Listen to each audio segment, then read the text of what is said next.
Hello there, and welcome to Table Tales, our fortnightly D&D adventure, where our bold adventurers seek to overcome, defeat, or avoid the plot. Hello, bold adventurers! Hello! Happy New Year! Oh, it's not there yet. It's, Happy well, I mean, New Year. for our Australian viewers. Hey, yeah. Australia. Hey, Australia, indeed. It's Do we have any Australian viewers? We might, who knows? four time zones have gone into the new year so far. We may not have really? conscious Australian viewers. That's right, because it's Australia. Hey! I was going to go more with the How you fact that guys it was, doing? like, 3 in the morning, but who knows? TJ has been here. That is true. But either way, yes, going from left to right, we have Onyx, the Dark Ranger. Where am I? What is this? A city? Huh? Talon, our fleet-footed healer. I have a bad feeling about this. Gardner, keeper of the forests. Yes, such a friendly place with professional concierges. Wesley, our swashbuckling pirate. I want to be back on the boat. And Violet, who has suddenly gained a new alliance. Crimson Storm for you, bitches. Oh, she's going to enjoy that phrase, I think. It's super confusing because, like, when she's actually in combat, she's blue. So, like, Crimson.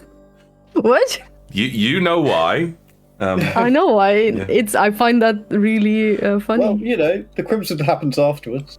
Yes. Oh, That's dear. true. Just ask Wesley. Oh, shit. You're right. That's actually perfect. Just picturing, like, Violet coming out of a fight going, it's the Crimson Storm, I'm blue. Not at the moment. Oh, no. It's like, she's blue, look at the wall. Yes. Well, Talon likes red, so, I mean, he's happy about the situation. Anyway. One thing I would like to note: the Roll20 log is not scrolled all the way down. It's Oh, true. shoot. Well, I can only blame one person for this. We do too, Oz. We do too. Good. I'm With glad we all agree. Yes. So, on our... By the way, while I'm saying this, Sanakan, would you mind checking the audio levels just for me? I already did. They're all good? Mm-hmm. Cool. I had a quick listen as well. Excellent. Yes. So, on our last episode, continuing their journey onwards, our group managed to return to the port of Futura, only to discover it locked down. Wesley had done some sendings and been informed of this situation by their ally in the city, General Klinkerhoffen. Through some subterfuge of General Klinkerhoffen, who was pretending to be an Inspector Korik, they were led into the city, only for Klinkerhoffen to inform them of their current status as somewhat of an agent provocateur. Some might view them as villains, some may view them as heroes, some may view them as damn annoyances. I know which camp I fall into. And with that in mind, he begged them to leave the city, find a quiet place, and live the rest of their lives. And they did, and that's why we're wrapping up the campaign. No, I'm kidding. Not that. No. They I was just about to Become say I sheep missed something. farmers. one they're hell of a progress. campaign there. from villains to villains. Good job, everyone. Yeah. Oh, well, either way, they decided they could not, for various reasons, leave the world in the state that it was currently in. And, but they were informed that their previous methods of allies and assets may no longer be trustworthy, and there was lots of danger ahead of them. You bastard. So business as usual then. Business as usual.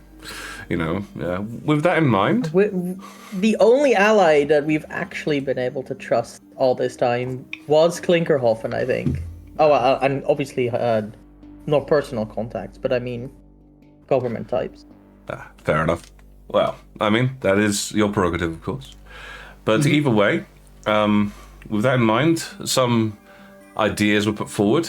Wesley, who had been looking through the notes with Violet on the on the project Alona, had identified several texts which were listed in the notes, which he wished to try and find at the library. Violet and the rest of Violet and the others wished to find Professor Alfinia, who was, to their knowledge, one of the few remaining alive members of the Project Alona team. Only their hopes were somewhat dashed when they discovered that she had fallen ill from the stress of the current situation and was trapped in a hospital. Well, trapped, recovering in hospital, probably more appropriate, but under heavy guard. With these obstacles, they reached out to Proctor, a member of the syndicate who they had worked with before. There, they discovered that he was willing to aid them, and Violet discovered that her status among the syndicate had changed.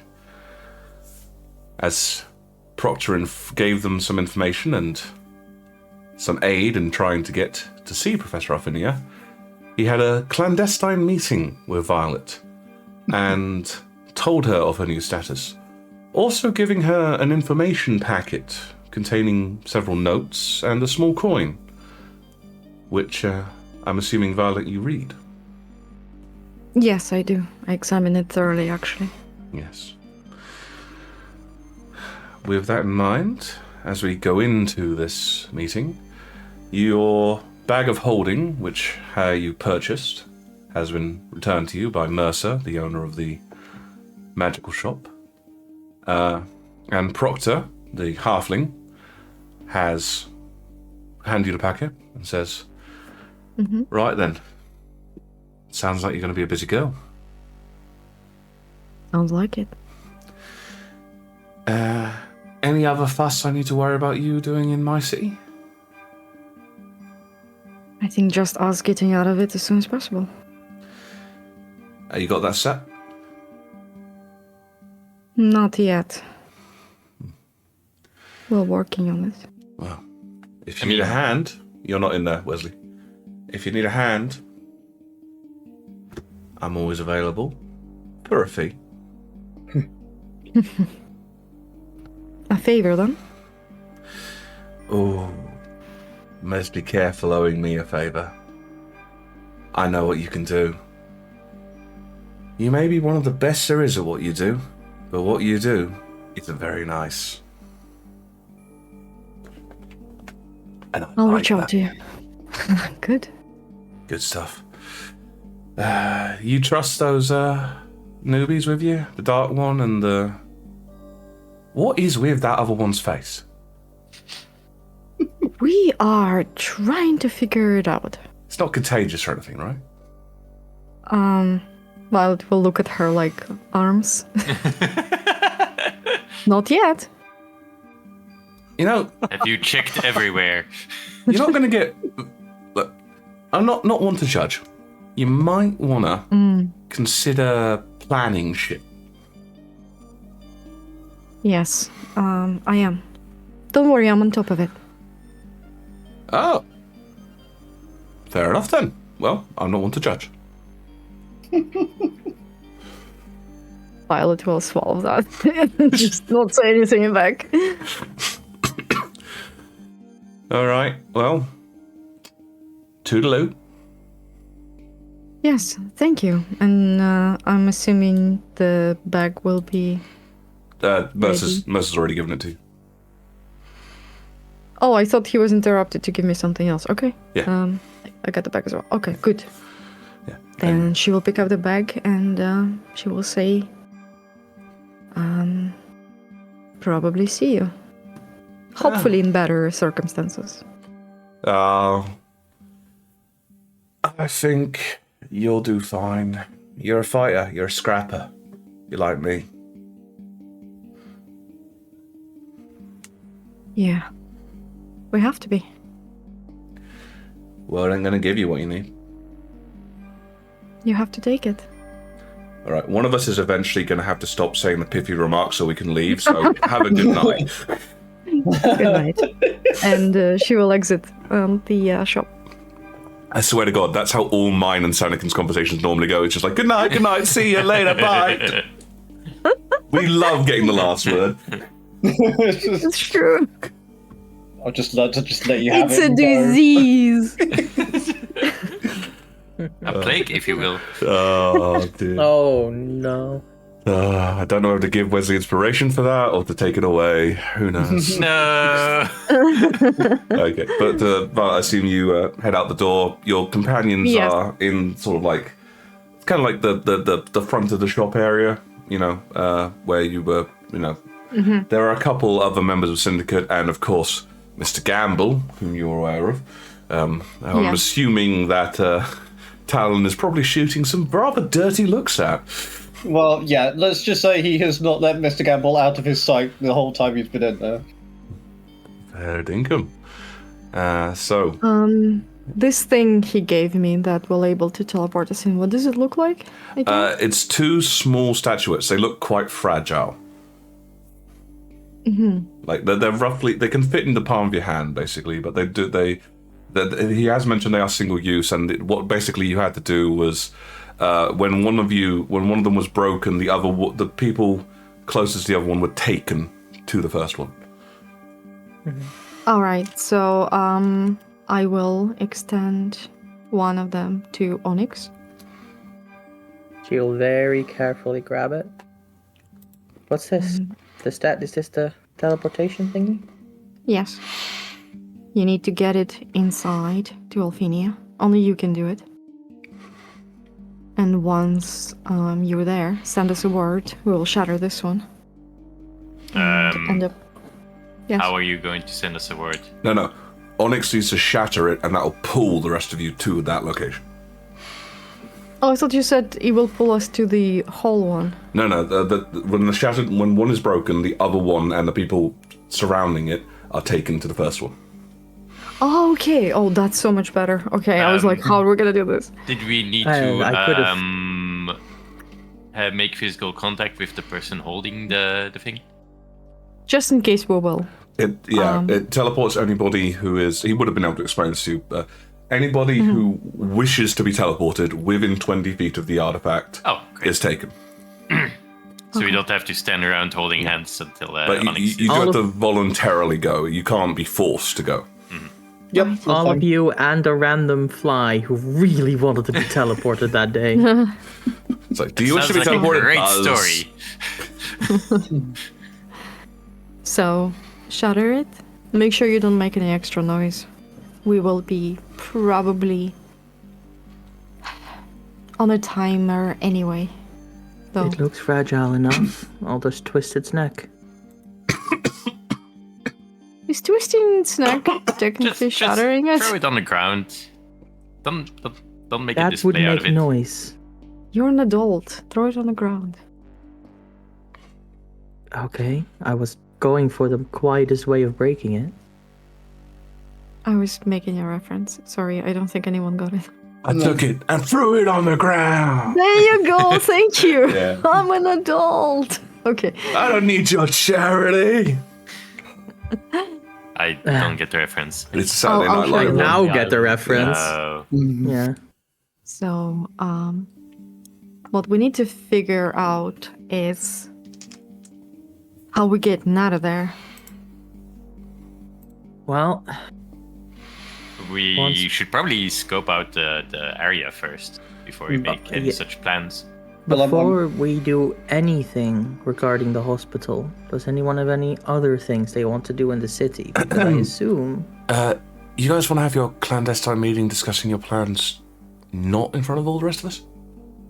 Oh, I didn't realize they were there. Sorry. I thought we had left the building. No one told me you had. Oh, crying out loud. Okay, let's leave.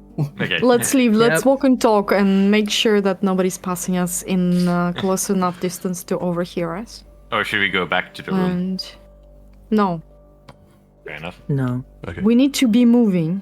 Yeah, let's be moving and talking amongst ourselves that way. I think we can make an attempt to, once we're there, to take Alphenia as a hostage. Yes. She, from what we've been told, she's already in poor health, so I don't want to stress her. I don't care. We'll ask all the information we need from her. And then we need to get out of there. And she's the most valuable thing in the vicinity. I agree. The best way to succeed on this mission is to use the most valuable pawn, which is the target. You changed your tune. Interesting. All right. Well, Wesley, you needed to go to the library. I'm not happy with the idea of harming her. We're not going to be I- harming. Moving her could harm her. Yeah. If she is as unwell as people have alluded to, that could be the end of her. We'll have Gardner there. Gardner will be able to keep her healthy. And also, Talon, if we don't do this, then the entire world, the entire population will be harmed. If you have a better Okay, solution sure. for this, We hold her hostage. Then what? if you have a better solution for this, let me know. Well, I'm hoping that talking to her will bring us to a solution. But We request horses. We bring her to the... Sorry, we were given a map, right, of the floor she was on? You've got a floor plan of the hospital, yes. Yeah. Is she near any windows? No, she is not. Ah. Well, okay, she is, but it's to an internal courtyard, so doesn't really help you guys. Yeah. Gardner, I've seen So- you change into animals. Can you change others into animals? No, I cannot. can turn That into would have been an animals? easy one. Yes, I can turn into various animals. interesting. The problem is, actually, is it magic? Of a sort, I cannot guarantee it would not treat suppressed? these No, wards. Sorry. Yeah. My idea required, once we are allowed, and I have brought you in, we could perhaps change Alfinia into something more easily transportable. You're missing the point, Onyx. The wards might be preventing any kind of magic inside. I thought it was just alarms. Okay, that changes things. We do not know for sure. That's Yeah. the problem. We can't really plan for things that we don't know about. No. If it triggers on any magic, I have several magic items that might set it off. We're going to the library, and let's discuss on the way there. Yeah. Okay. Okay, so you've been walking and talking while it's going on. It's somewhat close to noon at the moment, so sun's in the sky. It's not overly crowded where you are, but there are some people, but you've been avoiding them to just have this conversation as privately as you can, sort of. While it has been a continuous conversation from our point of view, you've been occasionally cutting out, and then you get towards a group and then picking it up after you get past them. But in general, heading towards the library. Do you want to take the bus? No. But we have 2 new people who have not been to Praxis yet. No. They should experience the bus. Oh boy. Okay, so who is bringing up the bus in character? Because obviously it can't be as. Well, it's a distance away. So I mean, you could get there by walking, but So bus the will be library bus. is a fair Probably make distance it away. faster, Should we yeah. take a bus? What is Yes. a bus? You'll find Yeah. out. It's like a public transportation. Like We a take It the carriage? bus. It brings us faster to the It's library. it's a metal wagon you move by pedaling. More pedaling? More pedaling. This whole place Everyone is all pedals in about this town. pedaling. But City. it's so inefficient. It is. It's not a walk. Inefficient maybe, but it will probably be quicker than us just hoofing it over there. Fair enough, I suppose. We go to the nearest bus station. Yep.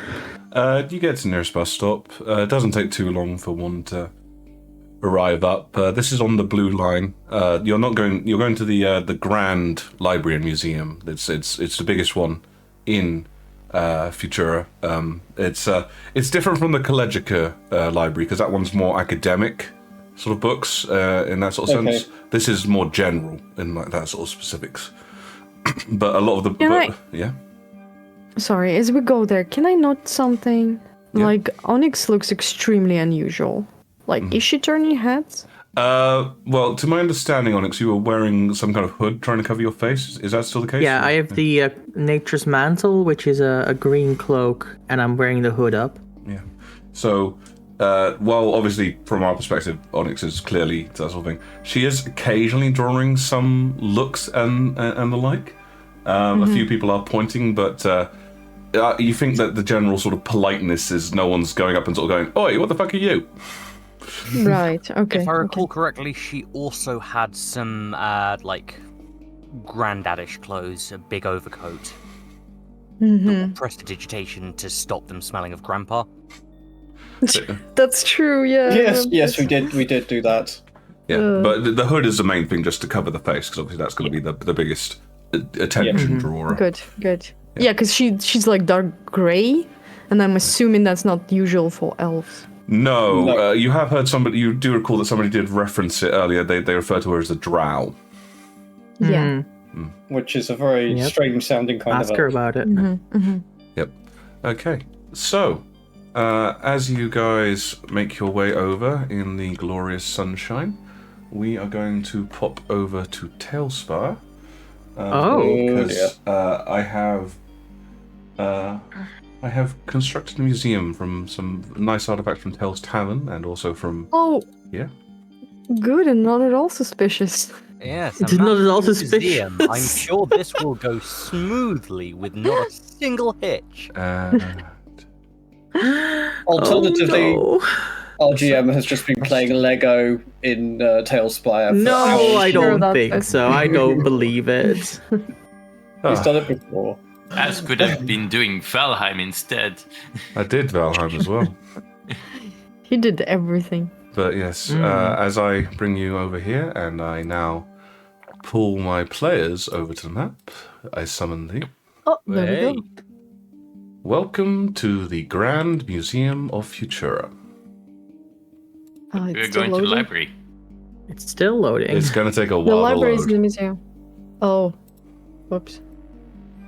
Welcome Yeah, looks to the that way. loading screen of Futura. Oh, I can literally see them load layer by Wait. layer.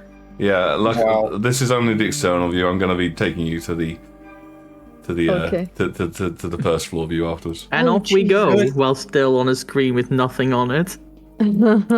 Gravy, that's a big building. Oh, there we go. Looks French. Ah, No, this is based off the British Museum. I did borrow the Ah. I mean, I can see what Wiz means. Cool. It looks like nouveau, classic Yes. French architecture that's trying to mimic Roman architecture. Yes, you're inside the Grand Museum of Tel Riviere. Oh, wow. Nice. Cool. All right. So I will now immediately take you to a different map, But I'm sorry, what? to the first floor map of the Museum of Tel Riviere. Because Oh no, another hop and loading. no, it should be a bit less this time. Just need to. Oh, I had this loaded in the wrong section. Get back to the front. Yep. Summon players to this floor. now. The dice overlay disappeared. There's a space for it on screen, so I assumed it's I'm still supposed to be loading, there. so Oh, on the stream. Okay, hang on a second. Let Yeah. me have a look at that. That shouldn't have gone anywhere, but I'll see. oh, this is the same place. Okay, Yes, that's but fine. I've taken Yes. the roof off. Oh, I see. The It roof took isn't long to still load, loading. too. The roof isn't still loading. I just took the roof off. The roof. The the roof. The roof is on Wait, fire. is this a museum with a smaller building inside, Yes. and that's the library? Yes, the central building is the library. Yes. Cool. I love it. All right. It's a building Okay. within a building. It's a grand museum. Mm-hmm. All You right. had fun putting this together. It was a labor of love. Is there a crowd that we can mix in with, so we're not? Yes, there are Noticeable, like a people here. huge band of people. There are more people here than are predicted because Oh, Tailspire has great. yet to give me a method of just quickly populate NPCs. I put as many as I can inside, but yeah. It's cool. It's cool. Well, we you could- we- didn't individually place like 2,000 random NPCs. I'm disappointed at. Only inside the building. Yes. Yeah. So, trying to mix in with the crowd as much as possible, and asking the guys to like act as if we're not together. Okay, so you guys have spread out a bit then. Okay. Okay. In that case, enough. We're like in the distance that we could like gesture to each other, but just not, acting as a, group. Okay, we're not tightly grouped together. Exactly. Yeah. Wesley is Can going to I- look for a floor plan. Sure. What floor plan? Okay. Oh, All right, inside, so you you mean. you head inside, and when you get inside, the Is that fucking Elrond? It does look like Elrond. look. Okay, there are also a limited number of models, so unless one of you guys is going to start They making a did whole not bunch, mean to do that. Fair enough. unless one of you guys is going to start making a whole bunch of tail weaver stuff for me, feel free. But Yeah, you that's arrive, where I and want to go. effectively there's a pair of docents at the front who are directing people to various locations. So who is approaching first, seeing as you're all separate? I'm gonna let I guess Wesley I go would first. be. Okay. All right. So the two docents, one of them is a gnome, the other is a human. Who would you prefer to approach? Well, I was approaching from this side, so I guess I'm approaching the human. Ah, how terribly racist. I'm kidding. Okay, so you head over to the human. Good day. Welcome to the Museum of Futura. There are many displays. Out of interest, have you got your sword out on your hip at the moment? Ooh. Isn't don't it think just I a do. hilt? No, it's just my. It's just a hilt, rapier. yeah. But okay, so is there anything in particular you are looking for today? Oh, I was interested in inspecting the library. Do you have any sections in the museum itself on artifacts, weapons, travel? Oh, well, the museum covers numerous different things. It depends on what you're looking for. The library, of course, is in the middle. Always a pleasure to meet a fellow scholar. We have likewise. the upstairs, unfortunately, is closed because we are doing some construction work currently. We have on the West wing, which is, he gestures to his right, your left. We have some of the displays currently in place from Nerantis, some discussion of the formation of the chain. To the East wing, where she gestures to his left, your right. We have our current depiction of various different Warforged from history down our central hall. To the south wing at the moment, we have some of our descriptions on the individual, goes by various different names, but we have recently located a sunken vessel from the Palfian Knight. By believing he goes by various different names. In Larendros, he is simply known as the Ally. In Ustim, I think they call him the Servant of the Sea. There are many different names. But What a where was this? coincidence. Where was this exhibition? It is to the rear of the museum. You'll have to go straight on through here, past the library, and you'll see it there. Or you can go, and he gestures again, down the hall of the Warforged, or into a display about the chain. Interesting. Okay. Thank you very much. Of course. I hope you enjoy your stay here at the Museum of Futura. Please do not touch any of the artifacts. Of course. Makes sense. Oh man, the weight of the fact how crestfallen us would be if we skipped the library he built to this degree just dawned on me. You would accidentally teleport to the fucking library if any of you tried to skip it, I swear to Christ. Wesley is going to walk towards the section on Nyrantis. Okay, so you're heading... And try to lock eyes with some of his compatriots and see if they're going to head into the same direction. So you would want to head, from your point, this way, big boy. Did I hear, like walking in behind Wesley, did I hear what he talked about How close were you to with the Wesley? docent? How close? I was next in on his door. Okay, do move your tokens as to where you might be positioned. Yeah, I okay. did. I'm right. I was right behind where he was. I know, but I'm he moved up and you didn't. Is the my thing. Right. I'd say, considering that you were trying actively to pay attention to each other and you've got a very high perception, I think you should be able to. Right. Then, if unless anyone else walks up first, I'm going to walk up to the docent. Yep. And good day to you. Oh, most interesting. I am terribly sorry. I apologize. This is a bit of a bold question, but we do not generally see people of your coloration here. Are you a drow? Oof. You seem very articulate. She'll get a bit. She'll cringe for a moment and say, "Oh my word!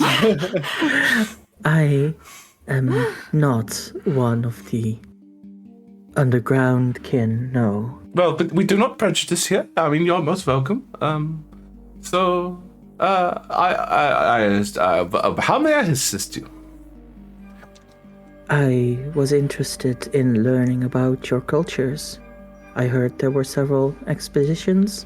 Of our cultures? Where would you be from? I am from the forests. To Lisbeth? She just kind of slightly nods, not really acknowledging the point either way. Oh, well, I mean, that is most interesting. If you would like to talk to some scholars of Tilliswood, the display for Tilliswood unfortunately had to be moved because it vanished. Very confusing. Medical woods. What are you going to do here? Yes. That sounds about right. Yes. But instead of learning of things I already know, perhaps one of your countries? I heard the previous person say of Narantis. No. Well, you are actually in Praxis at the moment, if you wish to learn of our country. Probably the most prominent display we have is the monument to the Warforged that were manufactured and deployed to win the cataclysmic war against the Empire. That would be any gestures to his left, your right. Right. I suppose I can take a look. Thank you. Of course. And pleasure to see you. If you would like, may I have your name, please? And where you're staying. I would love to be able to inform some of our scholars that we have a visitor from Tilliswood. I prefer not to get involved. I'm sorry. Oh, well. I will be leaving shortly. Most unfortunate, most unfortunate. And he holds out a hand to shake yours. Yeah, she'll hold out her hand. Which hand is he holding out? His right. It doesn't have a sword in it. No, but I'm wondering if this is the gloved hand or the bow hand. I'm wondering if it's the gloved hand or not. Come on. I'm just making the point. The model has a sword. I don't have any other option. Fair enough. That's an You get your hand reattached when you leave the museum. I will shake his hand, and it'll be the non-gloved hand then, if it's his right. And I will say Svakom, and I will walk off into the direction indicated. Yep. You do see him wince slightly as you kind of grip his hand, because obviously, as a ranger, you've got a strong grip strength. Have to. Yeah. Yeah. Okay. All right. So I know you're heading off towards your right. Then I take it. Okay. Yes, I will. I was trying to get him to steer me to the left, but I clearly bungled that, so I'm not going to walk the opposite direction he indicated. I want to keep a low profile. Oh my God. I have that happen sometimes when I ask someone for directions and they start off going completely the wrong way, and I know it, and I'm like, crap. You have to walk the way they said. Yep. Is there like a opportunity for me to send a quick stealthy message? You'd have to find somewhere without any people in it. So this room at the moment doesn't have anyone in it. So if you sort of get into a corner, you might be able to send one. Okay, I'll do so. I'll send a message to Talon. Okay. And I'll say, Talon, there's an exhibition on Warforged, the opposite way of where I headed to. If you want to check that out. Hey, Talon, you want trauma? He's actually considering going that way. Also, what Talon is doing is he's sort of stepped aside just for a moment just to observe what's going on in this general chamber. Okay. Are people expected to go over and talk to these two, or are they just there to help people that don't know where they're going?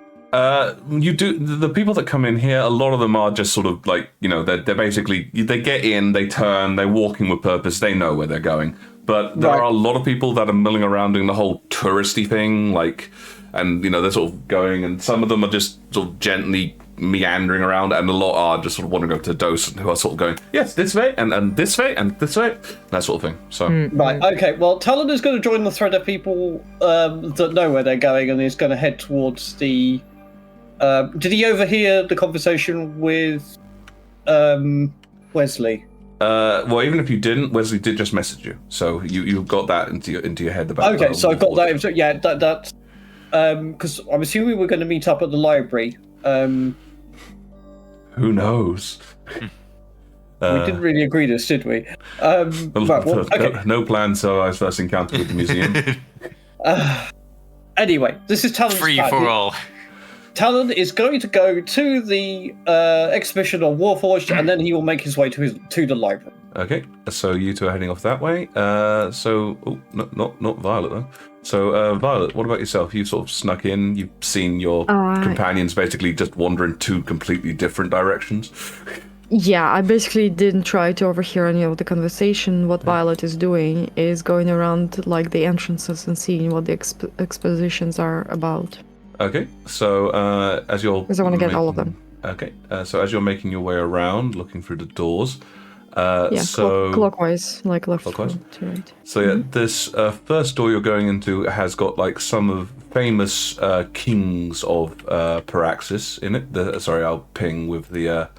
I'll make the big sphere. So this room here has famous kings of Paraxis inside, nobility of Paraxis. Yep.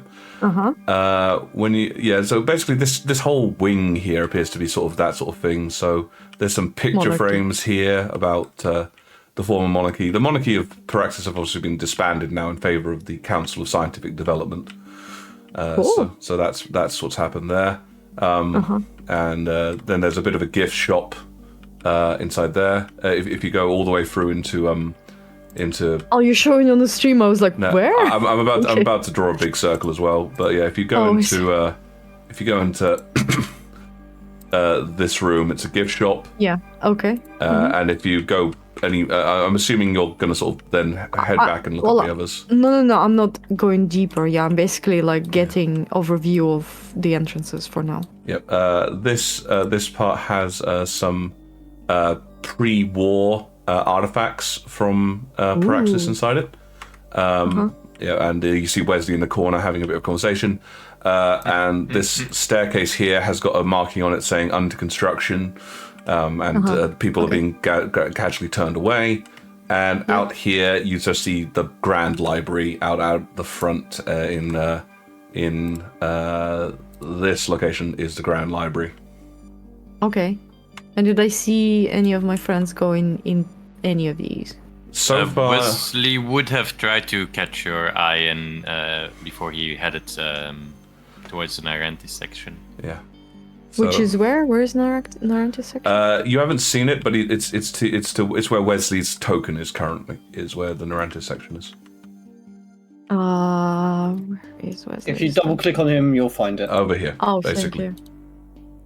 Okay, well, I'll cover something else. Okay. I'll go to the monarchs. Onyx and Talon were heading in that direction, just so you're aware. Oh, what's this way? That's more depiction of the monarchy and the former. Okay, I'll cover something that others didn't go into. Okay, so you're heading into here. Okay. Mm-hmm. And last but by no means least, Gardener. What you've obviously come inside. What are you up to while you see everyone else doing these things?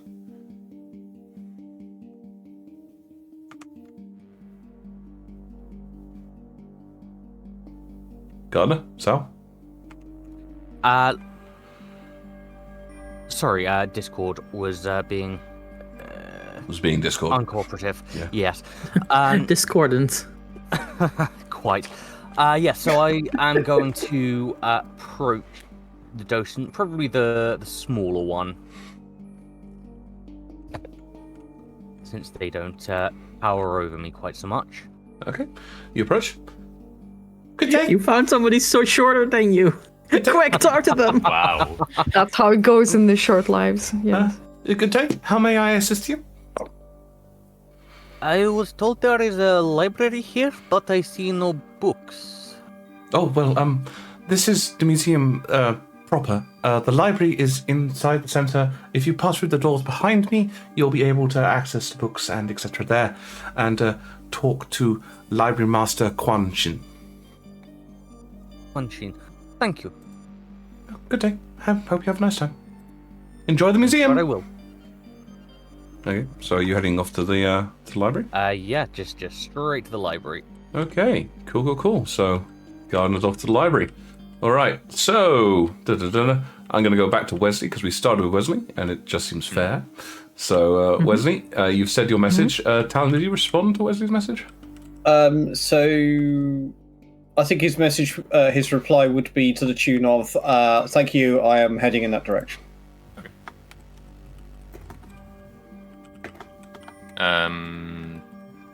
Then Wesley will continue on. Oh, actually, can I add something to that message? Sorry, Talon would have said, "I am going to go there and head to the library afterwards." So at least Wesley now knows his plan. Okay. All right. So you walk through this area, depicting some of the earlier artifacts of Paraxian government, and inside here, where as you get around to this sort of area, you can see a figure in full wizard robes. This is more crowded than I'm depicting it. I do not have the time to put 7 billion NPCs on this place. But you see a figure standing in front of some kind of magical device. And as you get to this area, a small illusionary hologram appears in front of it, depicting what appears to be a respectable, somewhat aged woman. Greetings. I am Mistress Obadik of the Tower of the Chain, the founder of the Tower of the Chain. Welcome to this display of our history. I myself died many years ago, but the chain survives. Each link forged onwards and onwards, master to student, coupling and forming a protection for all magical users in our great alliance. Can I interrupt you real quick? This was the person who fought in the war, right? Huh? The leader of Nyrantis at the time of the war, or someone else? You don't know. Well, actually, you might know. Roll me a history check. I have seen the statue in Ustium. Is this the same person that was in the statue? The statue in Ustium was High Mage Merrick's. Okay, no. But I will roll a history. Yeah. That's a 14. 14. This isn't too complicated. So Tower Master Obadik, as she was known, she formed the chain, but the chain didn't really fully come into existence until after the war. It's like, there were lots of mages that fought in the war, obviously, but the chain itself was put into place afterwards as a methodology to train. Well, okay, there are many different reasons given between people for how it's done, but the reason which the alliance and the chain gives is that the tower was created to help train mages in case of more aggression from the Empire. Right. Last question: is the hologram wearing a gauntlet? They are, yes. Okay. Carry on. Okay. Well, I've completely lost my place, but I'll try. Sorry.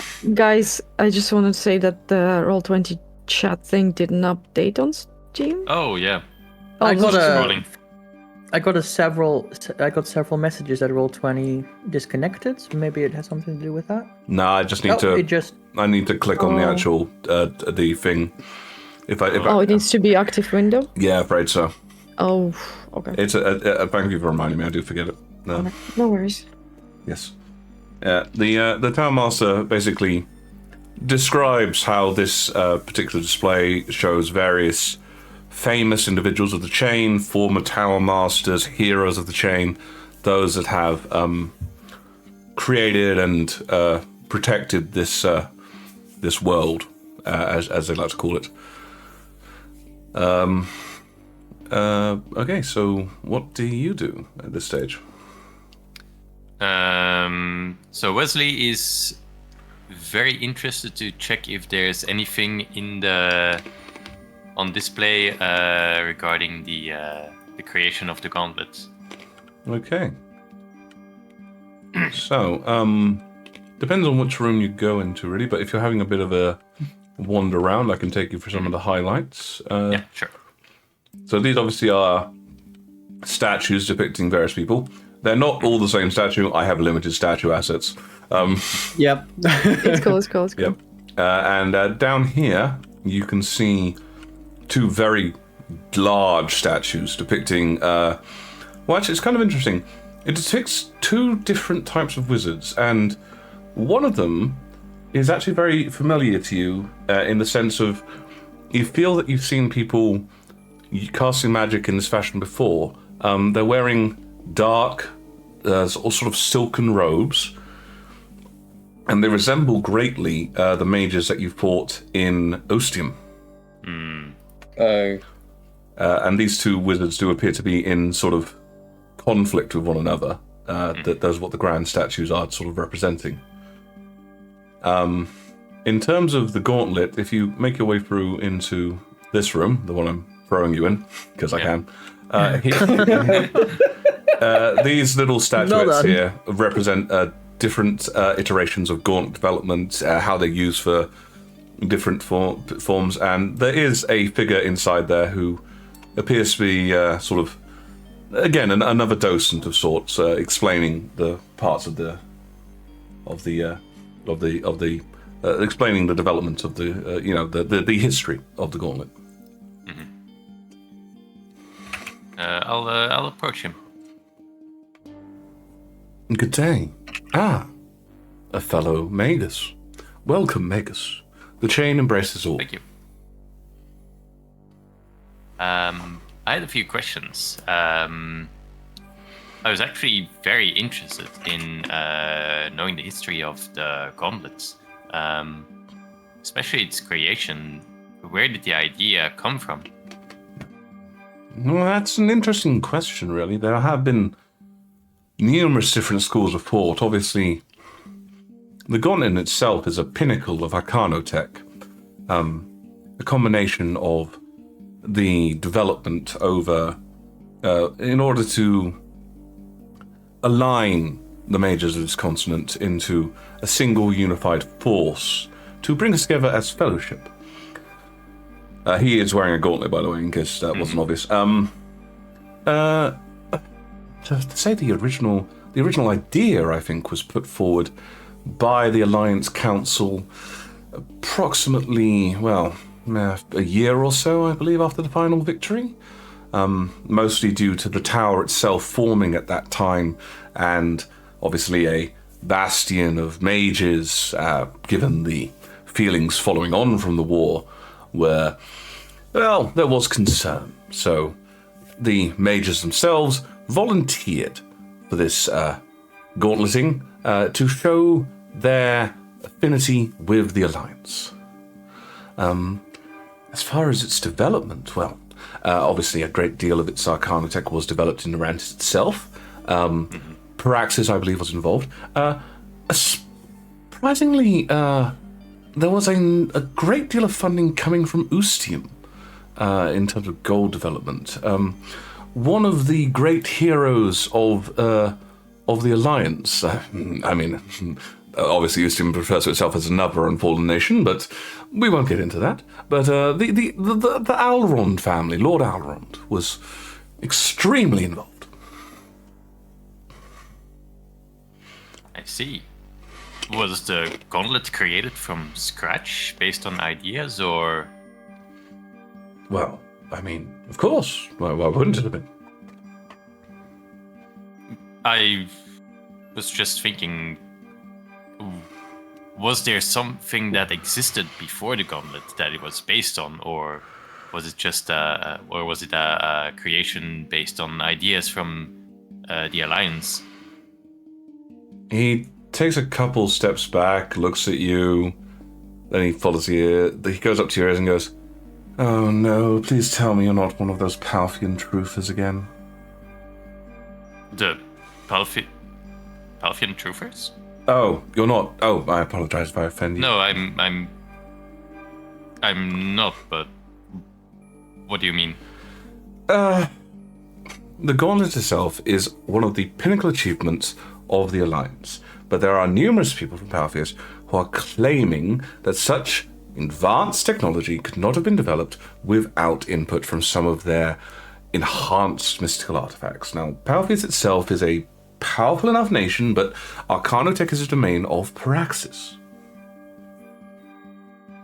Oh, for sure. Praxis's Arcanotech is. I have seen it I have seen examples of it. It is magnificent. Yes, so you see that any idea that just because this Palfian warrior happened to be wearing an artifact that bears some resemblance to the Gauntlet does not mean that it is responsible for the development of the Gauntlet. Of course. Yes, thank you for the history lesson. Of course. Speaking of, if you have need, the auditors are present in the museum if you would like to pay some of your funding for this month. And we are happy to report that if you are willing to do that, the auditors are donating 10% of any of the funds to the museum. Great. I'll keep it in mind. Thank you. It has to be done anyway. You might as well donate to the museum. Whereas he's turning around and walking away. And he walks away. Okay. So yes, you leave And this. then he waddled away. You leave this individual in that direction. So as you leave him, we shall leave you, and we shall head over to Onyx. And I suppose, Onyx, if you happen to see that Talon is walking in your direction, would you also wait for Talon? I will kind of do the thing where you walk slightly slower than your normal pace, so you fall into lockstep with somebody behind you, and then walk alongside him. Yes.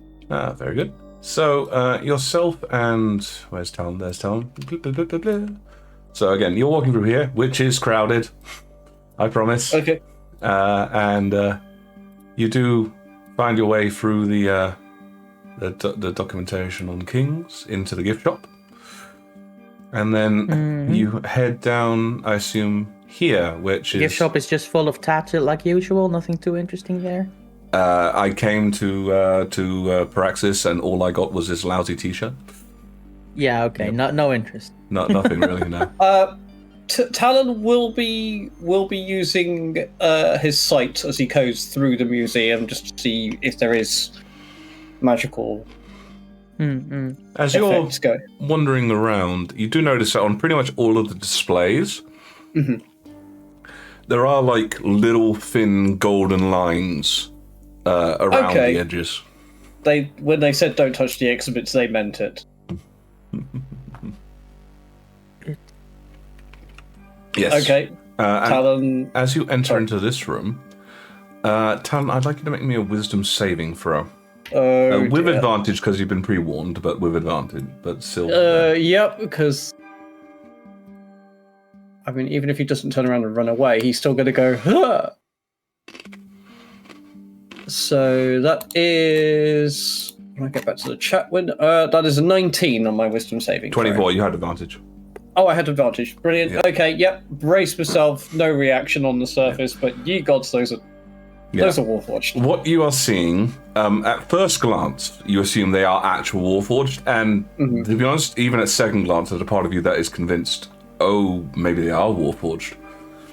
But you are seeing figures that you have seen before, generally in your nightmares, of these dangerous clankers, all standing, a lot of them holding weaponry. Yep. And yes, as you enter, there are several docents who are gesturing to people, and they go, "Welcome to the Hall of Warforge." Did Talon visually recoil? even though he made a save? Hal, what do you think? Probably not anything over. I mean, he nat 20'd that saving throw, but you do. Onyx has probably spent enough time with him to see this kind of very purposeful veneer of almost kind of like chilly countenance, which is unlike him. He has gone. Sorry. No, I interrupted you. I thought you were... Yeah, no, he's just gone very, very cold, very, very sort of methodical. You know, he's not tense as such, but you know, he looks prepared rather than just I'm in a museum. There's something more going on there, but he's very, very tightly reined it in. Onyx will meet your eyes for a moment after we enter the room, and quietly, just loud enough to be heard over the din of the crowd, but not loud enough that we can be easily overheard. It's okay. I'm with you. I know these things are not easy to encounter. He'll just say, I can't imagine they're dangerous with all these people around. I just don't like them. Right, well, Talon is here to have a bit of a look around. Is there any particular ones that I am familiar with over... I think... Weren't we approached by a docent? Yeah, docent is welcoming people in, so... I'm asking as because I think he started that and then I asked a question. Yeah, a docent is welcoming people in. You know, sort of saying, welcome to the Hall of Warforged. You can approach them if you want, or, you know, they're generally just being polite and pleasant. Okay, that's fine. No, I don't think Talon particularly wants to engage with them just yet. Each Warforged does have a little display indicating their, you know, where they were. So the first pair of Warforged you meet, they're listed as Soldier Model 1 and Soldier Model 2. Yep. These are probably the most common pair of Warforged that you see. Yes, generally moving in small groups. You know, if they're in a large group, you run. Yeah. And a small group will fight until basically they all fall over. They don't run away. They just fight. Yeah. They have no pity, no remorse. They 9 times out of 10, they just murder everything. And move on. Yep. They're listed. The display marks them as some of the earliest designs of Warforged, but these designs were used throughout the war. They were constantly in use because they were listed as being effective and both economically to produce and in combat. As you continue down, the right hand side has the Warforged, obviously. The left hand side is depicting various other bits and pieces, including something, Talon, that you recognize. There are cores there, generally later version cores, or you see something that appears to be actually very reminiscent of your core on the left-hand side. I would be very interested in that, and also anything that resembles the core that Violet has, yes. Yes, you can see both of those cores. There appears to be a listing of each of them with, like, Model 1 core, Model 2 core, all those various things underneath them. Sure. Because what model did my core come out of? Yours was a Model 1. Okay. Violet's was a Model 2. You discovered that already. Okay. Right, okay. That's fine. Yep. Also, I can see the silhouette of this huge spidery thing in the distance. Talon is going to be interested in that as well. Yes, well, as you're walking down, Onyx will, the Warforged, the next one you see that's a very violent one. In Kazech, they're referred to as Great Stompers. Okay. They come. The model. The thing indicates they come in various different sizes. For a second, I was about to say that Onyx recognizes them, but Onyx doesn't. Beric certainly would have. Yeah. Onyx has heard tales of her people fighting these, but I don't think she's encountered any herself.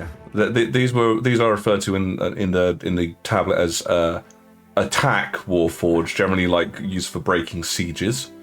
Then you get down to what is referred to as the specialist combat warforged.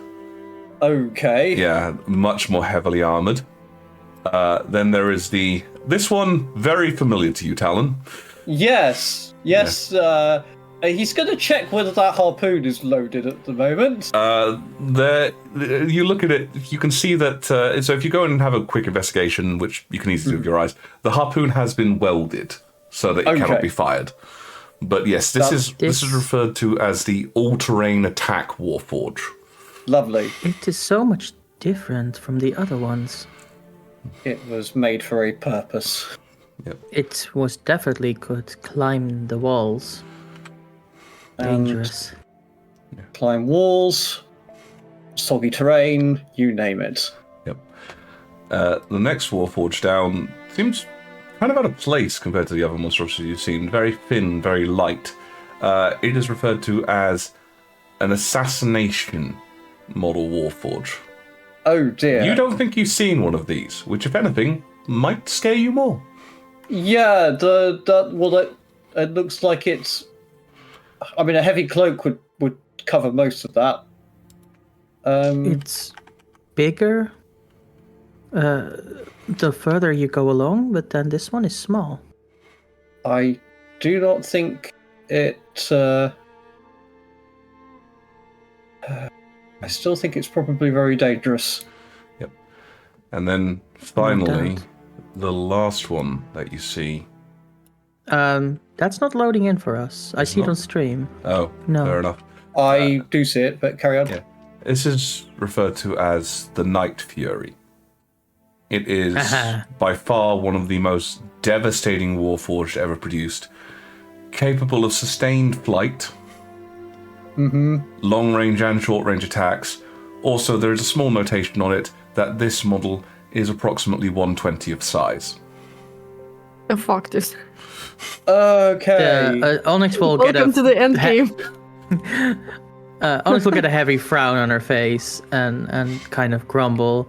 This shape is unnatural. It should not be. Talon has heard stories about this thing, hasn't he? You've heard stories of people discovering where it's been. Yes. The neck is holy. Should not be blasphemized metal. Are you saying this quietly, Onyx, or? Yeah, she's kind of mumbling under her breath. I'll just make Well, a few people actually, do 'cause, rolls for perception. Go ahead. I'm pretty sure Violet's core came out of the all-terrain creature. It did, yes. Okay, Yeah, it did. So it was not. Okay. So that's the same core that was in the Type 2s? That's something you can make an assumption of, but you don't. I'm not going to confirm that, as it were. You need Okay. to. You're not a mechanic. You don't know. Yeah, that's fine.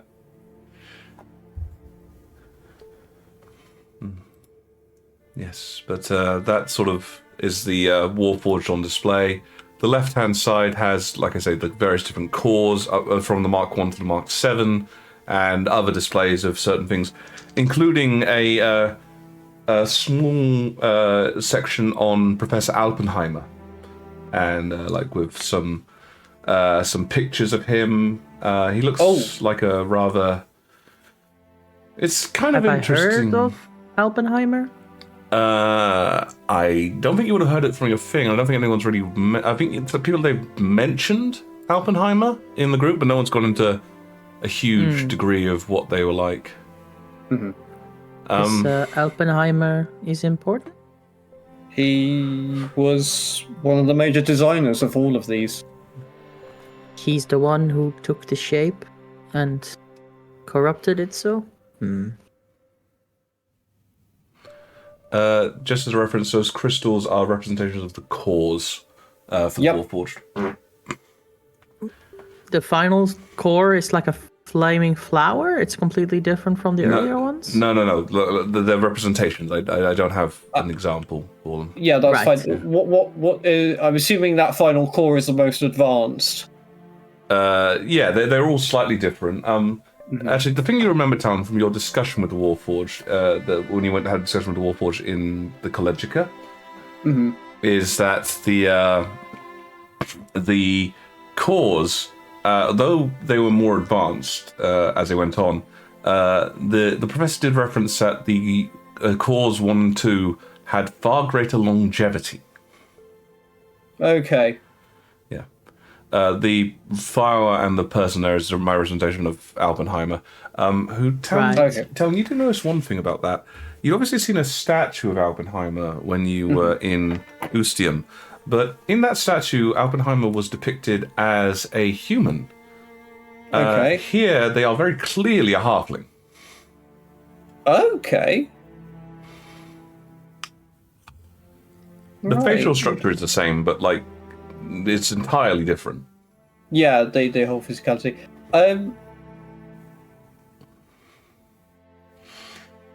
Yeah. You note that the Warforged dragon breathed a combination of acid and fire. Yeah. Sorry, I am reading the chat. I do love to troll it. Acid fire. Yeah, acid fire. Fiery acid. So, Yeah. what about this core, this very final core at the end here, The Mark 7? next to it? Yes. It is an extremely streamlined device. It appears to just simply be a cube, which is radiating a small amount of energy. Okay. Does it label which Warforged it's associated with? No, in fact, they all just blankly say that they are the core numbers. There is a docent nearby if you'd like to ask them about it. Yeah. Well, just I'm going to make one quick aside for Onyx's benefit is the fact that just going over, with Talon, reading the notices and stuff, Onyx, it's painfully obvious to her that Talon is basically illiterate. He's having a go, but he really is not understanding the labels very well. Right. So Do you wish me to read them for you? This one says Model 7. That's helpful. I think I recognise this number. But yeah, he'll be getting the on. upside down, the bar like this. That's a 7. Mm-hmm. So do you approach the docent? Yes. Yep. Okay. So you head over to them. It's a rather youngish-looking lady who approaches you and just hello. How may I be of assistance? I'm just curious about these cores and which cores go in which Warforged. Oh, I see. I understand. The Warforged over time were developed, and the cores. It is not so much to say that they are for specific Warforged, but each generation of Warforged was improved with a better core. I see. So the cores could go in any Warforged. Yes. But for the older Warforged, I mean, not that any exist anymore. All the Warforged have been removed from Alliance space. You would be more likely to find a first generation core, for the later Warforged, a 7th generation core, and if we are lucky, then we should see a generation 8th core if Warforged are allowed to be brought back into common use.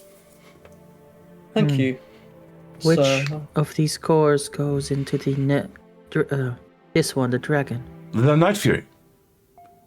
Well, again, it depends. The Night Fury, I believe, was built towards the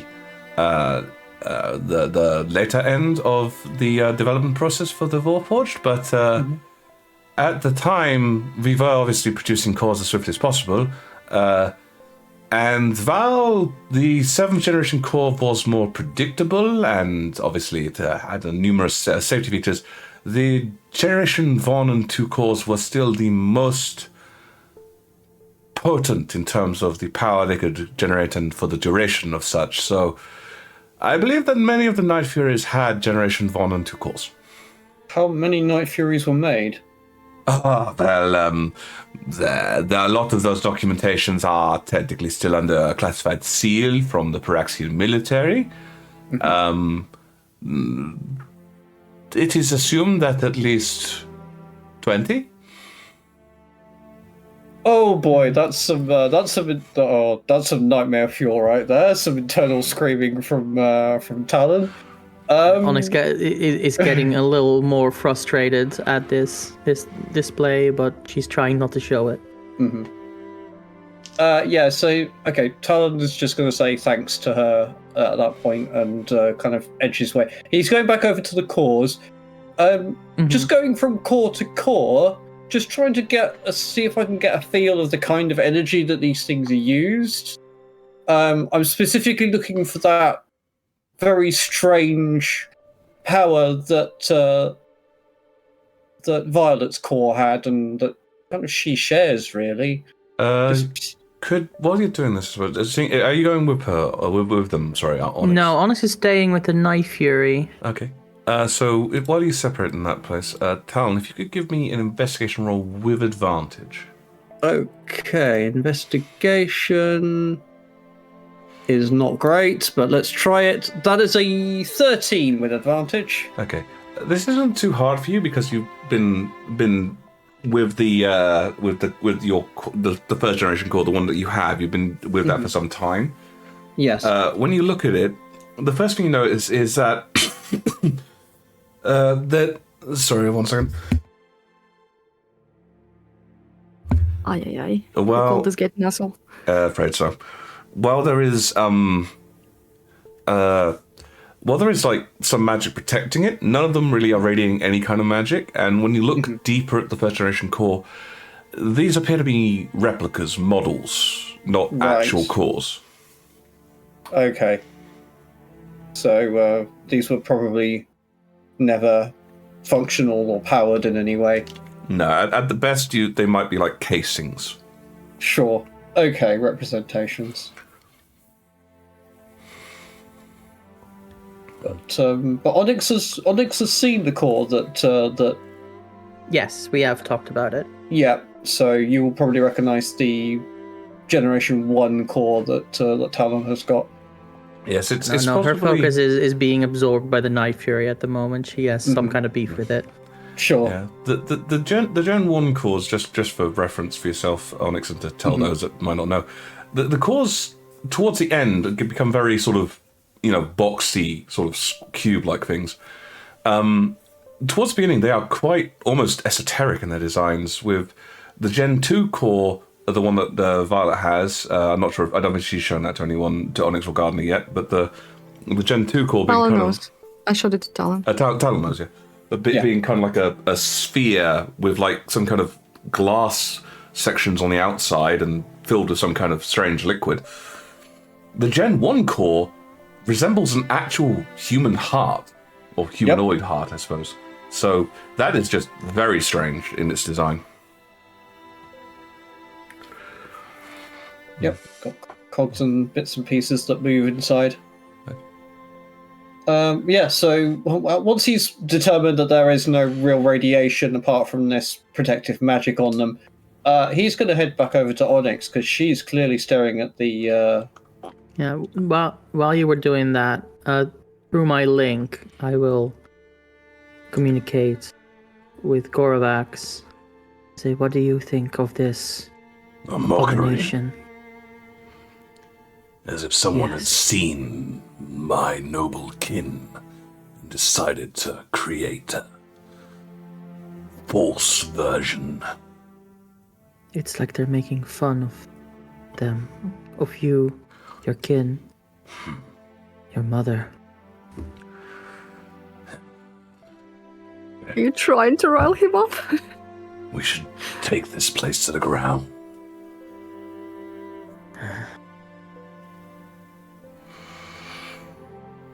No, not today. I should not stare at it so we're getting attention. No. It thinks it's so big. Yeah, no, our emotions are pretty synced up in this, and as Talon comes back over, she's kind of silently fuming at this metal dragon mockery. Okay, Talon's not going to touch Onyx, but he's kind of just going to step around and just kind of try and catch her eye and look at her face and see her Talon, reaction. Perhaps I should not. Perhaps we should leave. I don't think there's anything further I can learn from here. But I did want to come and see it, and I'm glad you were with me. I am Shall glad we? I've learned of this. So in the future, I know that such a thing exists. I can tell you a few tales. They are neither complete nor very encouraging.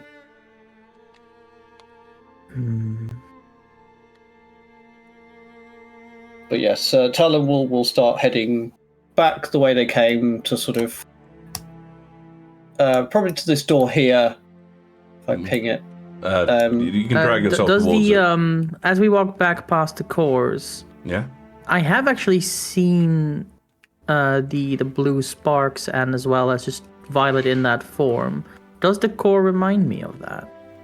Not really. Like I say, obviously you don't know this out of hand, but these are replica No, cores, that's what I'm so asking before I actually start roleplaying. if anything, I'd say Talon, when you were looking at the core 2, the illusion they done to cause its color, you think is slightly off.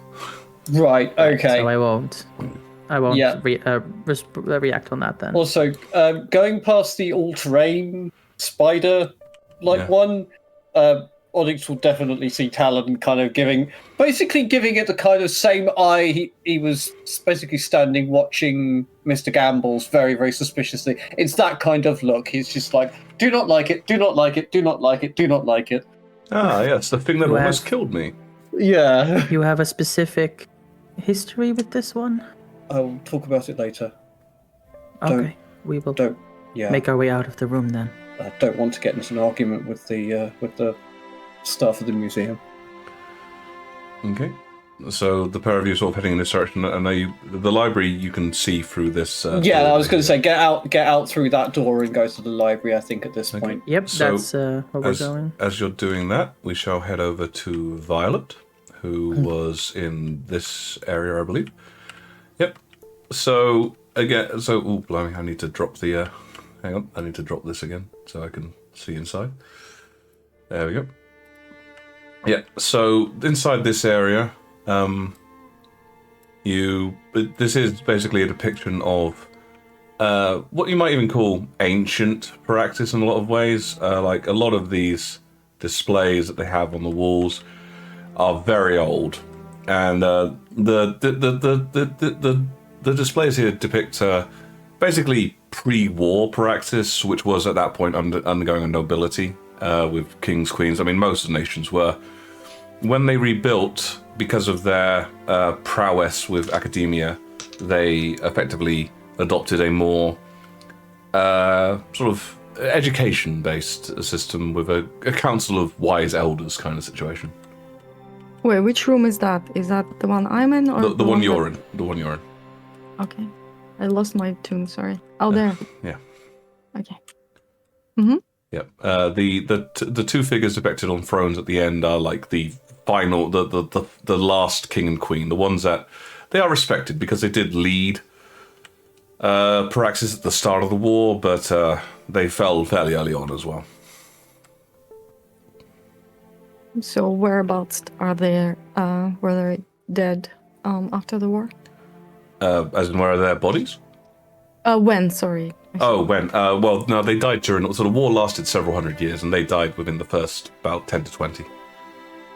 Oh, I see. Oh, okay. Yes. Their names? Their names. The female who was a notable sorceress in definition was known as. Hang on, I've got to just double check my notes. Was known as Mila. Mila? Mila.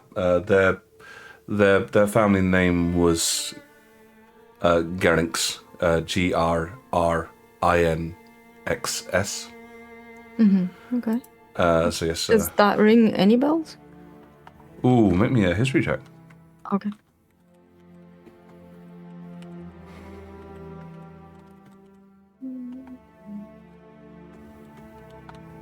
Remember, roll 20. Just.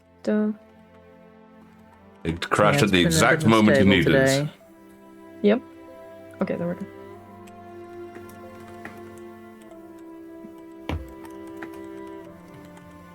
I apologize. Ah, it's all good. These things happen. Mhm. That That would be 12. 12. No, this is pretty, like, it's important for Paraxis, but from a indifferent nation that's like, Paraxis wasn't always run by a council. Shocker. Alright then. And the dude? His name is Fausto Gerinx. Fausto. Fausto the Fourth, technically. Was it like they were king queen, or was it like he was a queen and she was chain sorceress or something? Well, the chain didn't exist when they were present. She was actually the queen, and he was king, but technically her consort. So, like, the lineage was through her. I see. Okay, well, good luck to them with that. Anything else interesting in this room? It's mostly historical. It's like if you go for a stately home, you're just seeing a whole host of various different information about family lines, lineages, those sorts of things. Oh, okay. So nothing interesting in this room. Nothing I think that would interest Violet. No, I'm afraid not. Is there anywhere else to go? Well, you can go through these doors if you want. Which door? The ones I'm opening up for you to your right. Okay, yeah, sure. Yep. Inside here, this is a display of some of the various. Effectively, they're known as like what's the right word for this? Elemental. Fundamental elemental powers. So this one's a bit more of a scientific room. It's actually quite dusty. You don't think people go in here that often. But this one is depicting various different elemental magical materials, as it were. So you do have some knowledge of this from your training when you were younger. It's that. So obviously, magic, as you know, is part of the world, the weave. It's part of everything. But in general, like, not everything is magical, and like a lot of the times things have to be magically imbued. Like the Tillades wood, for instance, as a magical forest, has been imbued with magic from some source, and that sort of thing. But you don't mean artificially, you mean naturally. This naturally. So these are like naturally occurring materials that have some kind of mystical property, as like they actually actively radiate magic. So if Talon was in here, very colourful. Let's put it that way. Violet turns to the side where Talon would usually be, and then remember that Talon doesn't want to hang out with her anymore, and just examine them closer. Wow. Talon will get a retroactive insight check on that. Don't worry. Yeah. Make me a spellcasting and charisma check. Okay.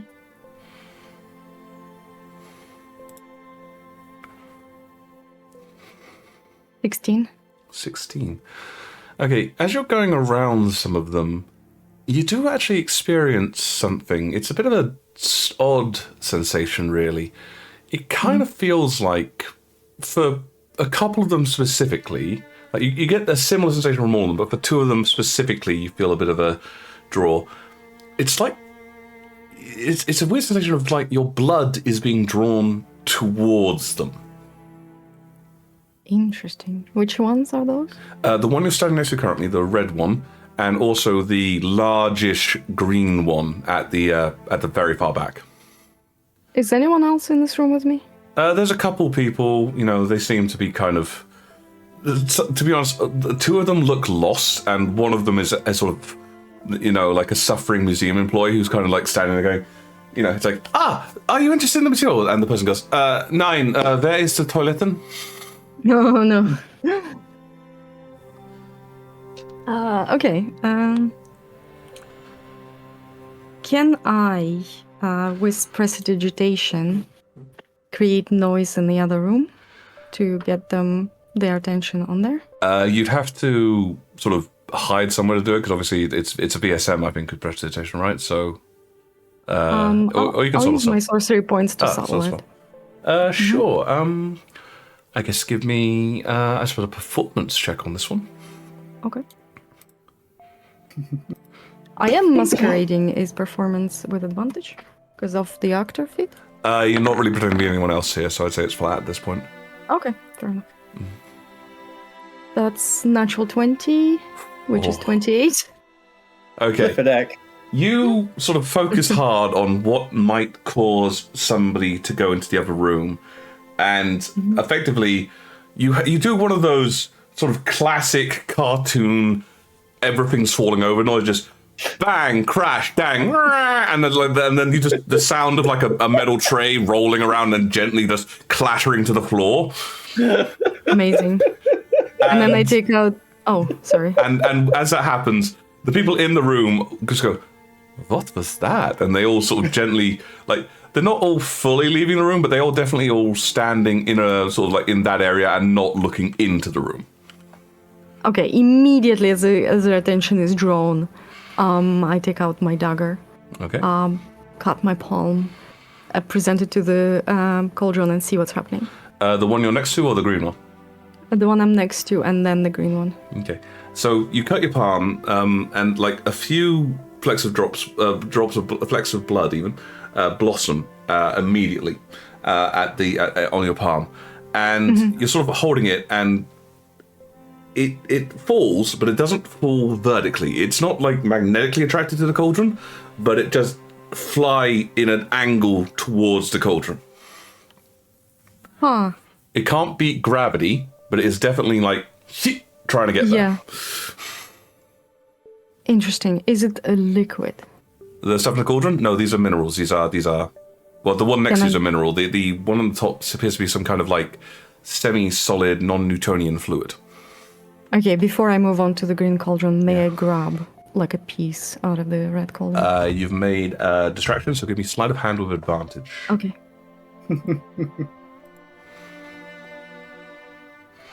Why I keep closing my character sheet? I don't know. This is a terrible habit. I have no idea why. It's something that all of you guys do on occasion. I'm just like, why are you bothering?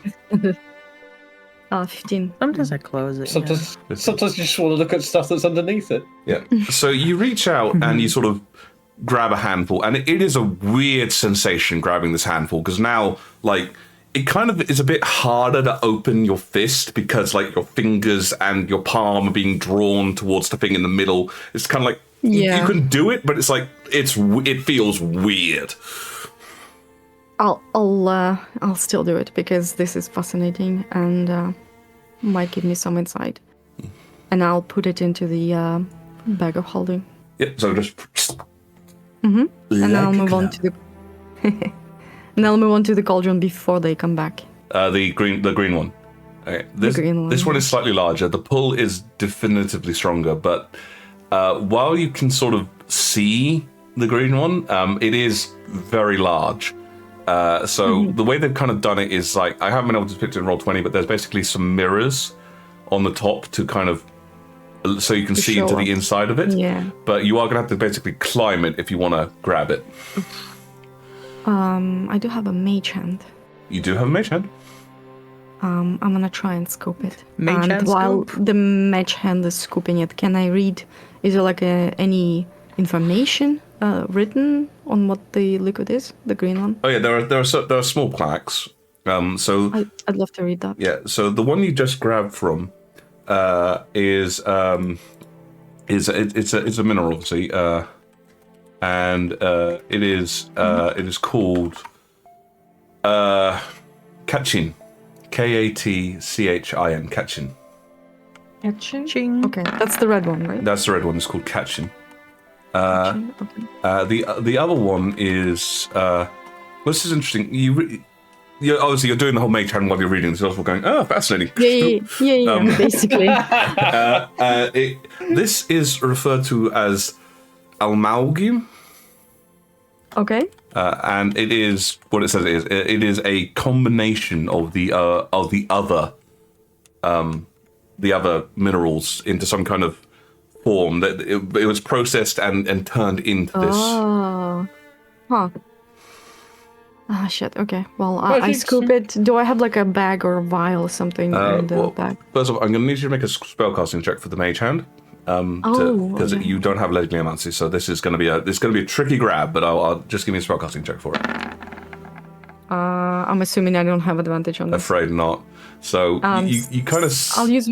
I'll use my inspiration. All right, so better than 7. Okay, let's see what happens.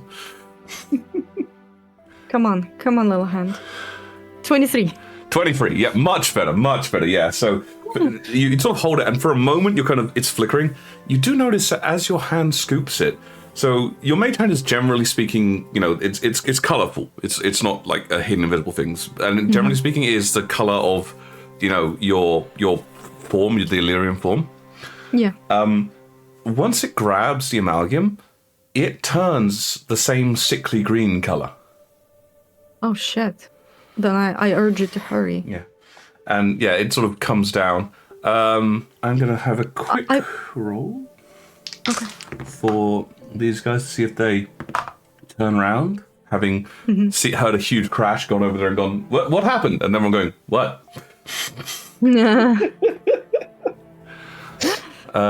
But yeah, you think you managed to be able to yank that down successfully. A few people do turn around, but it's at the last second when you're like just shoving it into your bag. Oh, thank fuck. Okay, yeah. And then I memorize the names, and I normal pace out of here. Yeah, just give me normal pace. either a performance or a deception for just like, I'm walking out of here. Okay. You said noise? Where? They go. Would this one be with advantage on the performance? She's still not pretending to be anyone else, so technically no. But it's not a very I technically am pretending somebody else. Because I'm in everyone's disguise. pretending to be somebody else, so. No, I'm literally in disguise. Oh, yes. I have mask of many faces on me. No, the fair whole enough. Then time. I completely forgotten about it. It's hard to. It's been 3 weeks ago. I apologize. It's cool. Yeah. Okay, so 20. 20 then. Okay, yeah. You swan out, and like there are people going, "What happened? I don't know. They said nothing happened," and you're like, well, how terrible.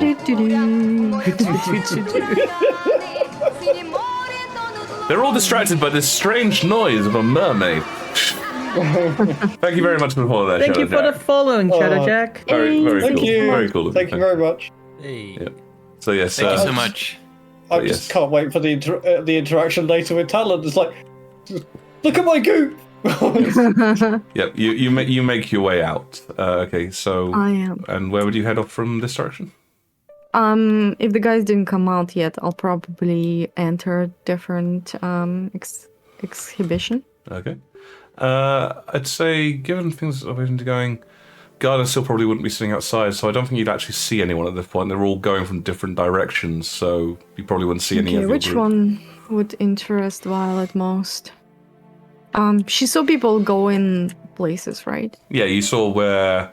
I think you'd have probably seen where everyone went. You probably saw Gardner heading off towards the library. You saw Onyx and Talon heading off to the right, and you saw Wesley heading off to the left. And Wesley did sort of eye you up and sort of go, this way when he walked that way. Oh, okay. Then I'll go where Wesley was crazy eyeing me. Okay, so you're heading over to here. All right. Even the whole Starfield NPC look. So whilst that's going on, Crazy we eyes. shall head over to Gardner, who stuck to the plan and went to the library. What a shocker. Yes. Okay. If we had all gone to the library, splitting up would have been for nothing. It would have been entertaining. So yes, Gardner, you arrive. Just realised I haven't actually put him in. 1 second. I had this guy on the other map. That there's a library solo map as well, but I will put him on here too. I think this is the one. Are you on it? Or was it you? It's you. Okay. Yep. So as you get inside, this is a rather. Oh, I can't put him in because there's a roof in the way. Okay, there's a dragonborn. I will put him in out here and then drag him in myself. There we go. We're in Praxis. Oh my god. Is it the green dragonborn? No, it's not a green dragonborn. It is a black dragonborn. It's a black dragonborn who looks like the one that I'm putting on here and I'm gonna deal with later. I don't want to jump between maps at the moment because everyone's elsewhere. But yes, they are the library master. Ah, good, I can walk him in that way. And they're in that chair up there. Nope, can't help him. Okay, fair enough. They're in that chair up there. Yep, just dancing around they are. They're in that chair up there. I'm just envisioning the fact that he sort of had a bit of a nodding moment, fell out of his chair, and he's just like, crap, how do I get back up? But yes, he's in there. The library itself is much different from the rest of the museum. Not that you'd know, Gardner, you haven't been to anywhere else. It is very quiet, very... DM burn. That's not DM burn, just a statement. You haven't been there. You don't DM get out, unburn. Gardner, much, right? But yes, it is very quiet, very calm in here. There are people moving around, examining the books on display. Oh, there he is. There's dozens of him now. That's ironic. He was just slightly beyond my thing. Okay, so yeah, there are various books on display, various people leading them around, and this individual, seemingly in charge of everything, sitting upon his chair. What do you do, Gardner? Library Master Quan Chi? He looks up. Kwang Chin. Ka-ching. I apologize. I was wondering, does this library have any texts that discuss the history of Kazech? Perhaps the calamity? An accounting of it? Many hundreds.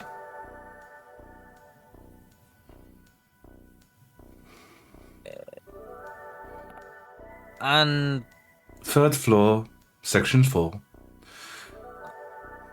my thanks. They discuss the devastation of Druina, the formation of the crater site which has been dubbed Kazech, although only in terms of those understanding, and numerous treatises and philosophies between the sides of the Alliance, and even a few documents from the Empire, both of which decry Kazech as its formation as a disaster and blame the other sides. Is there anything that perhaps examines the causes of the calamity that, ravaged Druina? Well, yes, but a lot of it is... How much are you aware of what happened to Druina?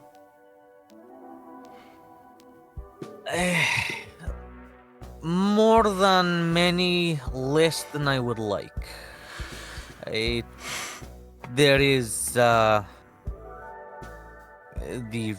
record, of course, of the calamity, some kind of devastating disaster, and the contamination that the magical taint has had a profound and negative impact on Kazech itself and, of course, the surrounding areas.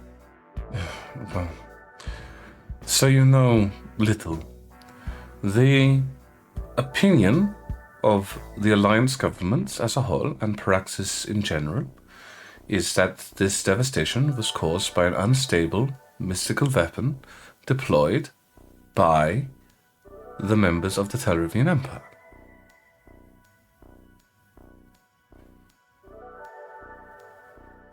They have not released any information of what that weapon was and how it was caused.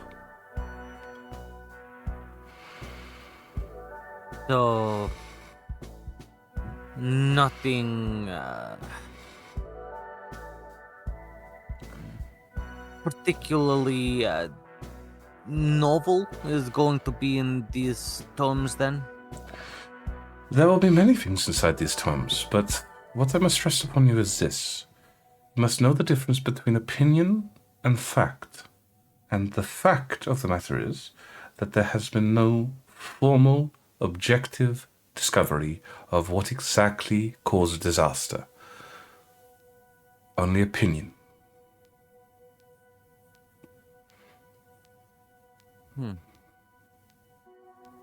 Thank you. I will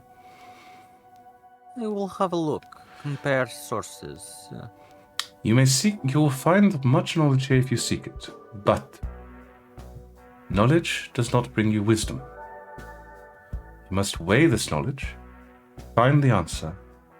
If you believe only one source of information, then you are not a leader of knowledge, a follower of knowledge, a sheep. And that way leads to disaster. I understand. Thank you. Good. And he returns to what he was doing previously. And I will head up to second floor, third section. Third floor, second section. You should just let Gardner go to completely the wrong area of the library. That was only a few seconds ago. I know, it was just funny. Alright, I'll drop you off on the third floor, second section. There you go. Yoing. Alrighty. And are you just going to spend some time looking at this, these treaties and documentation about the disaster? Yes. Cool. I am, yeah. Give me an investigation check. Investigation, I can do that. This isn't going to say you don't find information, it's just what you find in the time you have available. Okay.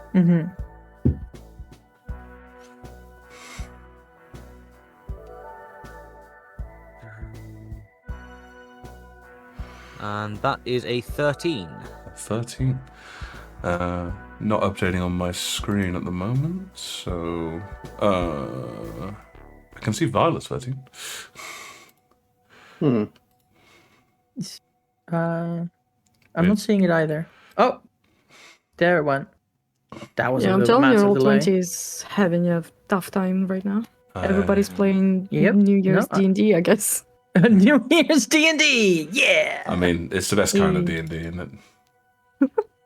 Okay. I've refreshed to get it, but yes, 13. Yeah, it is. After a bit of a skim, based on the time you have available, I'm only giving you like a few minutes in all honesty, because I don't know how long people's going. If it gets longer, I might revisit it. But based on a quick skim, there is it's about 80%, opinion pieces, like theories about what happened and who did it and why, and maybe 20%, like information about the situation. A few studies into that area, but like a lot of them are basically ones warning people off actually going to Gazette. It's too dangerous, it's too unpredictable, nothing could survive there, that sort of situation. Right. Okay, I will bear that in mind. Thank you. If you want to think about anything in particular you might be asking, you can have a look at that now and get back to me. But for now, I think we'll jump over to Wesley and Violet. So Wesley, if you wouldn't mind giving me, I guess, a perception roll. Same with you, Violet, and I will roll to see. Okay. Because the things you're doing happened at roughly the same time, and I just want to figure out where you might end up. Yep. Don't you know you always split the party? 8. 8. I It's just do want good sense. to quickly check out the two big statues again, see if there's any name tags. Are they specific wizards locked in duel, or are they just representations of either side? So in that case, I think I will say that Violet, with your 16 and Wesley's 8, you basically wander in and you see Wesley staring at these two giant statues, and you effectively manage to get behind him before he even notices you're there.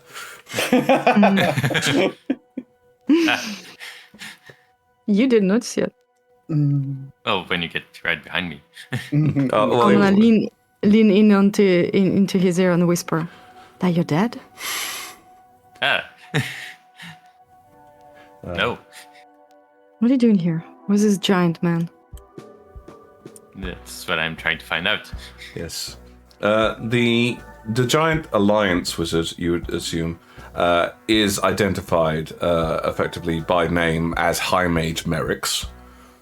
The guy. Yeah, the big guy. He's one of the big guys is High Mage Merrick's. I'm saying the guy, the statue guy. Yeah, the statue guy.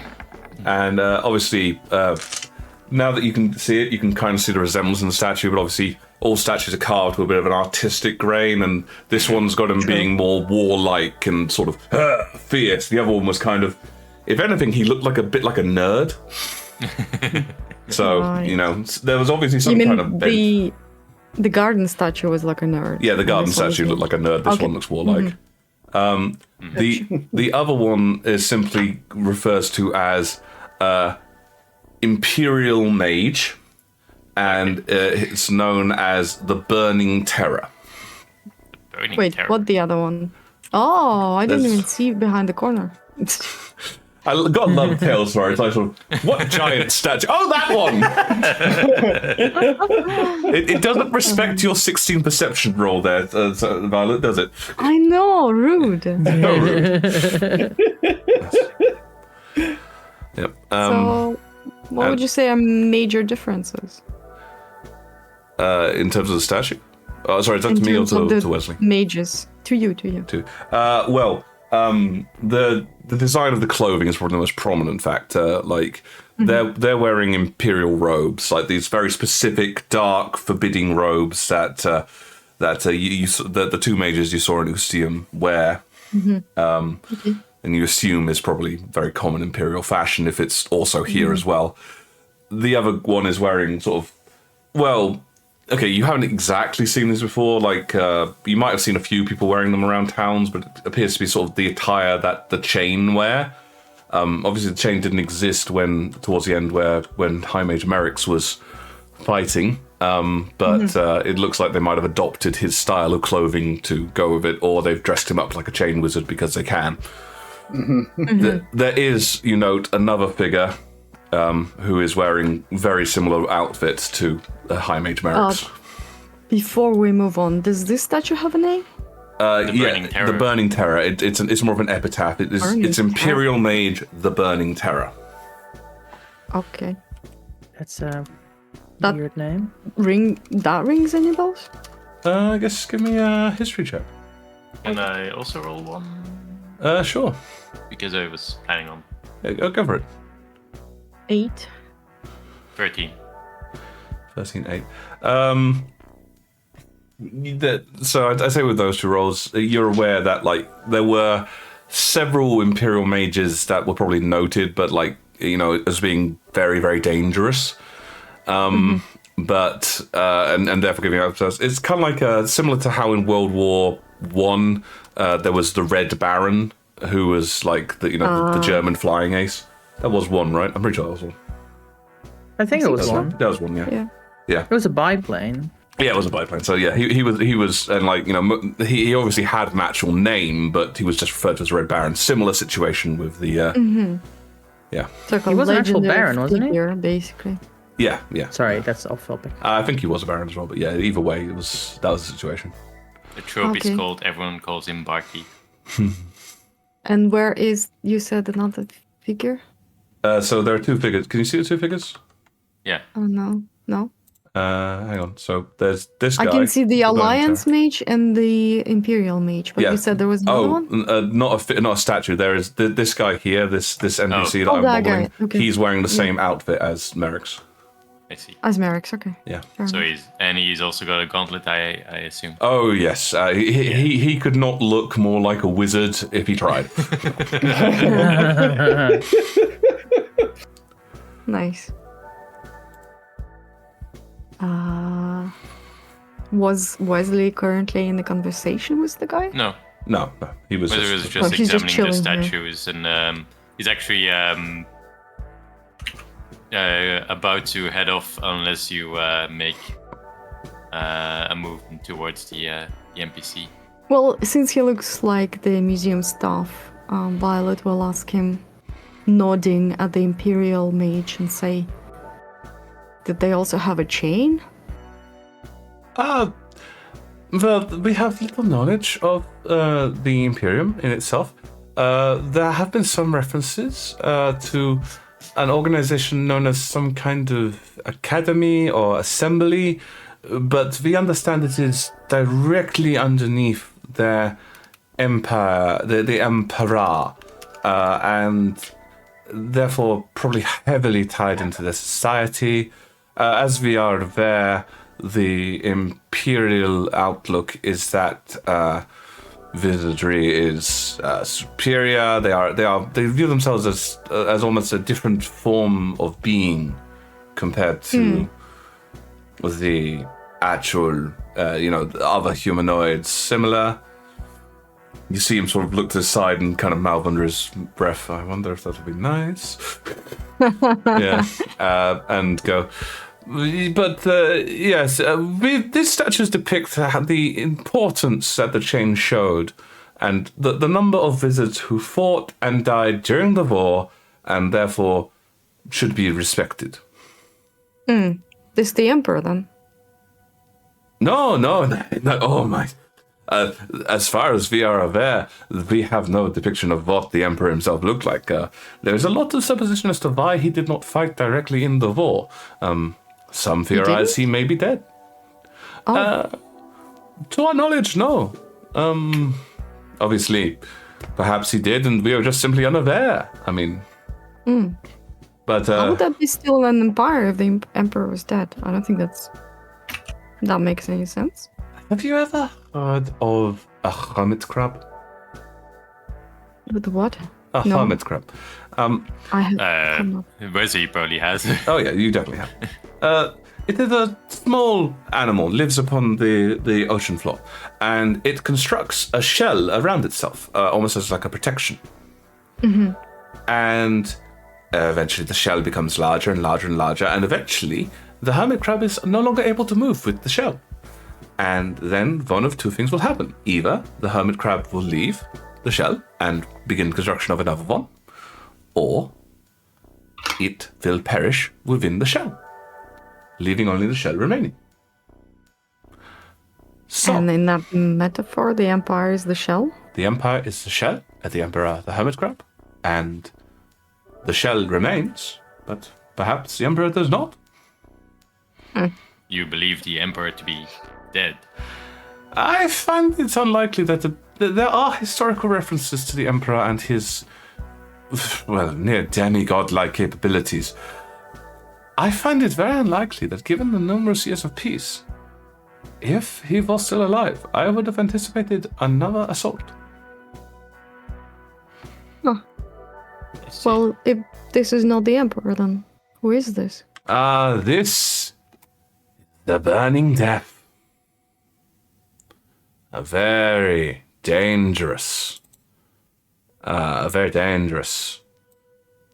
man who he was responsible for several campaigns of terror. It is thought that the purging of Volumia was carried out by him.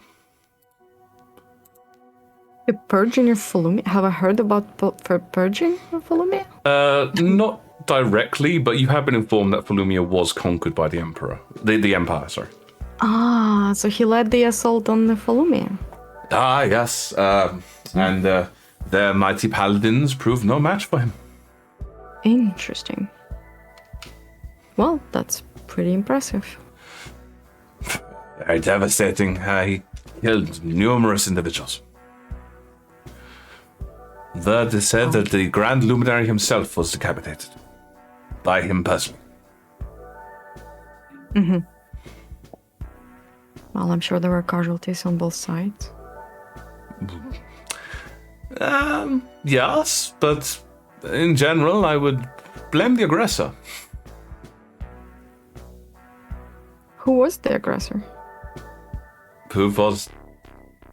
where are you from?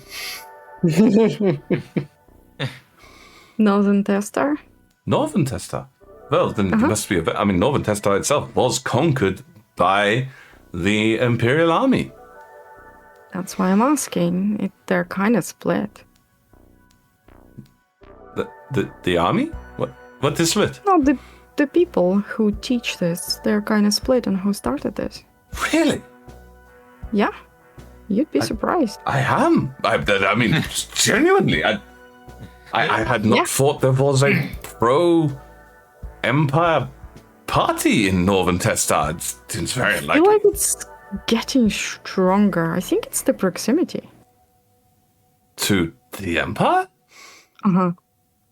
But he's going to try to get out of view from the wizard guy and signal to Violet to stop. While I am going to ask you to roll deception, Wesley, give me a stealth Okay.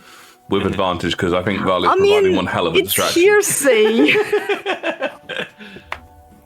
I have no issue with you doing it. 19. Yeah, no issue with you doing it, but it's definitely how he'd react as well. Also, 14.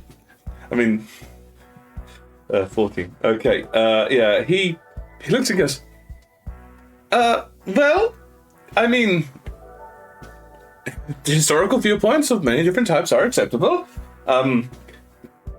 I will have to, I have to confess, I have not heard anyone ever suggest that the Empire was not the aggressor. Even It's mostly the youth. I think they're just rebelling against, the worldview of the previous generation. God, the education system in Northern Testa must be worse than I thought. So they say. Yeah. No, the Empire was definitely the aggressor. I don't know why they're telling you differently. They swept up almost the entire alliance except for the 5 unfallen nations. Oh, of course. Can I quote you on that? I mean, this is why I'm here. I'm trying to learn. You may certainly quote me on that. Anyone who wishes to debate with me as to whether or not the Empire... I'm genuinely finding it difficult to say that you think that your point of view, because it seems... It is akin to me saying that gravity occasionally goes upwards. Right. Without No, sometimes magical interference, I am aware there is magical interference. Have you heard of the gravity spell? I'm telling you, it's the I don't know. It's the teens that gather on the corners, start smoking cigarettes, and say things like, maybe things would be better if the Empire took over and stuff. Is there anything in these cigarettes? Rebellion, probably. You know how the kids are. What are you even Well, Actually, these students standing around going, trolling "Oh, God, this guy? I think I will need to sit down for a moment. That's okay. I have my ancestors fought in the war, so this is very troubling to me. No, I get it. Sorry. What was your name, by the way? Sorry, Miss Silver. Silver, Miss Silver. And you're from Northern. Yes, I will have to continue to inform you that the Empire was definitely in the aggressor in the war. Anyone who has taught you differently is wholeheartedly wrong. Even the Empire is confident in saying that they were the aggressor. Mm-hmm. See, this is why I'm here, to kind of close the gaps in my education. Well, I'm certainly glad I was able to do that. I feel I must now inform someone that we need to desperately help the Northern Testar educational system. This is Yes. very... They're dicks. Send help.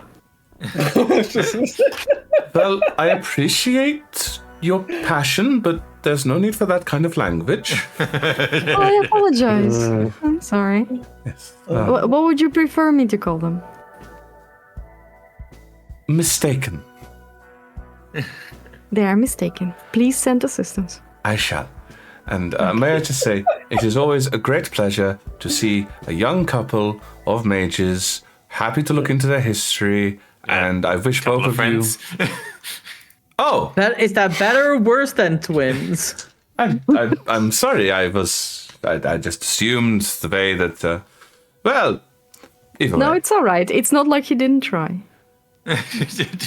He's gonna look at you wetly for a second and just sort of, nod sympathetically and then put his hand on your shoulder and go, "A woman's heart is one of the most difficult to win prizes." That and the fact that we are fraternal twins didn't help. Let's go with. Oh my god! What are you doing to this man, Violet? Look, there's a lot of museum left to examine. We should be on our way. I must apologize. I'm gonna go sit down. Come, Silver Deer.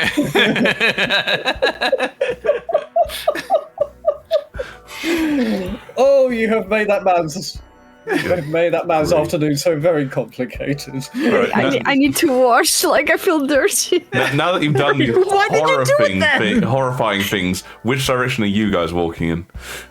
Right. Wizzy's going to drag Violet towards the exhibit on the Servant of the Sea. Okay. Okay. Yeah. All right, so that's in this direction. All right. So we then leave you as you're heading towards that way and head back to Onyx and Talon, who you can find your way into this part of the library. Which I think I put a door for. There we go. Yep, To the library we go. So pull yourself inside. Ah, why can't I move? As you made a nice set of doors. Yeah, they're fun. All right, so you guys head inside. Much quieter in the library. Well, thank goodness for that. And yet there are just people. This is very much an academic place. There are people looking around. You can see a few assistants, and obviously this largest male black dragonborn at the top. Okay. Not going to bother him. Okay. I guess we can't see anyone from our group at the moment from where we are. I'm going to say perception with disadvantage, considering where I know Talon is. Yep, that's fine. Okay, me too? Yeah, you're in the room, but perception with disadvantage from both of you. That is a 13. Oof. That's also a 13. Yeah, I'm afraid not. At this point, you're looking around, but you cannot see anyone, obviously, in your group. Okay, but we can see that there's multiple tiers.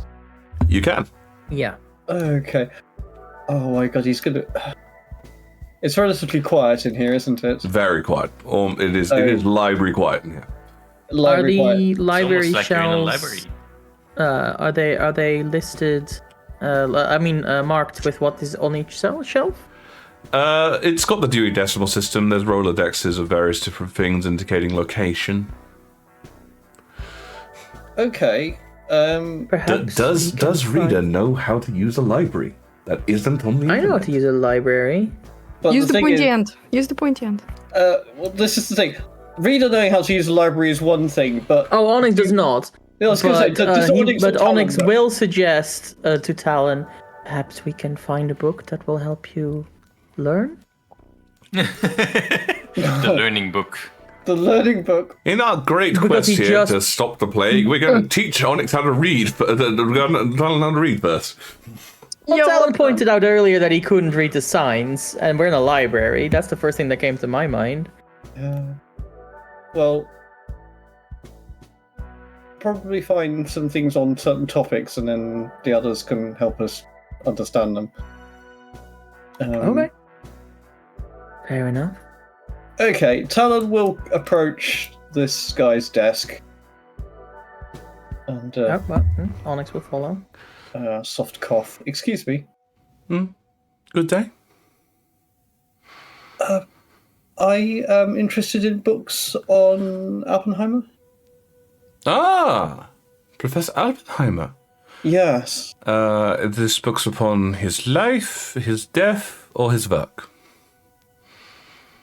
Well, kind of all three, really. But are they scattered or are they in one place? His work is obviously kept. That of which has been released by the government at large is kept in our discussion on arcana, tech, mechanics, and physics. His life is primarily in our biography sections. I'm afraid there is no autobiography, but there are numerous biographies from different sources. I see, yes.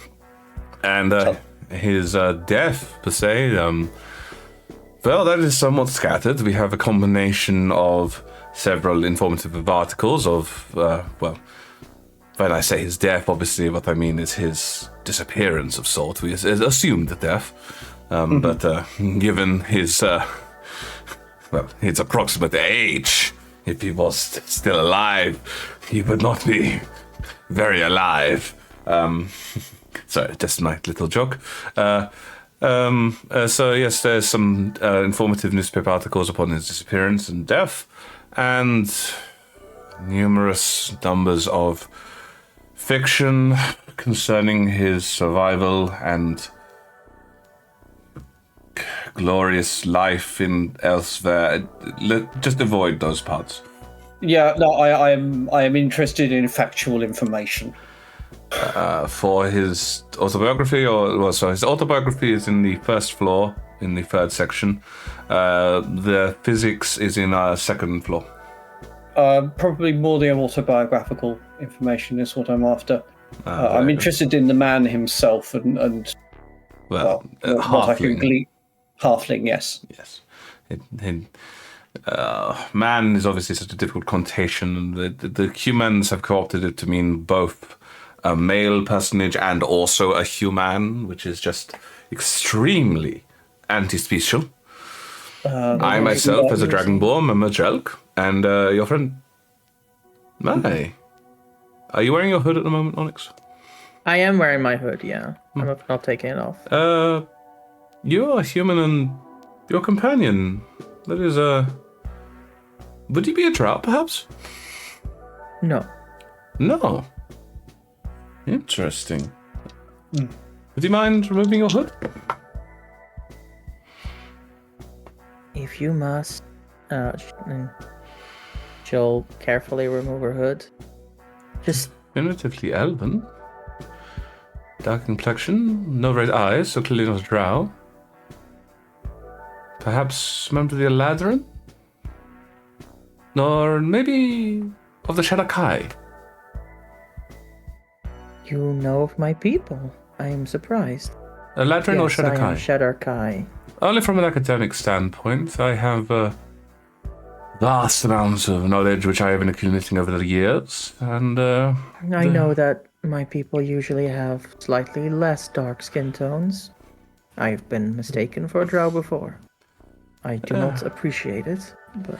Well, I mean, no offense. I mean, to be honest, I would be surprised that you have been mistaken for a drow. The majority of people are also unaware of them. They do not tend to leave the Underdark for most of the times, and let's say when they do, it is generally quite unpleasant. Yes, the underground kin are misled in many ways.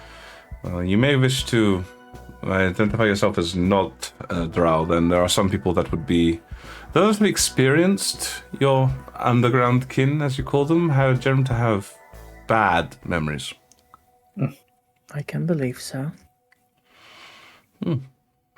I did not think we would find many Shadar-kai in the material plane, though.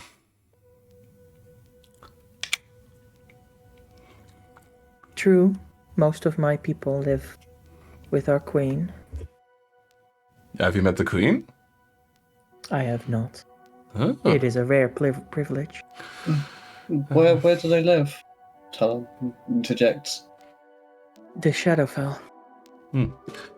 It is a plane of, located somewhat, well, generally speaking, in the grand wheel of cosmology, ventrally to the current one. It is unpleasant, according to most of the books I have read. It depends on which area within, but none of are nice. Well, I can't say where I grew up was very nice, so... No, where was that? Can we have that? Seawards. Oh, well, with all due respect, I would consider the Shadowfell far more then deceive us. Understood. Maybe deception roll, by the way.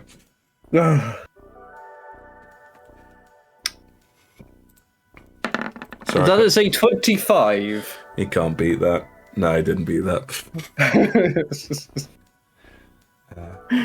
But sorry, I cut you off, Rita. Sorry, you wanna? That's what you're saying. No, it's fine. I've forgotten what I was about to say, but I don't think it's necessarily that interesting. Just reaction to what he said. Mm-hmm.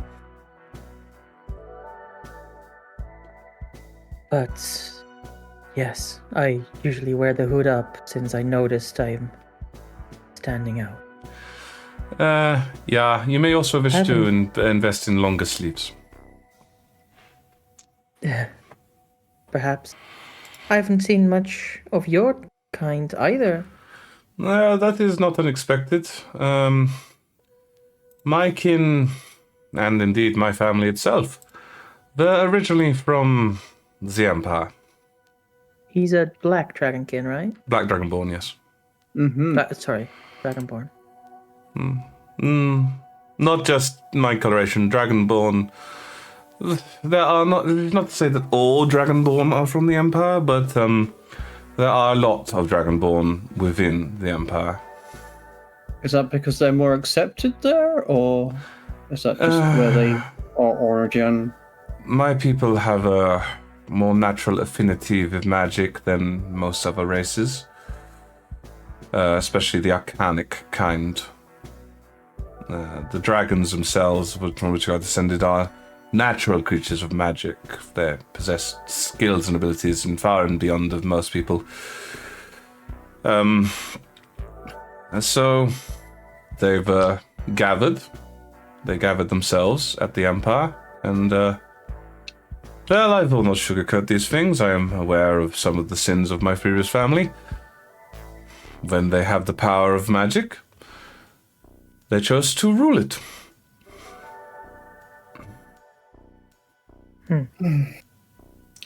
I have to live with that.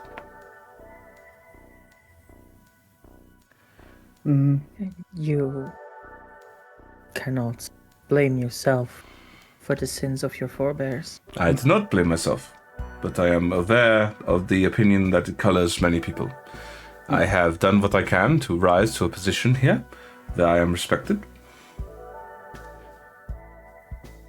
Well, as one duck out of water to another, I would never disrespect you for what you are. Thank you. Likewise. Thank you. And she'll put the hood back up. I wish you luck with your research into Dr. Alpenheimer. He also has many sins, but having read some of his books, I believe he did wish the best. And it was to his unfortunate that something which was noble when you first sought out can be twisted so badly. Anything can be made a weapon if the intent is there. Of course. Best of luck. Thank you.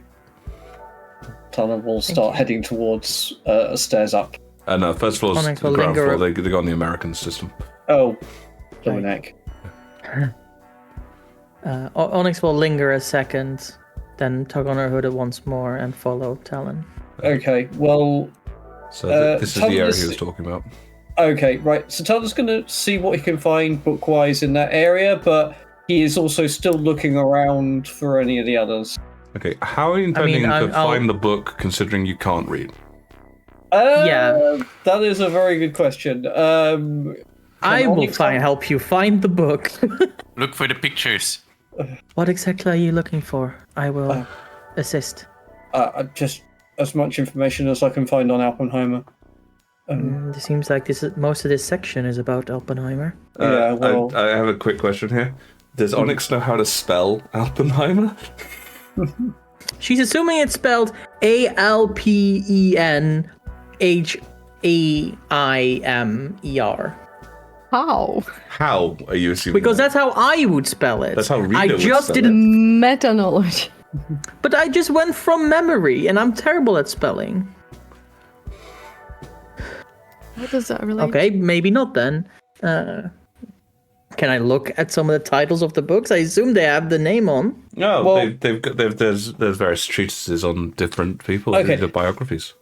Okay, Talon has seen the name written down a few times, so he can identify the name by that and say, look, this book is about him, this is what I'm looking for. Fair enough. Onyx can give me an investigation roll to try and find books about Oppenheimer. This is- I was you waiting can for the read. point where you're like sort of going, I'm going to look for books. 18. How? Okay, yes. Yeah, that's why I specifically kept following him. yeah, as well, I mean, my ready answer for that was with difficulty. That's fair. So you do find a variety of different books from Oppenheimer, but to say they vary is a gross understatement. They start off with things like Oppenheimer, Hero of Science, Oppenheimer, Master of Arcana Tech, that sort of stuff. And then they get to like sort of like a more middling ground where it's like Oppenheimer, Hero or Murderer, and then Blood-Stained Hands of the Merchant of Death, a story of Oppenheimer. Yikes. Opinions are divided. I don't want opinions. I just want.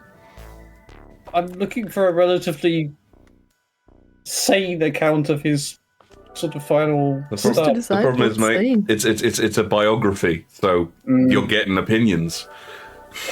Even an autobiography is just the opinions. It's just the opinions of the person writing it. Yeah, this is true. Is there an autobiography, one written by Oppenheimer himself? There is not. Oppenheimer? No, No, no, and Quantin specifically stated that unfortunately there was no. well, autobiography. he I thought By he all- did, but it's been like a few minutes. by and that's all like accounts one he specific disappeared under sentence. mysterious circumstances. He says he's going to disappear under mysterious circumstances. Oh dear. Yes, yeah, but yeah, the books you get are even the ones that appear to have like the whole sort of Oppenheimer hero or murderer sort of situation. Sort of is kind of sounds balanced. Are very much so just a case of like they tend to agree on like just from a quick skim, what you can see is they tend to agree on like what Onyx can see and relays to you. Is that they tend to agree on like the factual aspects, like where he was born, Paraxis, where he grew up, also Paraxis, his studying at the Collegica, which at that time was still a fledgling institution and not the powerhouse that it was, his work with various technologies. They do reference the military testing ground where he did a lot of his work, which are a series of islands just to the east coast of Paraxis. Okay.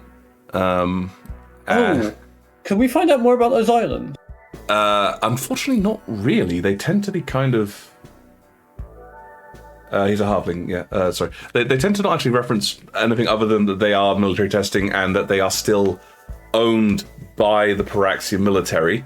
And a lot of them are off limits because, well, effectively, some of the military testing that occurred on them ended poorly.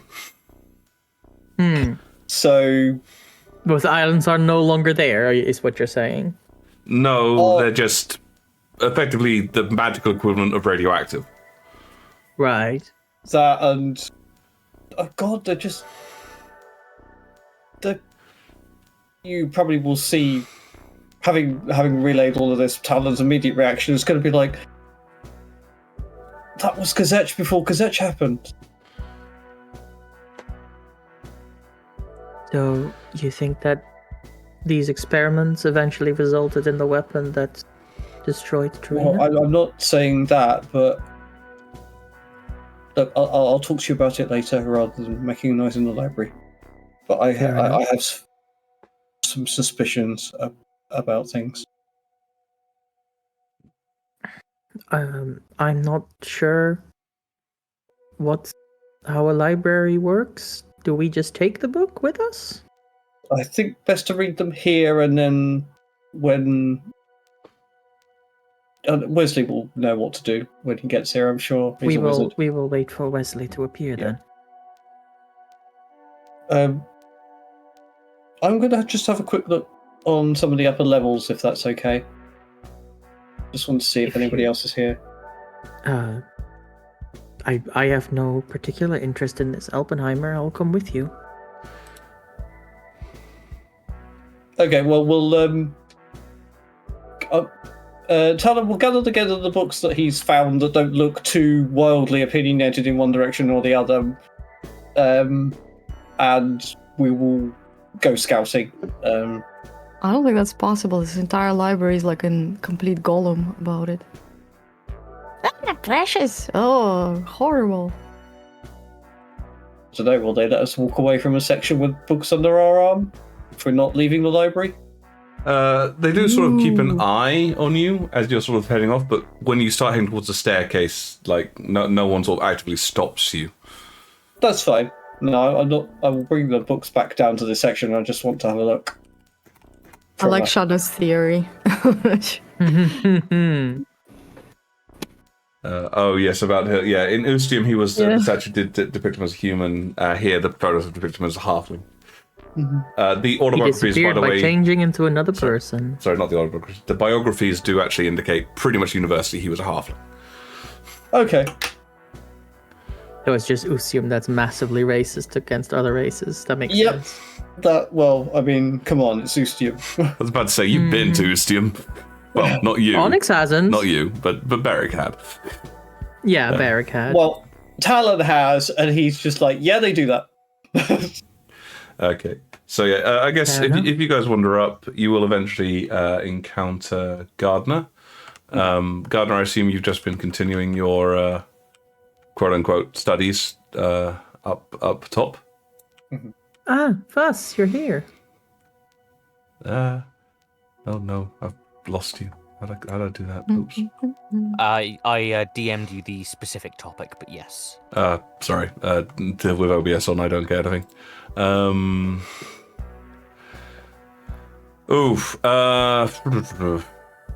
give me an investigation roll again. Yep. Not holding out a huge amount of hope for this, but Yeah, it is what it is. I lost Onyx somewhere. I'm gonna have to drop you a new token. There you go. Was there a specific reason, Wesley? No, I was. By the way, you dropped me here, Ah, there I am. Wesley. I don't suppose I can. Hold on. Do you want to ask that question in character when it's our turn, or? Yeah, it's Gardner at the moment. But yeah. I mostly was asking Wait, but it's cool. It's cool. Yeah. Am I able to sort of ground myself and try and use guidance to help find what I'm looking for? So, while you haven't got the same level of experience of knowledge about the whole, magic and its usage in the Alliance, you have been informed of it, and you are aware that to do guidance, you would have to perform several movements. And although I haven't put a shitload of NPCs inside here, there are people around who might notice you casting magic. So that is something you should weigh up on. Right, so I would have been warned against using magic in public then, yes? Even from your limited experience in Curiosity, some people would have mentioned it and that sort of stuff. Mm-hmm. Right, I don't think we ever did, but maybe someone else. Yeah. Well, Talon definitely would. Because, I mean, Talon is magic, and you probably would have observed him not doing magic when he's around. I also did see you get ball gagged for being a mage. So, yeah, I will refrain from that and take my chance. This is probably not going to be very productive, but I tried. Yeah, it's always fair. 8. Yeah, so you're looking about the whole magical fallout and that sort of stuff. There is obviously dozens of references, but the problem is, as with a lot of these things, some of it is probably grounded in science, but a lot of it is opinion. Like, there are people who are basically sort of saying, some of the more out there versions are saying, if you walk in Gazette, you'll die instantly because the magic will just rip the skin off your body. and other people sort of saying, it's all a hoax, the government's covering something up, there's secretly XYZ in there, so... Yeah. It's like Googling the what is it, the Tunguska event? Yeah, and all that sort of stuff. Yeah, it's just not... It is not as useful as you would hope, unfortunately. You're kind of being drowned by information. Quite clearly, none of them have ever actually been to the area. There's plenty of them that claim they have. It's definitely bullshit. Well, I was going to say, just hand the book to Talon, describe what they're saying, and he could just... Yep.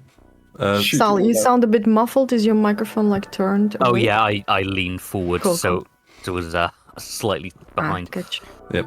Okay. But yes, as you're continuing studies, Onyx and Talon arrive. You're here. Yeah. Hello. I am not having much luck. How about you?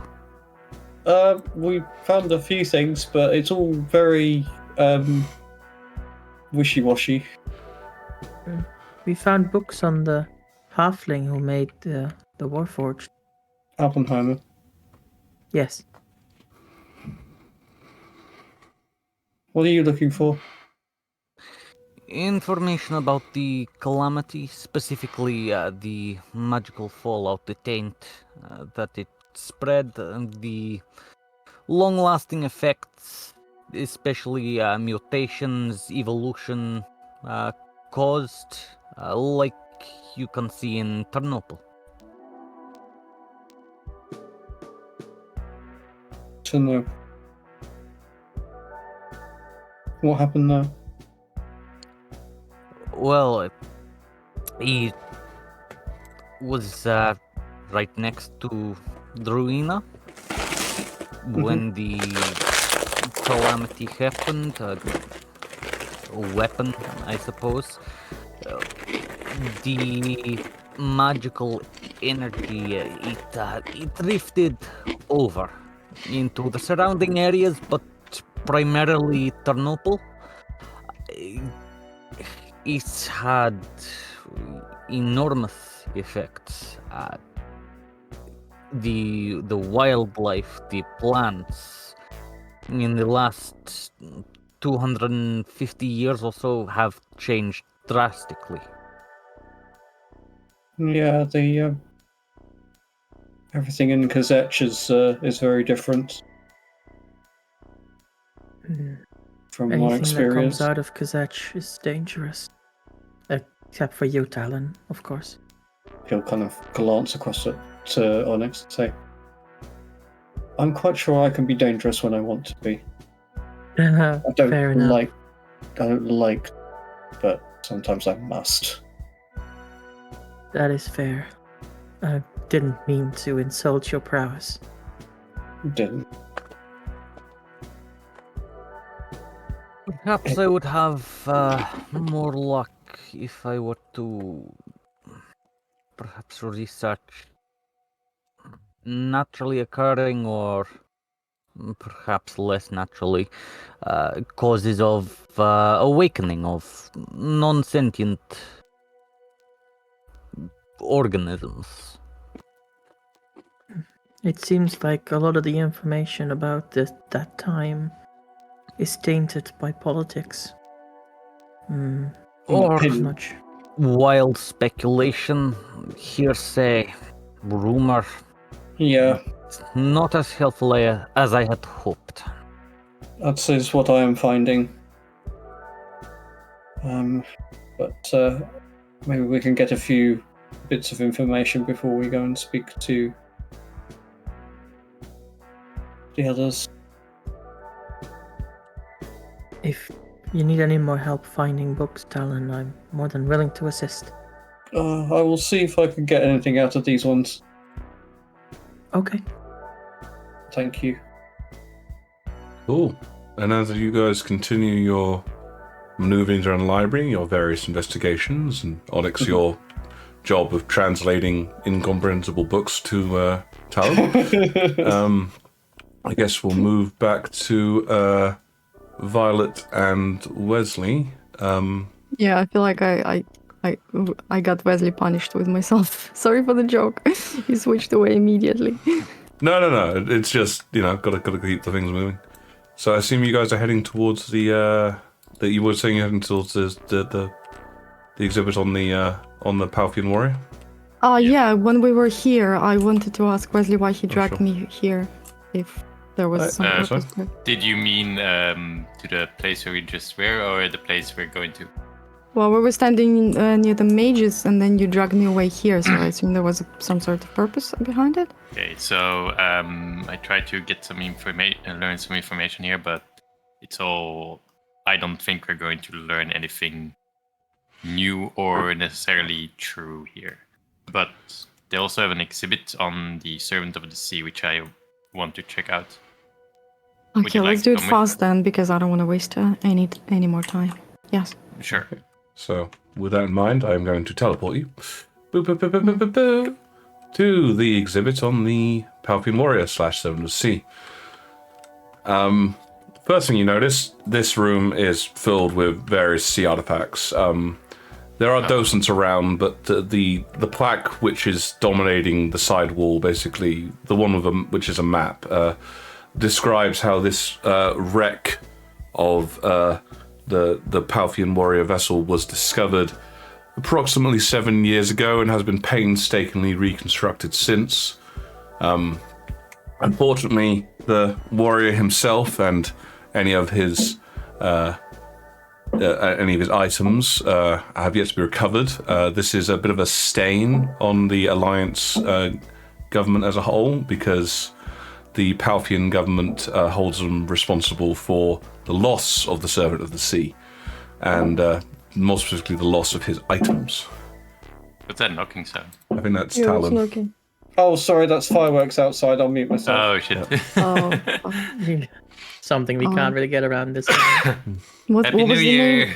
name? What's the name of the warrior? Happy New Year. He is only ever referred to as a Palfian warrior. Even the government of Palfius has refused to give that his name. Okay, so what do you want from here? I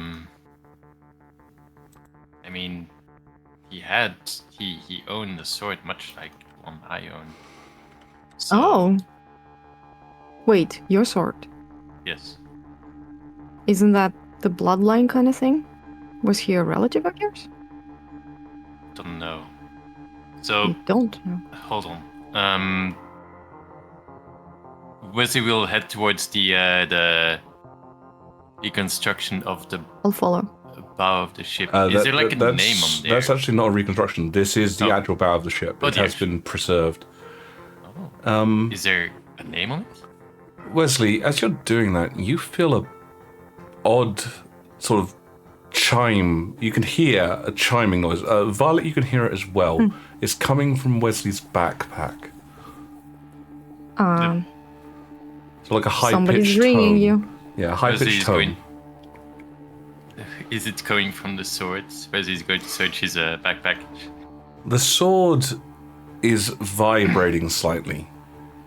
I'm gonna look around that nobody's attracted by this sudden, like, grabbing of his backpack and digging into it.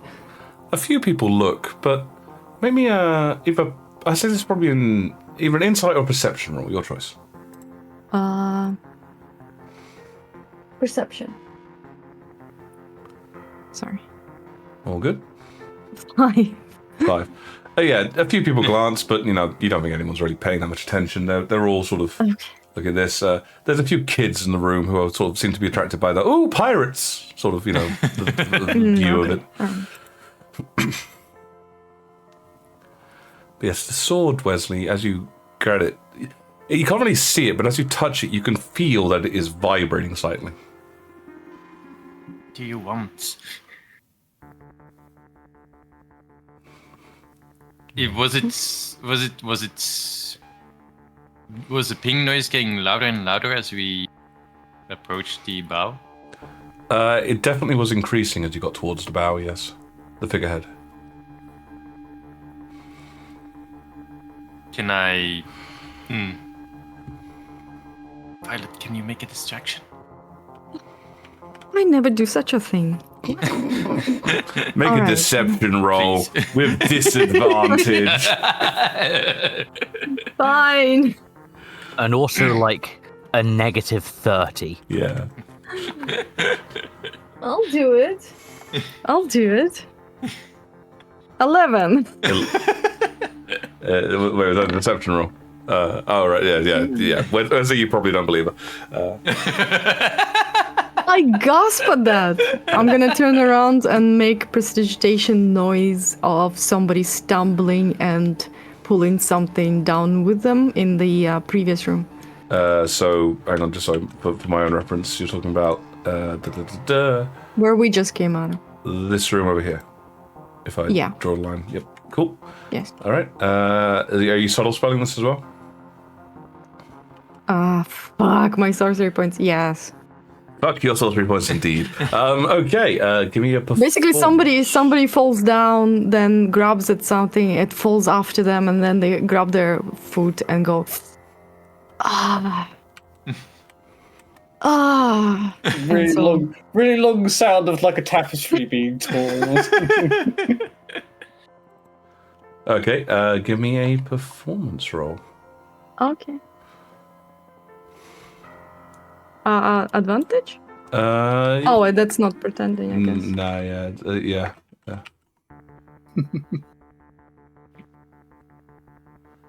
26. 26. Okay. Nope, that didn't work the way I thought it was. Ah, damn. I was hoping to get a quick sound effect of things falling over, but it turned into somebody's intro on YouTube. Thank you, intro. I mean, that is a distraction. Yeah, I well, thought that was just way It too didn't loud update. battle music. I was like, oh shit, how did that trigger combat? I have no idea. But yes, you from the other room you hear.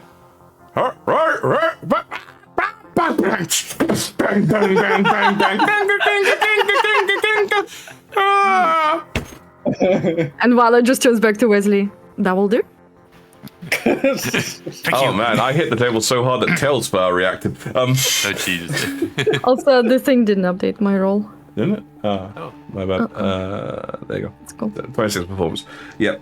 So, yes, the members of the group, the kids are immediately rushing in that direction with a kind of, "Ooh, what's that?" And the parents are being dragged. You think you've got a pretty heavy distraction at this point. Okay. Wesley is going to walk up to the figureheads and hold the sword against it. Okay, as you pull it up, the tone increases. And as you get closer, a section of the wood kind of sort of just seems to fade away, like it seems to dissolve within itself, revealing a slot, actually revealing multiple slots, you notice, but one which perfectly fits the sword hilt. Stick it in. Okay, you do that, and a disappears. light flashes from it, Ooh. and Violet, Wesley vanishes. Oh shit! But I thought you said you don't have invisibility. Are you saying that out loud? Like a loud whisper. Wesley, for some reason, Violet goes, I thought you didn't have invisibility. What? I have invisibility. You don't hear that, Violet. Yeah. I'm gonna look around the bow. Is that what it's called? The bow, Violet? it's the figurehead. I'm gonna look around the ginormous ship thingy Yep, because Wesley vanished. yeah.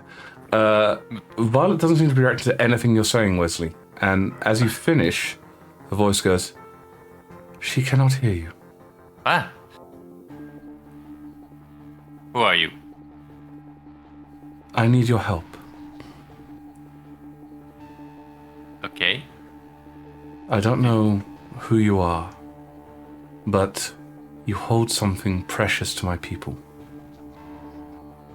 I was found with this at sea You have to return it to my people.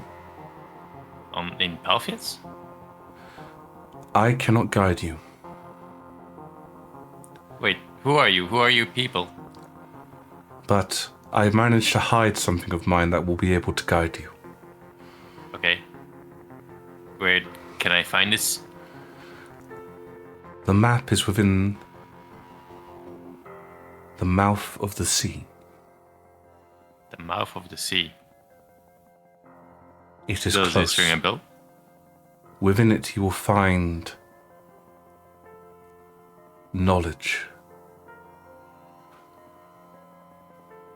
The mouth of the sea. A No. precious stone. I not know where it is, but it is nearby. Close, very close.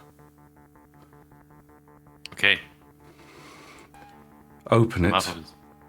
Retract the precious stone within.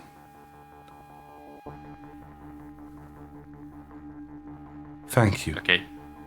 I trust you to Yes. take these things home for me. The thing that has been speaking to you, which you finally managed to spot, is the figurehead itself. Oh. I look upwards and say, you're welcome. I'll do what I can.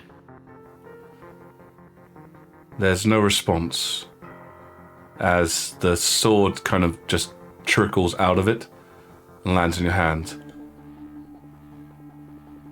Does he appear? After a few moments, Violet, you sort of you look past an area, you look back again, and suddenly there's Wesley. I was about to cut my losses. Look, Violet, quick! We need to find the mouth of the sea. I'm sorry, what? You disappear and then you need the mouth of the sea? Yes. Nah, you're gonna catch up on whatever happened to you right now. The figure, it spoke to me. What did it say? I need to find... After I ask that and he starts saying, I'm going to put my palm on his forehead and see if he has fever. Make me a medicine roll. What are you doing? Okay. Are you trained in medicine? I'm absolutely not trained in medicine, but I know what fever feels like, and I know it very well. Because natural 20. Oh. He's not running hot. Actually, he's slightly cooler than normal. His whole body actually feels slightly cooler than normal. Have I ever been in ethereal plane? I don't believe you have now. Okay. Look, I was asked to bring the sword back to its people. Aren't you its people? I guess not, but it directed me to the mouth of the sea, where I can find directions and knowledge. Okay, well, I'm sorry, we're in a bit of a rush to save the world. Yes, so if you please can help me look, then we can... After? We have to run after we Yes. find Elfina. This is the only chance I have. Please. People will die.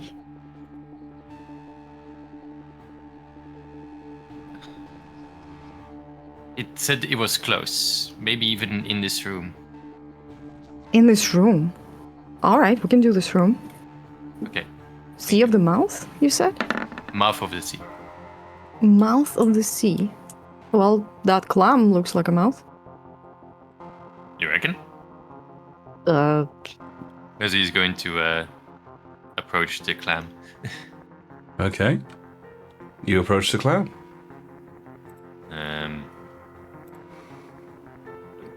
Can I look in it, or is it fully closed? Well, it's currently closed, but you do have your sword hilt. Mm-hmm. Can I hold it towards it, at it, on it? As you do so, a small blade extends from the hilt, turning it into an oyster shucking knife. As he does that, I will throw distraction in the other room.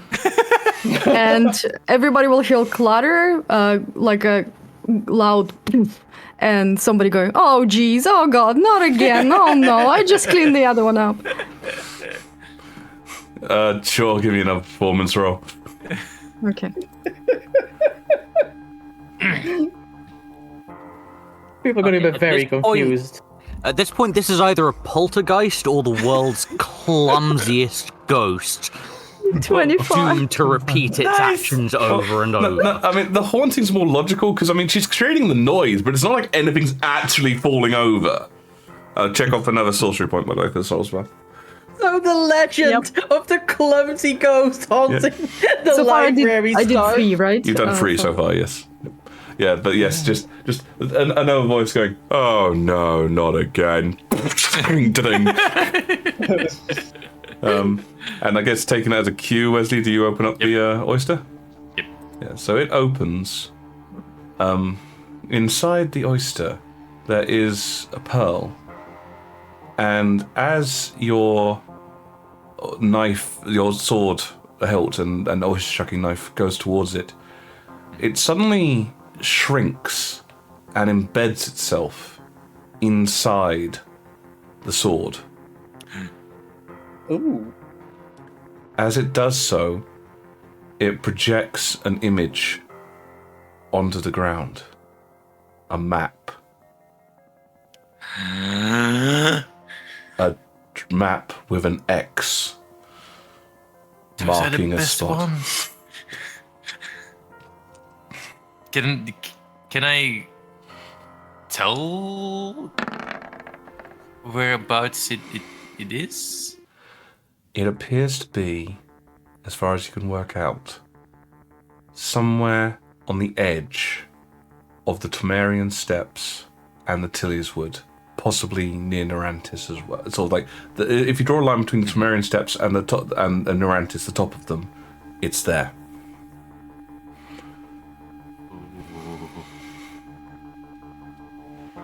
Okay. Can I?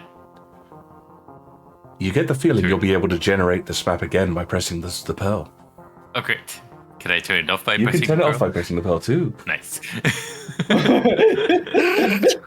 I'll do so, and I'll stuff the hilt away. Yep. In the next couple of weeks, Wesley will become so annoying. Click, click, click, click. I just gave him a fidget spinner.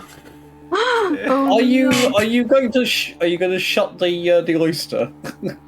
Oh. Oh yeah. can Can I shut it right after he's done with it? Yeah, whether you just manage to extract your hand from the oyster as Viola goes "What?" and just Careful. Careful. You got what you need? Almost. When we entered, was there someone like clearly overseeing this exhibit? There was some docents in the room, like they're sort of probably overseeing the exhibit a little bit, but you know, Yeah. you I want to approach one. Okay. So here's one. He sort of probably wanders over and just goes, Did you see anyone rush past? We've been hearing lots of loud noises. Oh, I saw heard that guy. He has like a prosthetic leg. I think it stopped functioning at some point. Do you have like magical things that could interfere with it? He had a magical prosthetic leg? Yeah. And I'm gonna describe that leg of the guy that was chasing Talon in the Collegica. Oh, the full-on legs? The Yeah. robot Warforged legs? But I'm describing just one leg. Just one leg. This one-legged man. You believe he's the fugitive? The fugitive? Who's the fugitive? Well, he's committed a person crime, so he's running away, so he's a fugitive. Oh, no. I was in that room with the cauldrons, and he approached one of the cauldrons, the red one, and suddenly his leg just, like, turned off. I remember the cauldrons. You see him pause for a moment and goes, You were in the mineral display? Yeah, No it was one ever goes very to- lovely. Really? Sorry? No one ever goes Oh. there. Oh, well. Oh, I wonder why not. It's so colorful. Each to their own. I mean, yeah. I'm glad you enjoyed it. But so he was in that one of those rooms and his leg stopped working. Yeah, he approached the red one, right? I noticed because I was standing right near it, and I was like, oh, that's a lovely color. And suddenly he's like, went, "Pip, pip, pip, pip," and like he stumbled, Right. and then he, I don't know, decided to get away from the room, and he like fell right outside it, and I think his leg is now malfunctioning. I'm sorry. Let me see if I understand this. You believe his leg is dragging him around and he's knocking things over? Yes, like a bull in a southern shop. Fuck. Yes, look, there's a one-legged. Who does porcelain in this world? Milan. In a Milan shop. My goodness. How strange. Look, sorry. Can I ask you a question? You might have a lawsuit on your hands. I'm just saying. Yes. What? What am I? Perhaps Anyway, I should find the senior docent. My friend has a question for you, and then you can run. Okay. He sort of turns and looks at you, Wesley. Yes. Yes. Please. Do you know the name of the vessel that was recovered? Oh yes, sorry. So something this is almost sort of like be relieved on a subject he can actually answer a question about. Yes. So it was as a Palpatine vessel, obviously had an elvish name. It was known as Shakal Gimli, which roughly translates to the Sea Star.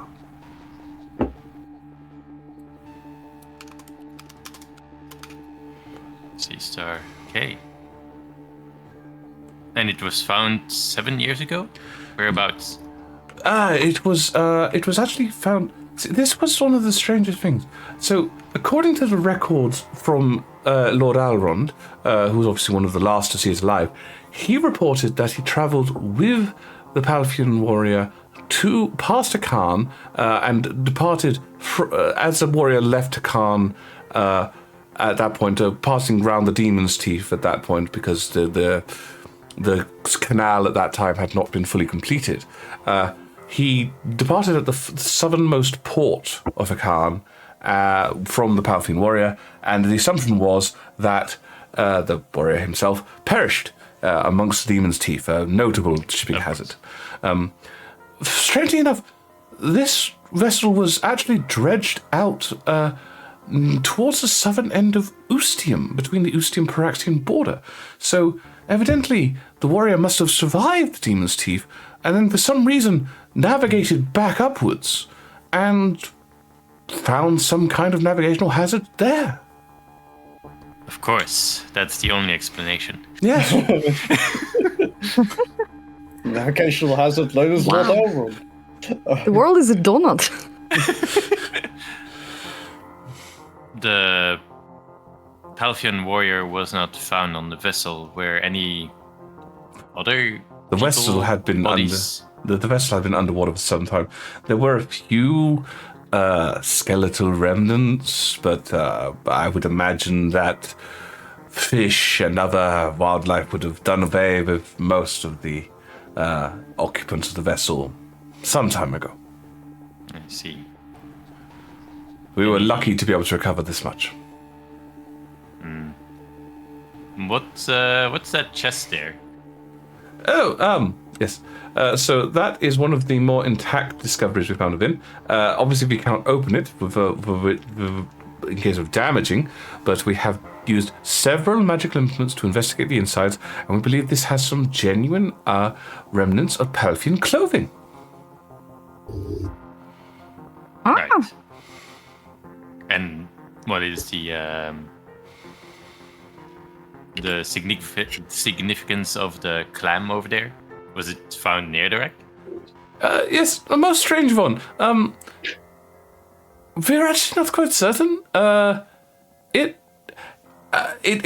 was on board the vessel when it was floated, and then when it was preserved and taken here, it must have just come along and... I'm not entirely certain why we set that up. I see. I just felt a strange... I don't know, when we saw it, it just seemed logical to put it there, but now you've drawn my attention to it, and I'm thinking about it. I have no idea why we put that there. How peculiar. Very And Violet strange. will side-eye the chest and say, you know, you better find that guy. I have a feeling he's about to fall down again. Hold on. What? This whole exhibit. Why is it here in Futura rather than in Ustium? Because the Well, it was servant of the sea found- had a. The seventh. He was good friends with Lord Auron. This was well known.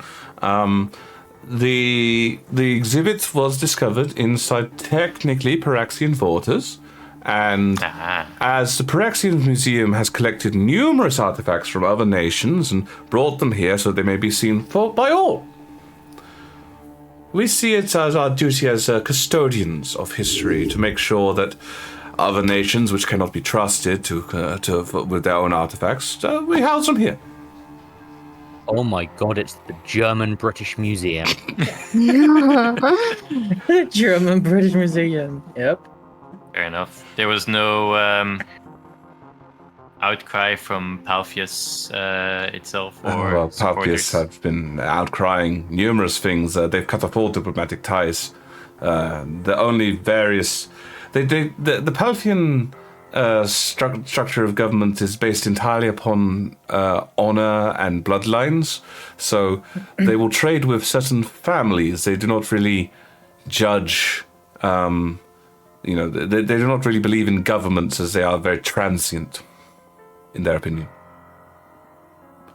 I see. I'm sure they are quite annoyed, but numerous attempts were made to reach out by the government, and Palfius has not responded. Very well. Make me an insight check, both of you. Okay. It's a 16. That's Is he lying about the reaching out? 18. 18. Yeah, both of you, like, his last statement, that kind of read like somebody who was reading a prepared statement. Yeah.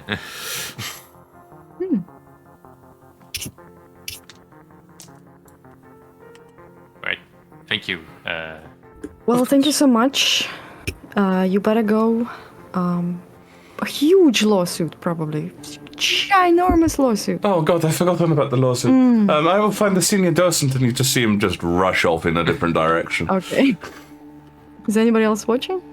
I mean, the few people, given that last statement when he sort of scarpered off in a different direction, some of the people have now turned their attention into the room, but they are kind of following his run rather than you guys specifically. I'd like to investigate the chest, please. You'd like to what, sorry? Investigate the chest. Sure, what are you looking for? I'm looking for A, if it's locked, B, if there's like a magical mechanism or physical mechanism, and if there's like a trap. If you're laying this note to Wesley, I can help you look. Basically, give you I mean, you can probably gather from everything what I'm trying to do. You're smart. Okay. Make me investigation with advantage, and if Wesley's giving you a hand. I don't have investigation trained. I don't know if that's an That's all right on this particular occasion. Also, Wesley, can you make me an Arcana check? Intelligence based. 11. 10. Oh. Okay. Yeah. Hold on. So no, he can't make it. I'll use my inspiration. Fair enough. Oh, well, that's Yeah, sounds like a 27. sensible. 27 on that Arcana There we check. go. Okay. So, Violet, as you're sort of looking at that, you can see that it looks like, you can't tell specifically if it's locked without like physically touching it, but you can see like the hinges have got like lots of rust on them and encrusting. It doesn't look like it's moved in a long time. Wesley, as she's doing that, you note that unlike the oyster plinth, there are small glyphs on here indicating some kind of running spell. Okay. I'm going to grab Violet's shoulder and say, "Careful. This exhibit is protected." Does it look like it's installed by the museum as opposed to it came with it?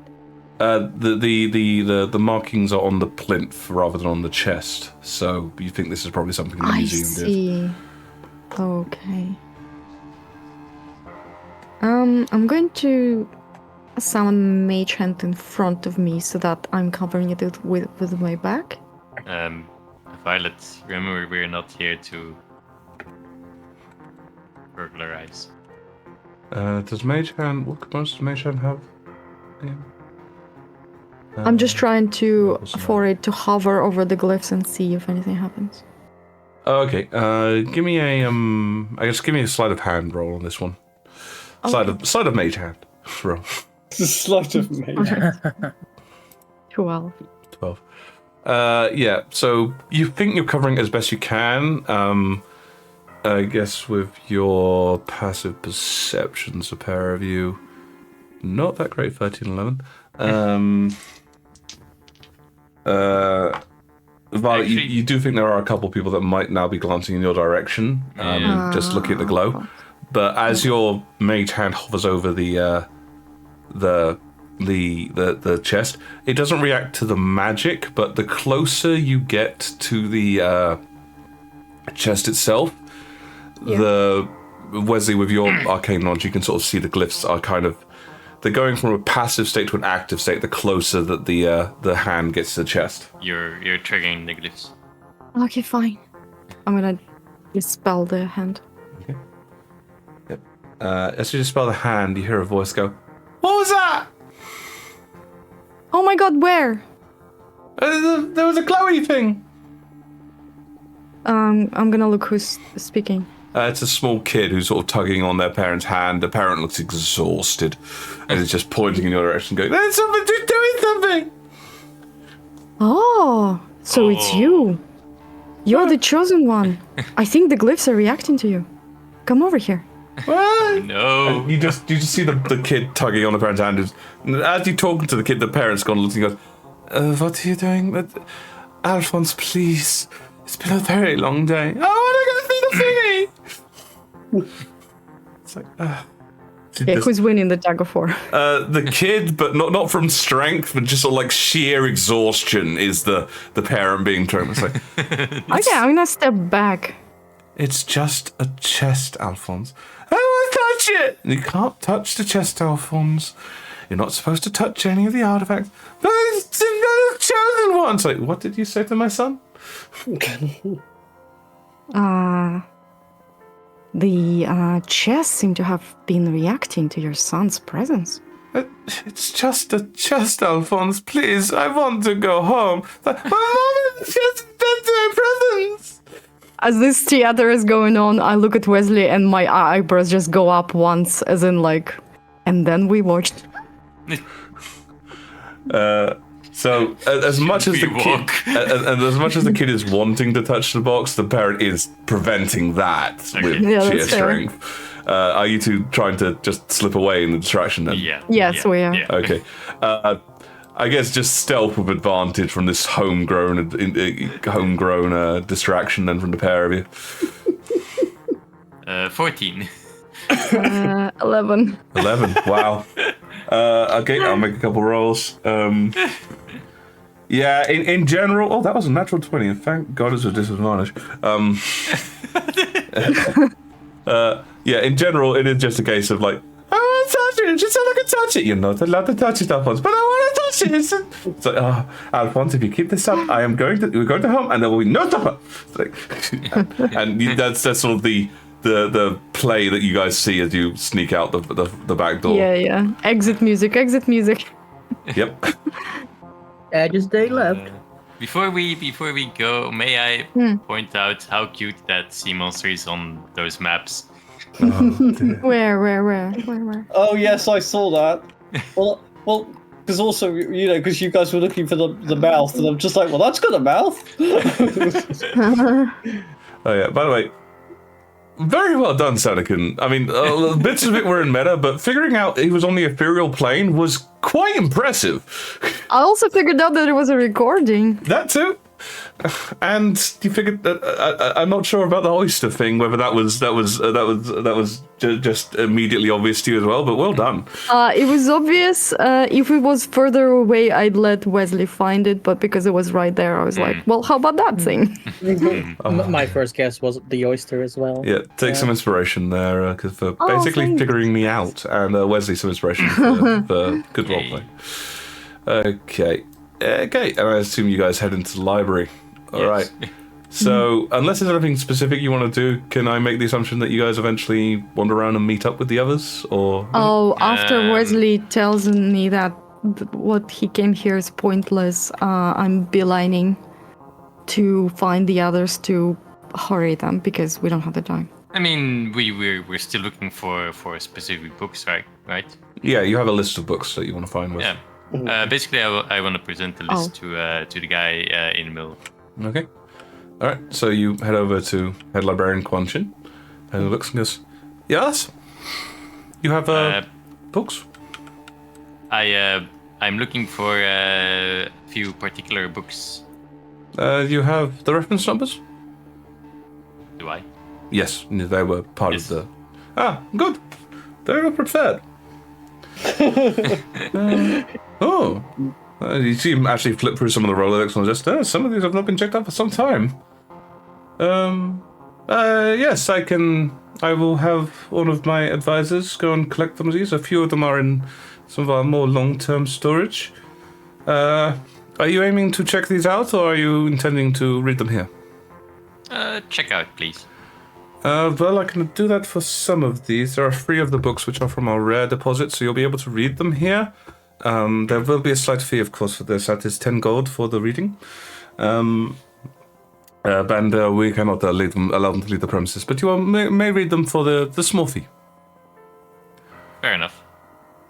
You see him hold out his hand. Hold on. I mean, I'm full right now, so I'll give him 10 gold. Okay. Okay. Do you wish to read down here at our desks? Would you prefer a private room? Is there anyone in particular you're meeting?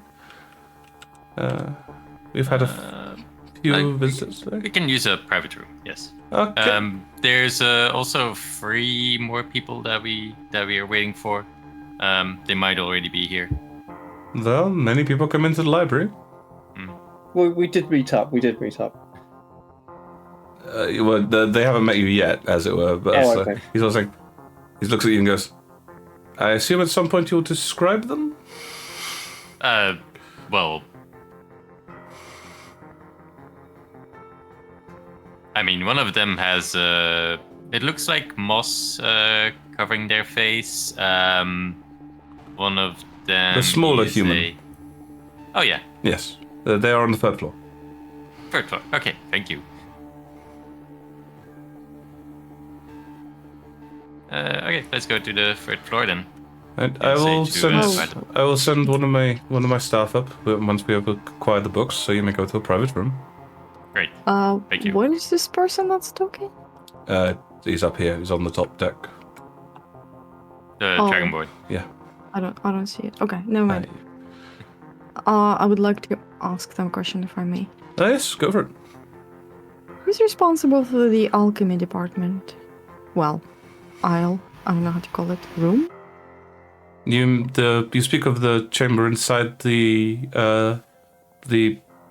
inside the museum, yes? The minerals, yeah. Yes, that is actually a bequeathment. I'm sorry, what? Quick? A bequeathment.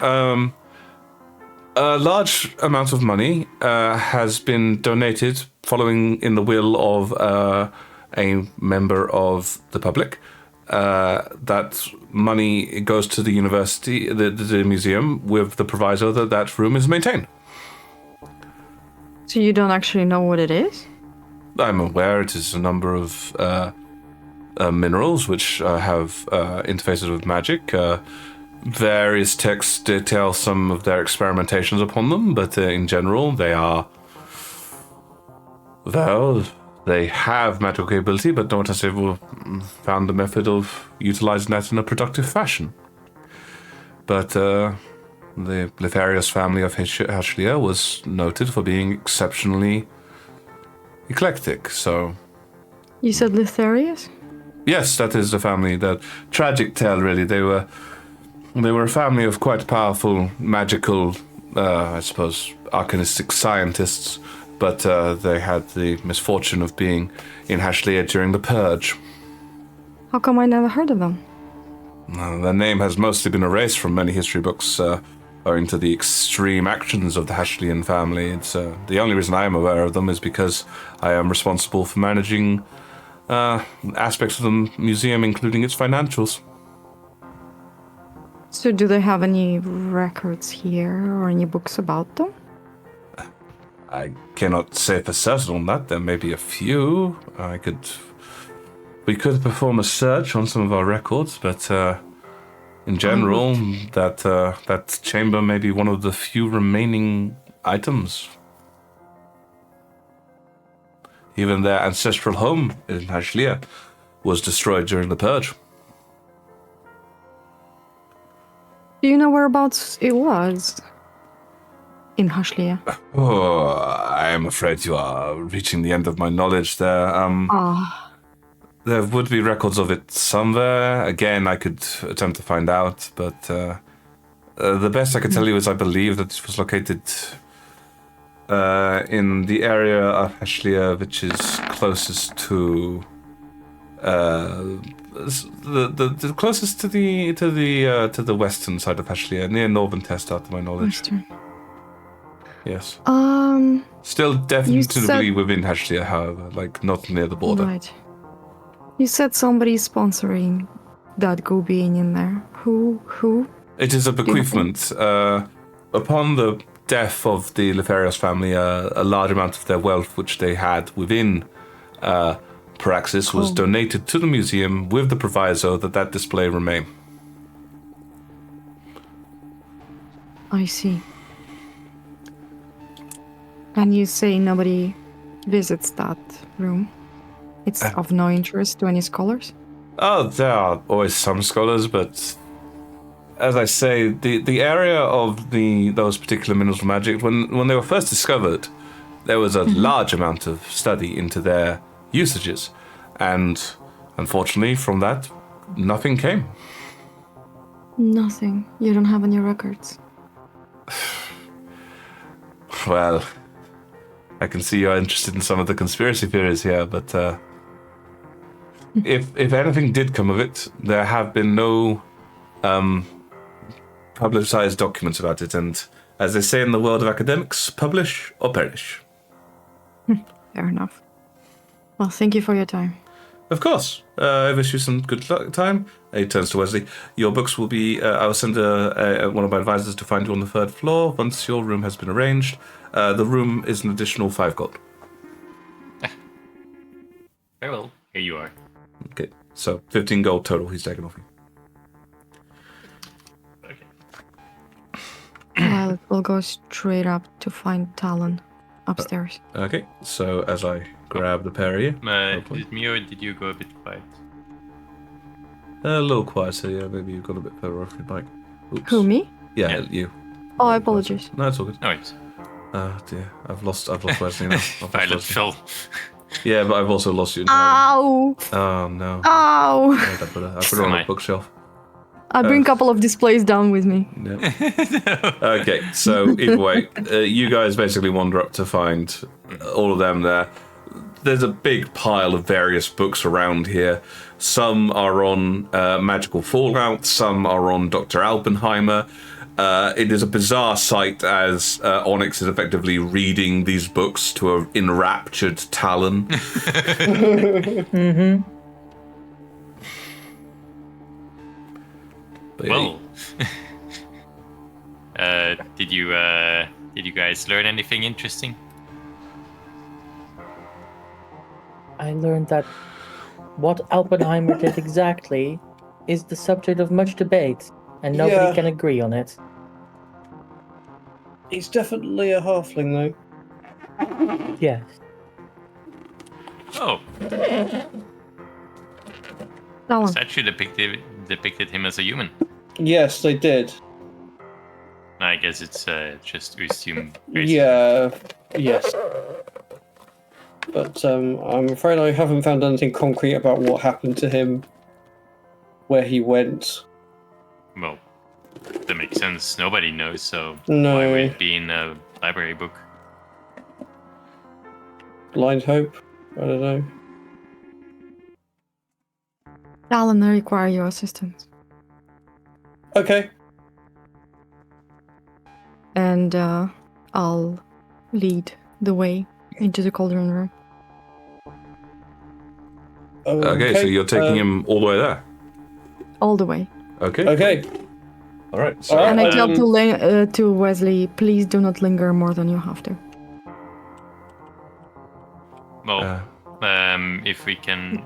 There's 3 books that we can't check out, so if we can divide those 3 books amongst us, learn what we can learn, then we're out here faster. Sure. Talon, what do you want me to do with these books on Oppenheimer if you're leaving? We should probably return them. I'll take them back down to where they came from. Okay. okay. Oh, Talon, Yeah. you could tell me all you learned from the Warforged corridor Yes, later. I'll gladly talk to you about that later. And I'll kind of shoot Onyx a bit of a look as well, as a case of I've got some explaining to do and I will do it kind of look. Okay. But he'll take Slight nod, and I'll give you the book. so he'll take the books for those and try and he will make an attempt at trying to put them in the right place. An actual librarian is going to come by that section later and have a hernia, but As they do. yeah. So, to save myself from clicking, I am teleporting the two of you to the to the room. Yep, that's fine. Bet you didn't All know I can could say do really is wee. that. Yep. So yes, Violet leads into this room. There are a few more people in here than you when you first were here, Violet. And as you'll get past them, you hear them one sort of saying, "So this is where they first saw the one-legged man?" I keep creating legends in all the games I play. The legend of the one-legged man. Yep. But yes, Beware the one-legged man. He's the one to fear. it wasn't me. It was a one-armed, one-eyed, one-legged man. He had a ginger beard and everything.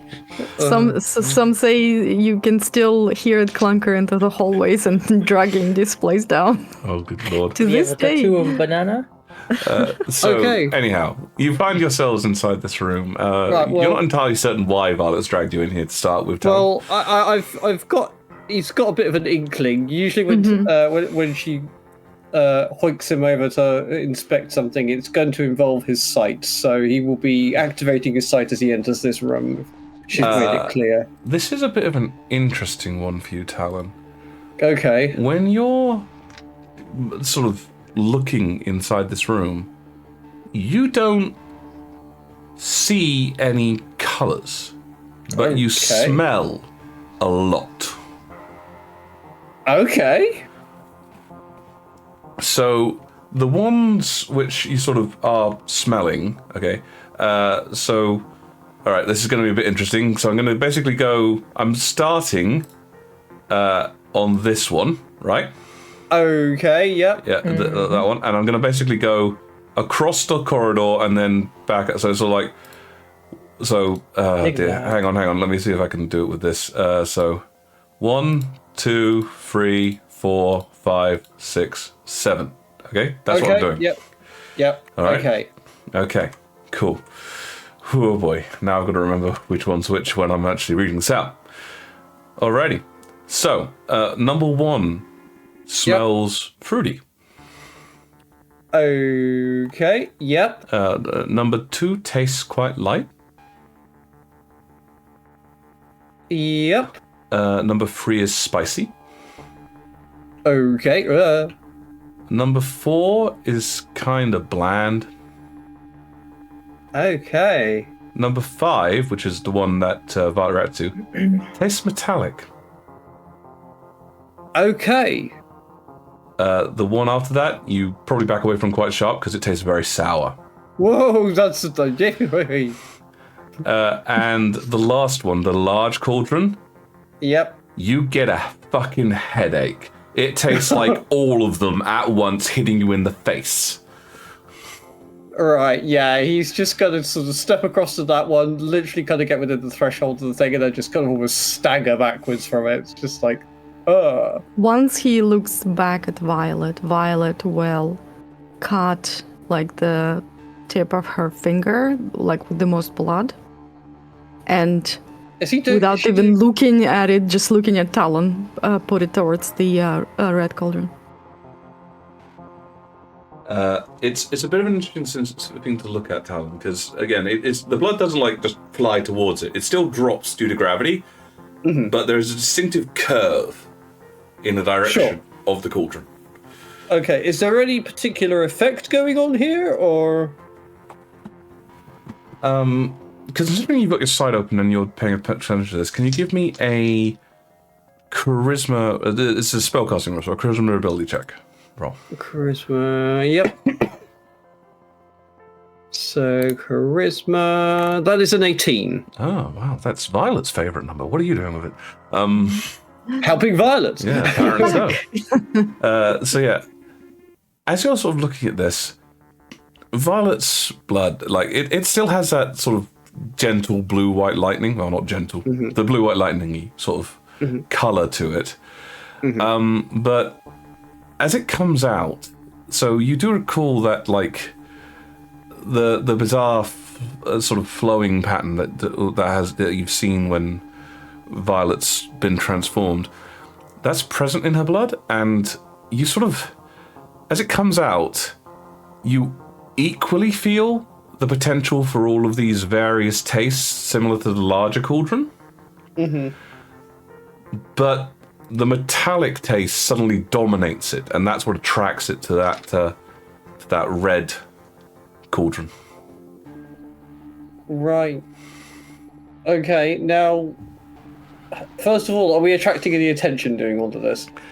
I mean, Violet's normally quite good at hiding these things, so I'm kind of picturing she sort of pricked her finger and, like, flicked it and that sort of stuff, but... Yeah, I'm not making, like, a scene for the whole museum. Okay, that's cool. That's just... Cool. Just would be in the forefront of Talon's mind as well. Alright, so he's just kind of going to register that. And then he's going to start looking at the... Are there any plaques? Or any indication of what these things are? There's like there's depictions of their various what's the word I'm looking for? Reagents? Yeah. No, the names of the minerals and seeing him look and knowing that he can't read, I'm just gonna tell the names of this one, and also nodding at the big cauldron, also that one.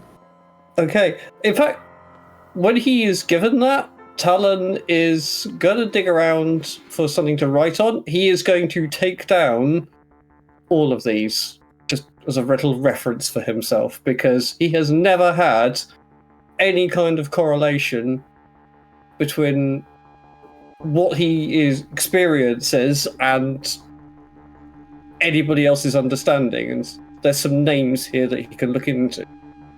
Okay. So he will record the names. Okay, so I'll go by, well, I'd say colours as best I can, but there are two whites and two purples. So I guess actually I'll do it one through the 7 again, same way I did last time. Okay. Let me hang on. Let me just get to my. Are there numbers? The way I described it last time, but when I was doing the colours. Okay. Yeah. So in order, number 1 is Shuisten, Shuistn. Oh, hang on. And which colour was that? That's the purple on the left. Sorry. What does that taste like? What did that taste like? Yeah. Oh, goodness me. Hang on. Let me just pull up that note. That was... That one was the one that tasted fruity. Right, and that was Shuistn. Yep. All right. The next one is called Fabrics. Fabryx. That is the one that tasted light. And that was FAR. FABRYX, fabrics. Sorry. So good.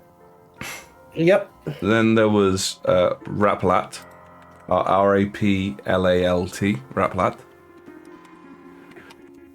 That was the one that I believe. Oh God! Now I've got my head in the wrong thing. I think that was the one that was bland.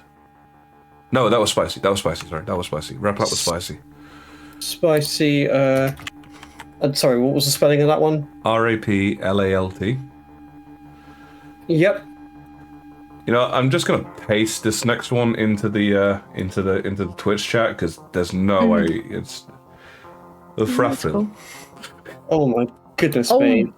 What in a Hufflepuff? It was discovered by a dwarf. Okay.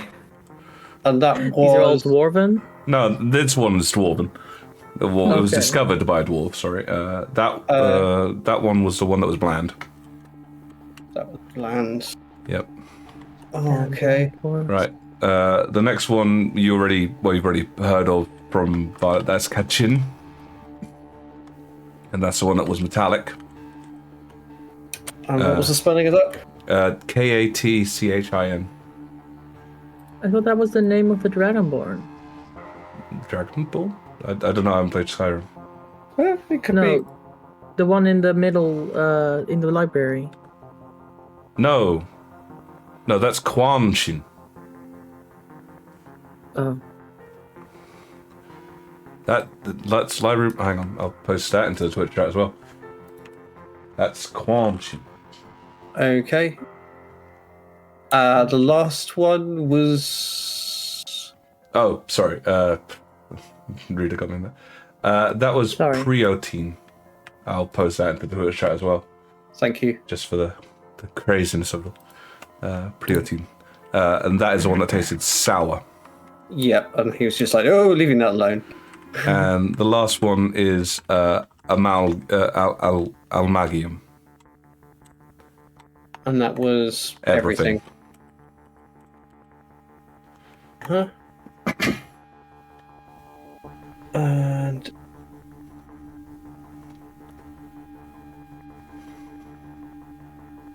spelling of that, so Now the Twitch chat gets to know all of the spellings too. Almagium. Sorry for disrupting conversations in the chat there, just to make things easier for people. Not at all. okay. Thank you. Okay. Sorry, that was a bit of an aside, but it was just suddenly Talon has a reference. It's all good. I mean, I'm glad you guys get to explore my map. It's always fun for me. Yep. Alrighty. So yes, that is the information that you discover. Brilliant. Okay. Right. So he's going to go back to the whole thing of Kachin and have another look at that. It's this red crystal. Yeah, this is new for you. You've never actually seen something that didn't have both a color and a taste. Okay. Alan, do you remember the Lutherian mage that Alfinia has mentioned before?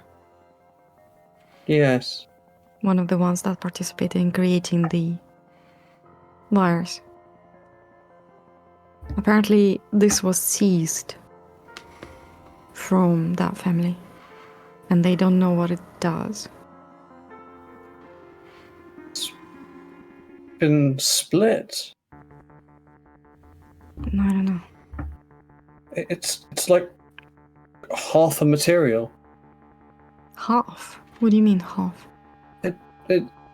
Everything I see has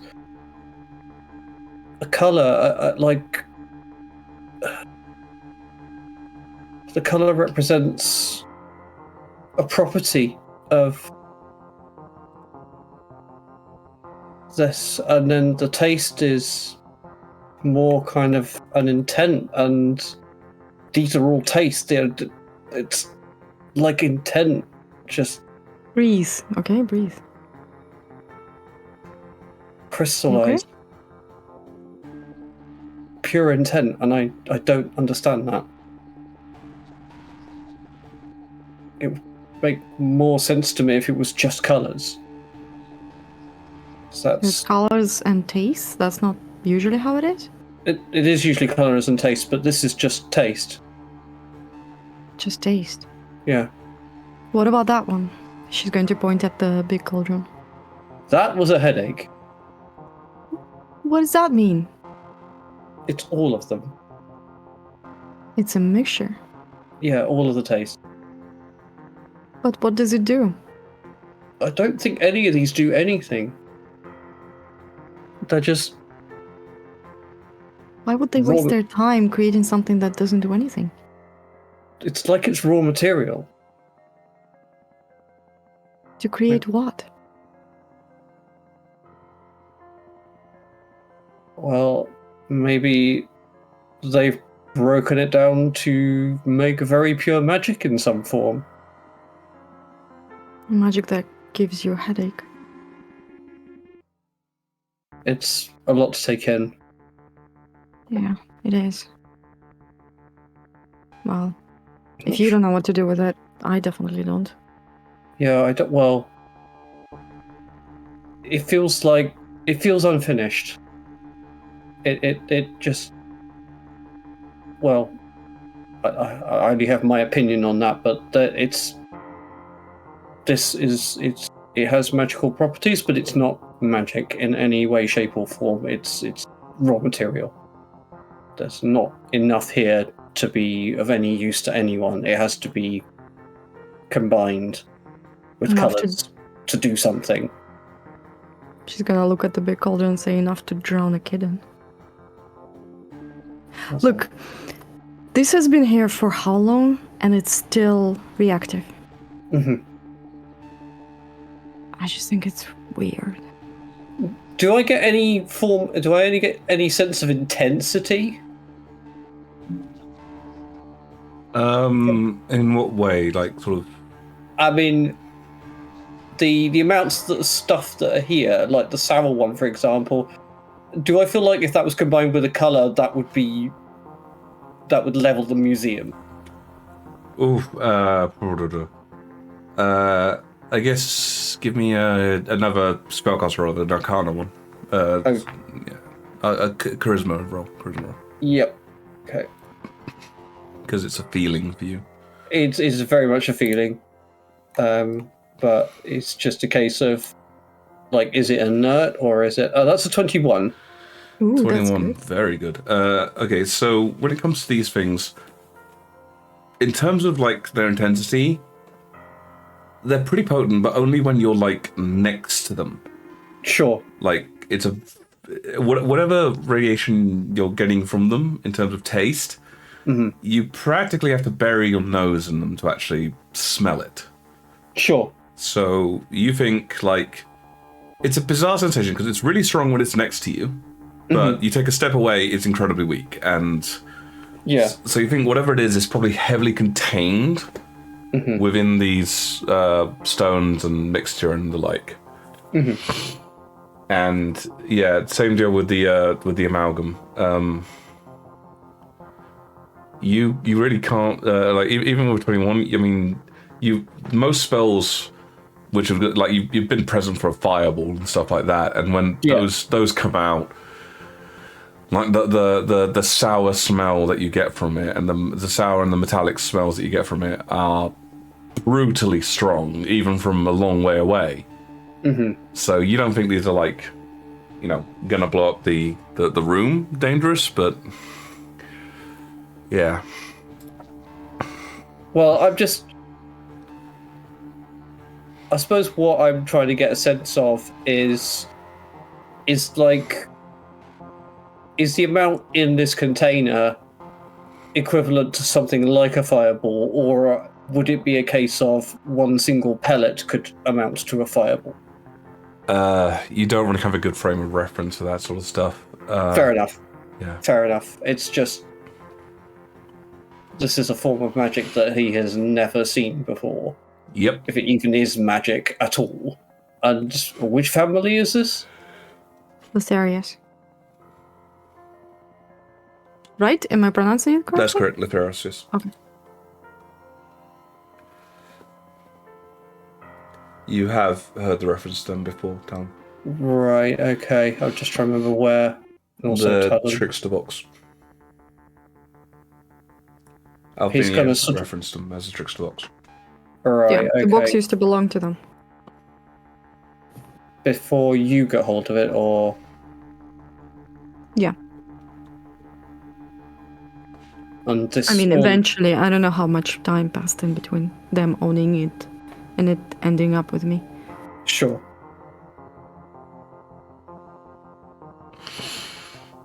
And tell me if I am prying, but are you connected to them in any way? They definitely seem to think so. Have you Well- seen my party trick? I must have done, but remind me. The blood thing. I see.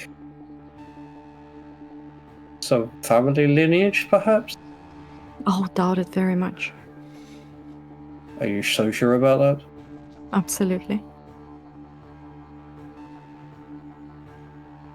Maybe your power is linked to it in some way. That's what I'm thinking, yeah. But whatever that is, and she's going to point at the cauldron, I don't think that's what I'm connected to. I think it's just similar to that. Well, my feeling is that these materials, the way they've been refined, could then be combined in such a way to result in something like your power.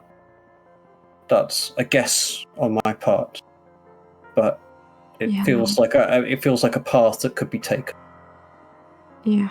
because of the way that. Well, wanna take part of it? He'll kind of glance around and get away with it. Are we being watched?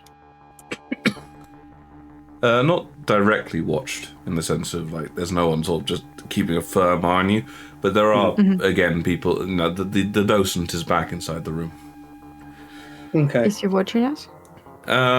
He's sort of glancing around the room, so he's like looking at something that he's reading in his hand, and looking around the room, and looking down again, and Okay.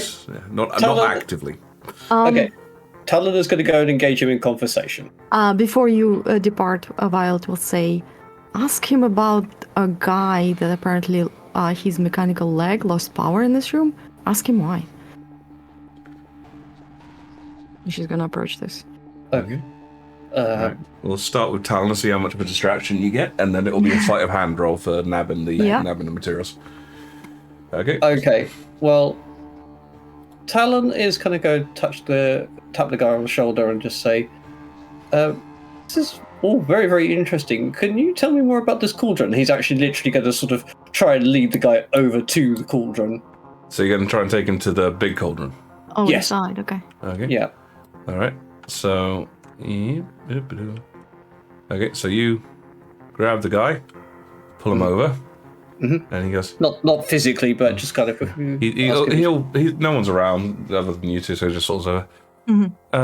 This is a representation of Praxian bronze. Praxian bronze. It was forged here in the before the war, obviously, and then recast in Hashlia. It contains some kind of mystical substance, and you actually see him look at the notes on the ground and just go, it is called Almagium, I think. Like a mix of everything. I lost Sure. Violet. Do you know what language that is? She's here.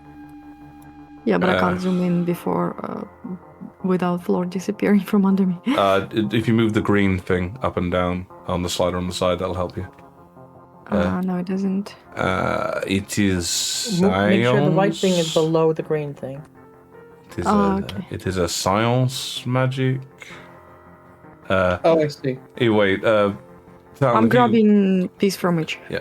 Except the red one. Sure.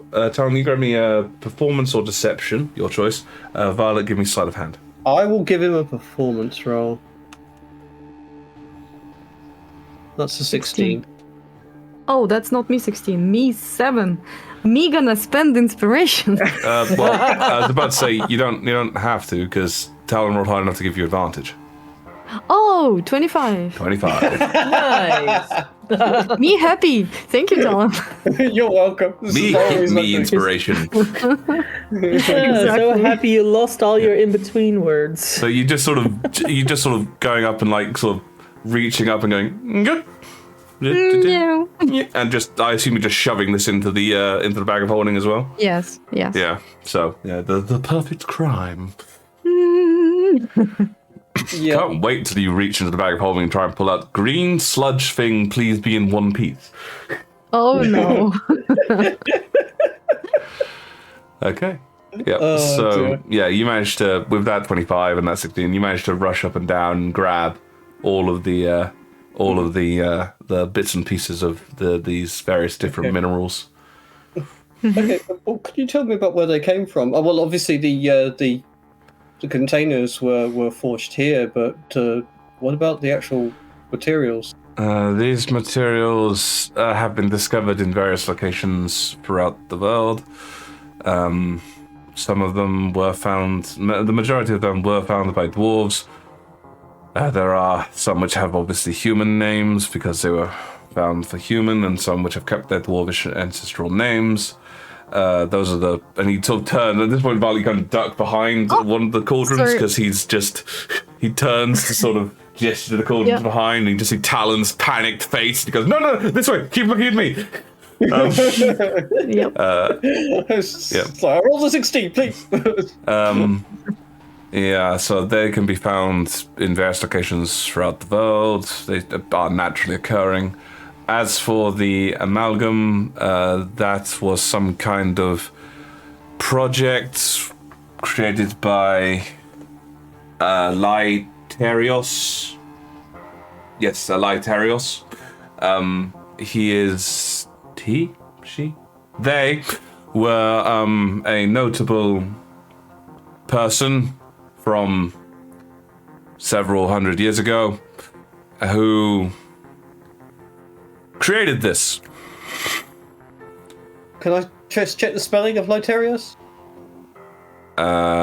You see him go, sure. And he just sort of looks he looks at the plaque and goes, Lithierios.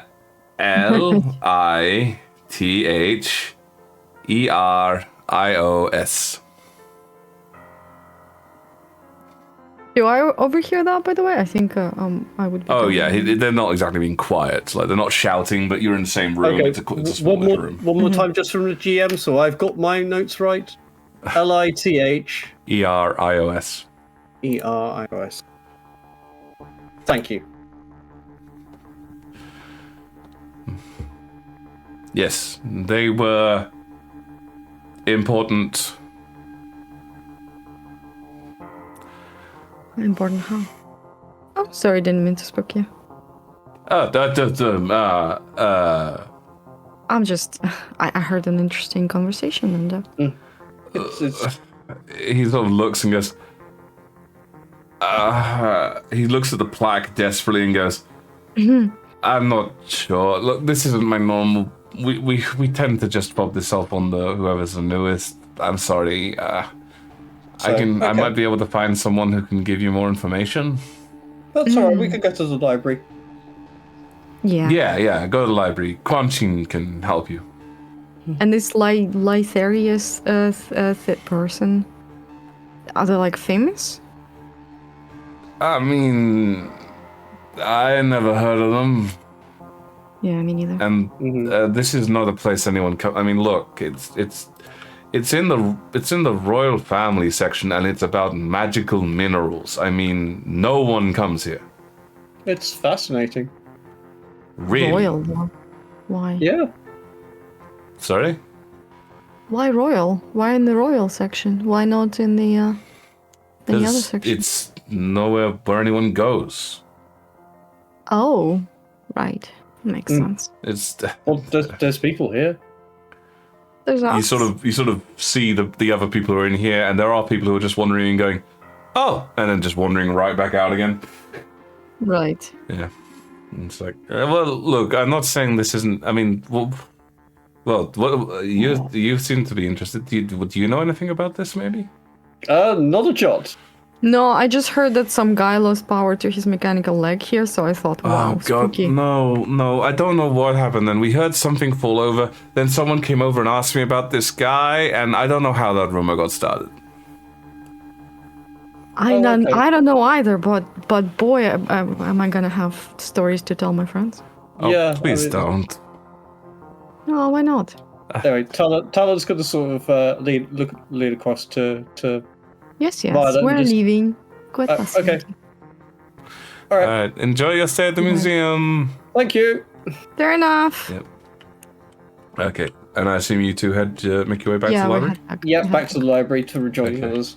So, given the timing of things, is everyone happy with me sort of saying you guys meet up during Yes, the time they're please. away? You guys managed to get the books from the library advisor and go to your private room, which you had hired, Wesley. And as you two arrive back at the library, Talon and Violet, you are directed back to the to this private room where your friends are located. Okay. And as you arrive, they are just finishing opening these books, some of which have been locked and sealed for some time. And we will have a Okay. short break, and we will come back to that point in time. So our group is not actually here; they're in a private room. They have been given the books by a library advisor. Now, a lot of these books, so the books which you have been told are rare, they actually came effectively in some kind of cage, like each book individually caged for its own protection.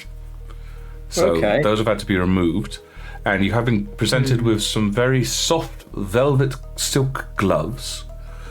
I've heard of books like these. There's demons sealed inside.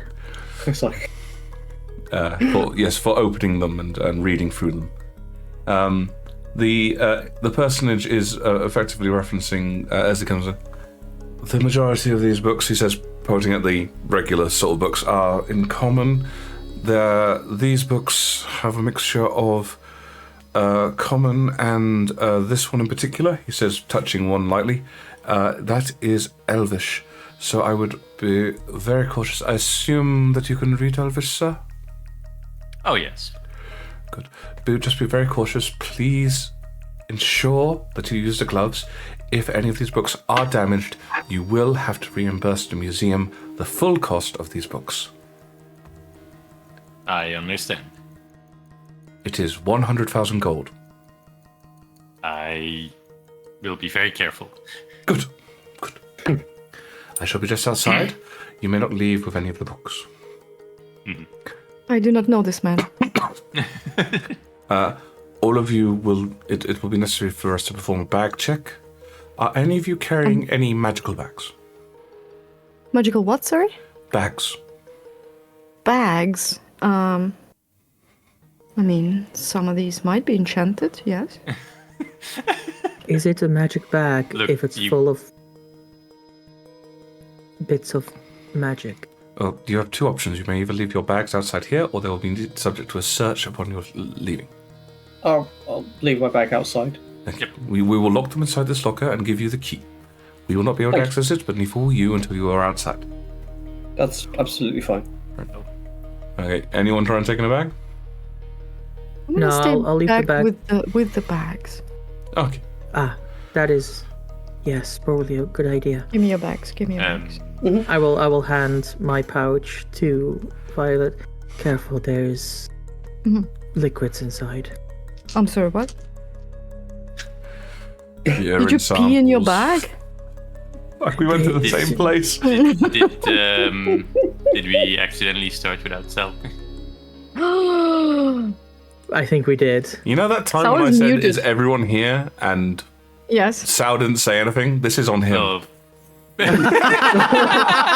know what? Yeah, fair. I'll take that. I take full responsibility. It's the trick of not being there physically. If we were there physically, we would have not seen him. God, there's a lovely YouTube video of what every phone meeting would look like in real life, and it is hilarious. oh God. Sorry, but you are here, Sal. Have you been here from the beginning, or? Since about a minute ago, That's cool. So you there can- was talk of a bag. Is Yeah. the first thing I heard. So your options are stand outside with Violet and the bags, or leave your bag with Violet and go in with Wesley and the books. I will leave my bag with Violet.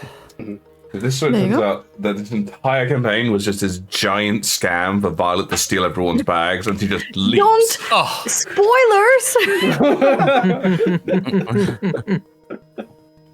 The best part, I was almost like out of the museum with everyone's book when Gardner was like, "Hey, you forgot mine!" Oh! Literally just sneaking out the No. door. It's like, here's one more. Okay, so all of you hand over your bags to Violet, and Violet you stand outside, and you kind of enter into this awkward staring contest with the library advisor, who's sort of standing there and like, you're just glancing at each other, and kind of one of those things, and goes, "Nice day." Thank you, Daddy. Okay. Oh, wow. That is one way to discourage conversation. That Well, is I one. mean, it's a bit of a double-edged sword, because if that encouraged a conversation, then Violet would be in deep shit. I have other ways to discourage conversations. Go on. Oh, don't try me, Sanakan. You know where I can go. But unfortunately, the librarian is quite vanilla. So, yeah, Right, good. yeah. Okay. So yes, the rest of you are inside the room with the books. Right. Gloves on. Talon's just going, oh, these are kind of So- like my slippers. Because I'm not going to read through a list of 10 books and their entire contents, because I think my voice would definitely give out. What are you looking for? So the books were referenced in the document. Were Yes. there also references to pages or specific? There were page numbers, yes, listed. Yes. Okay, so you're going to those bits. Yeah.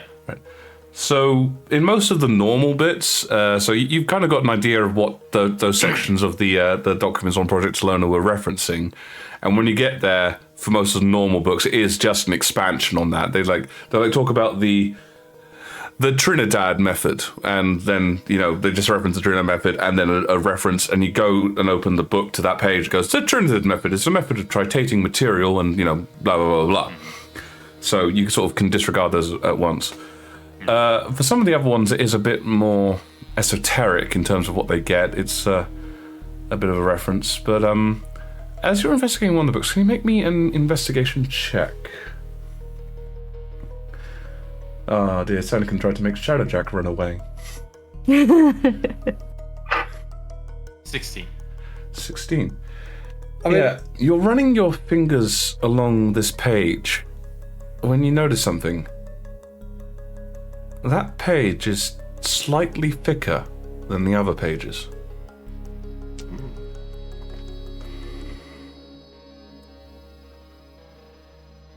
Like, the pages are sticking together. Possibly. What are you Can doing I- to investigate it? Lick it. Lick it. Yeah, I'm not gonna lick it. Just to be Can sure, I- is this one of the really expensive books? or This is it- one of the expensive books, yes. Oh, Yeah. jeez. Ooh. Maybe bring it to the attention of the librarians? Hey, I found a secret! Can I examine it closer? Okay, so you're getting close. The rest of you can see Wesley spending a lot of time over this this individual book, as you know, he's doing it.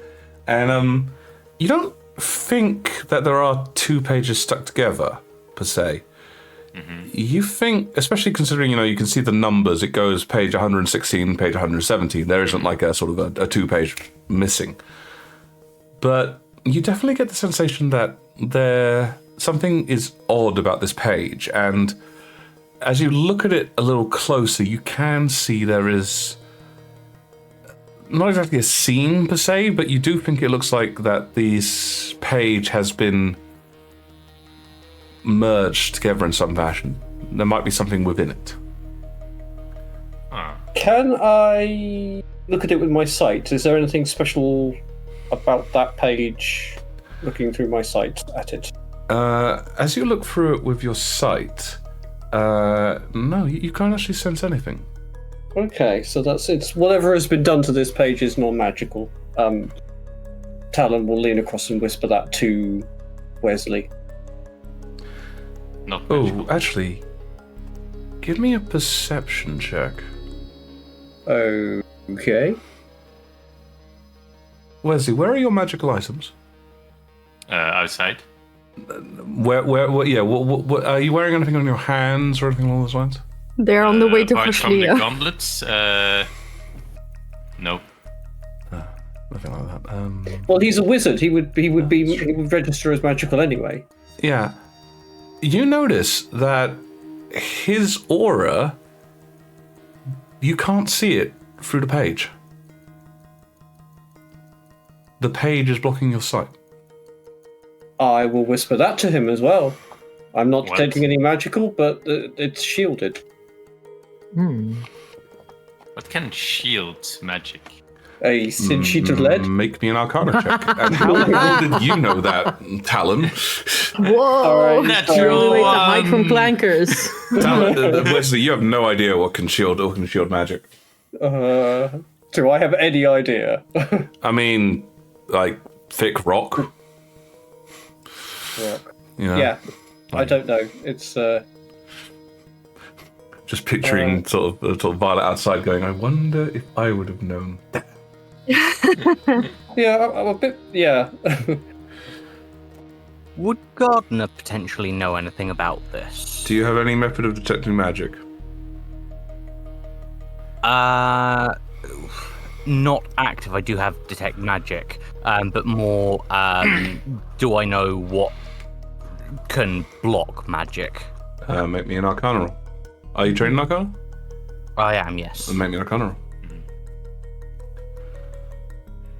That is a 21.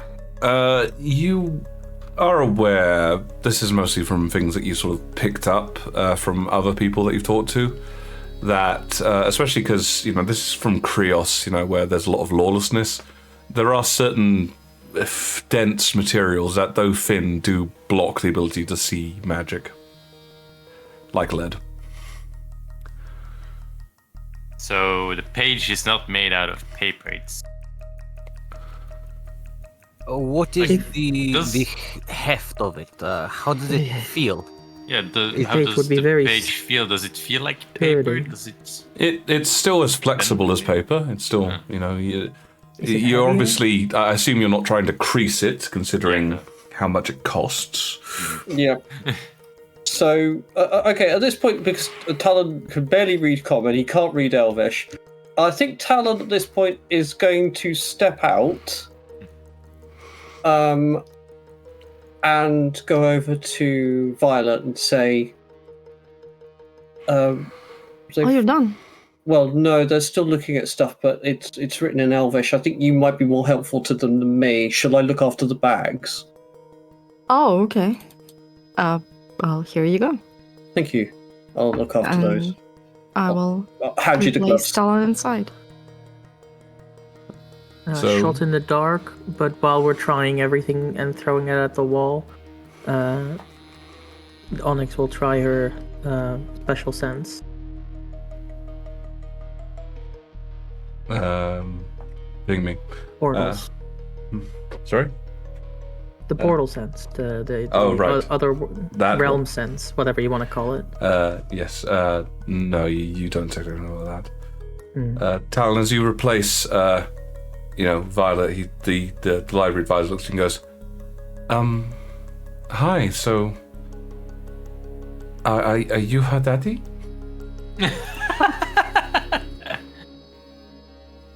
I'm sorry, what? Who is your daddy and what does he do?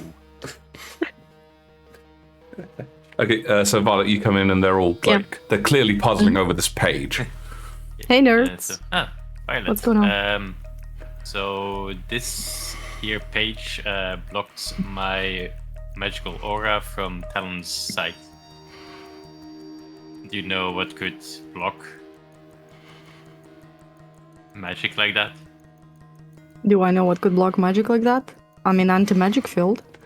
Make me a charisma arcana roll. No, actually, this would be intelligence arcana roll. This would be intelligence arcana roll. It would be? Yeah, it would be.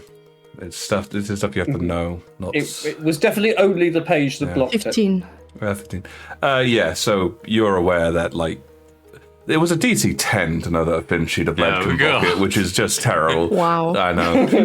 Yeah. So you're aware that thin sheets of lead can block the word that I'm looking for. Is it made out of lead or something? It's clearly malleable. No, that was too Wesley. Oh, sorry, my bad. It doesn't feel like lead. I'm gonna Maybe roll. it's I'm gonna roll the kinda intelligence placed roll in? because I want to know. You're not there. I know, but I wanted to know. 13. I was there previously.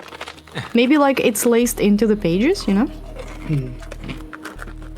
Like the powder.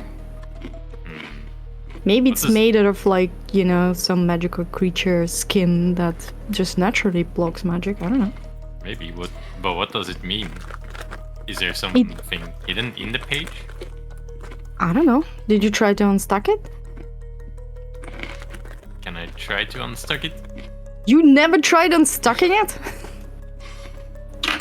Carefully.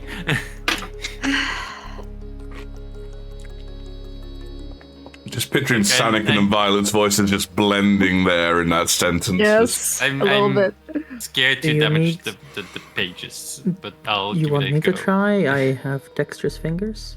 I also do. But probably yours are better. Dexterous fingers, huh? Oh dear. Yes. So, which one of us is going to try it? Be careful. Expensive book. If Onyx is going to do it, I would love to assist her. Okay. How are you trying to do it, by the way? What's your methodology that's being employed?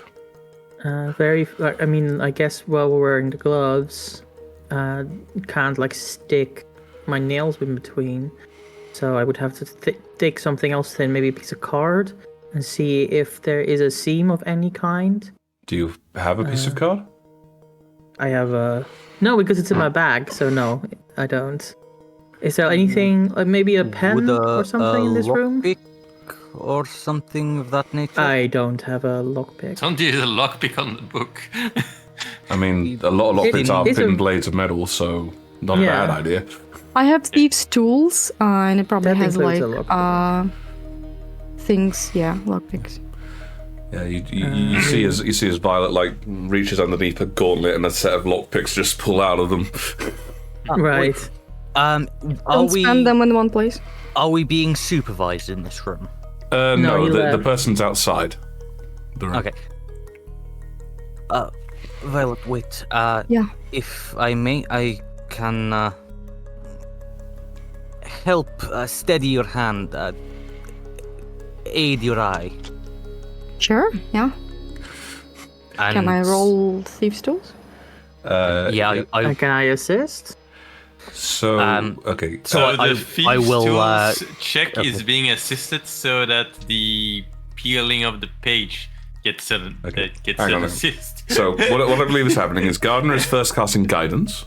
That's right. Yes. Yep, finally. It's a big time for Gardner. They've been trying that for a long time.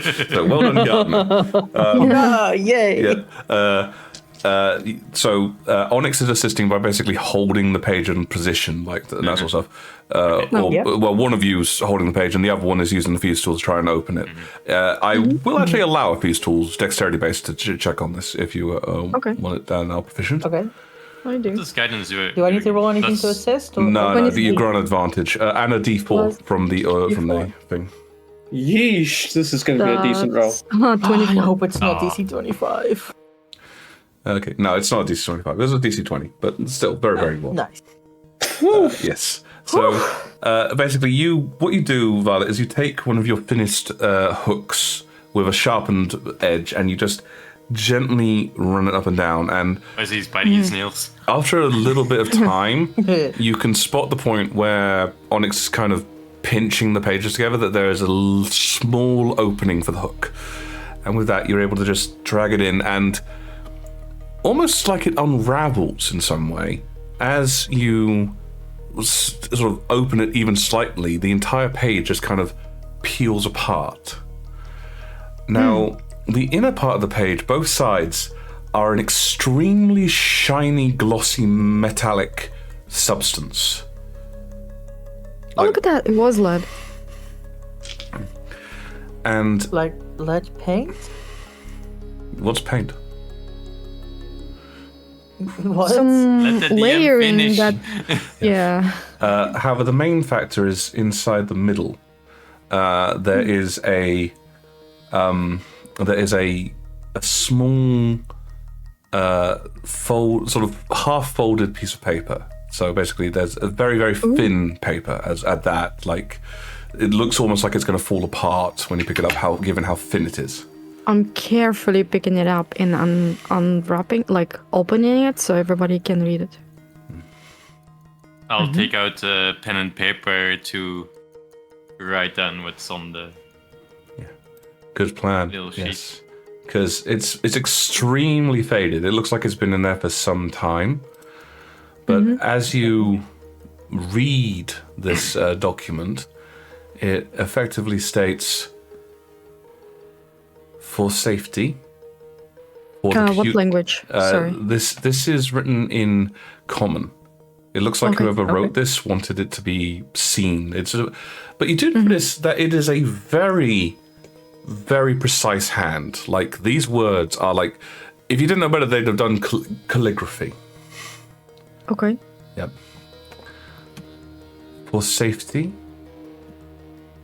for the future, for survival.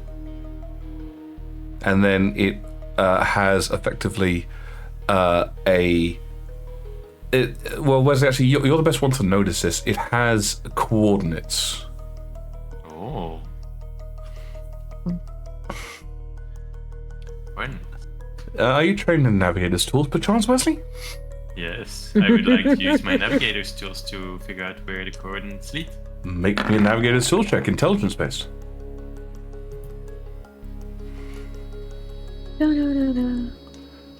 16. 16.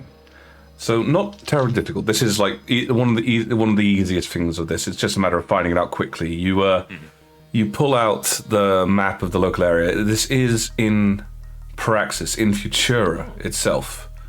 It is a location on a map, and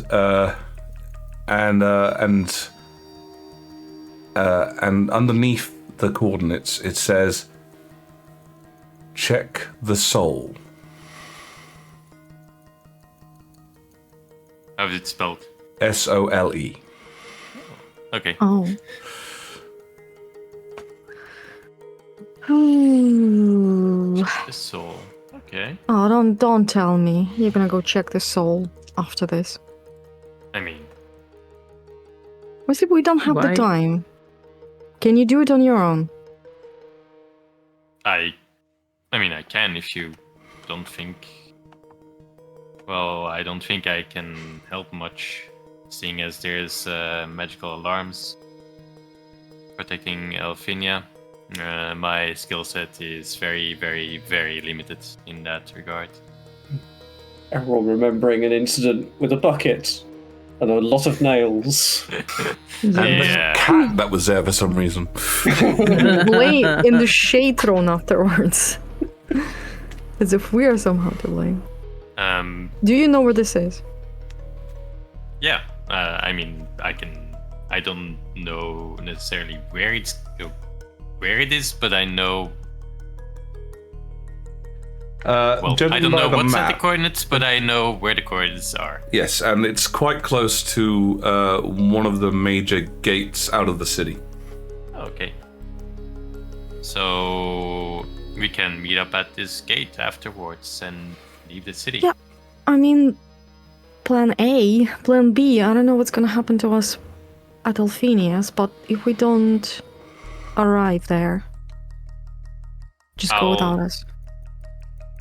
I'll definitely send you a message if it takes too long. I'm not sure it can get through, but do try. Wesley, is it worth it? It might be. Just read a message. It sounds very important. Seems like something that has waited for a long time. Why do you think it's urgent now? So okay, if we can't meet at the gates, maybe we can meet somewhere outside the city.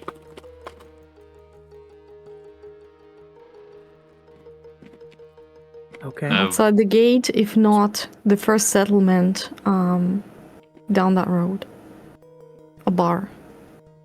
Inn, whatever. Do I know of any bars there? Outside of Inland Futura? bars. Yeah. Well, you have visited Futura before, obviously, because of your father's, let's call it work. Yep. So you are aware that there are a couple stop-off taverns outside the city walls, but still fairly close. There's one which is just called the Fallen Shoe. Fallen Shoe. Okay. Yeah, it's notable because its icon is a horseshoe. Okay. So we can meet up at the Fallen Shoe. It's got a horseshoe symbol, a sign on the in front. Fine. Wesley, Yes, if you get caught, do not reach out to Klinkerhofen. of course. You're on your own. I know. Alright.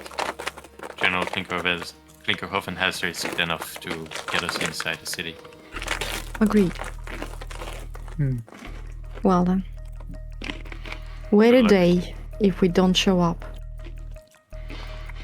then we're caught. Same for you. We wait a day. If you don't show up, we continue moving. Where? Wherever the next lead leads us. We need to ask Alphenia if there's any remains of this research, and if there's any researchers left alive that were in charge of the Where experiment. do I go if I don't hear back from you? Find somewhere to spend the night, sending in the morning. You did Probably check. exist before we met, right? It's not like you Yes, spent your but- entire day falling downstairs. I know where I would go, but not where I would go to fix this mess. If Wow. we are captured and this mission fails, perhaps it's best to do what Klinkerhofen said. Live our lives. Go out If you into can live with into that. the country.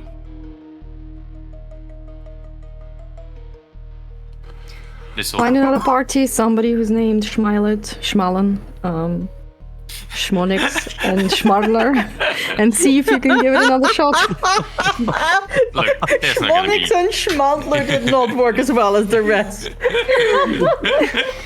Schmallen. That's right. Split the party, Shadow. It's gonna work out. I have faith in your abilities. I don't usually have DM. in yours, but Meta question. Okay. Remember what I did with Gardner in session 0? Would that work in this situation, or do you think that would be ill-advised? You can certainly try. There's one thing I can try. I can leave a mark upon you that will allow me to find you later. Like what you tried to do when we first met. Yes. Sure. That doesn't work in two directions, doesn't it? There is another It do- option. Who's that? You don't hear that. We Only can't Onyx hear hear that. Oh, Yeah. But then, perhaps not having you with me is a boon when I can't choose you. You can always summon me back. True. Yes, this will be more communicatable. Forget about the mark. I have a better idea. Oh, Do you trust me, Wesley? I do. And she'll hold out her hand. I'll grab it. There's an Go, Goravax. There's an odd sensation that happens as all of you watch as the as they sort of hold hands. Your eyes are for some reason drawn to the shadow which they are casting as their two hands connect and their shadows merge. And then all of a sudden, the shadow of Onyx vanishes, and a slight bulge goes down the linked arms. And then, for some reason, it's pretty much imperceivable. You only notice it really because you're looking at it right at that moment. But Wesley's shadow seems a bit darker.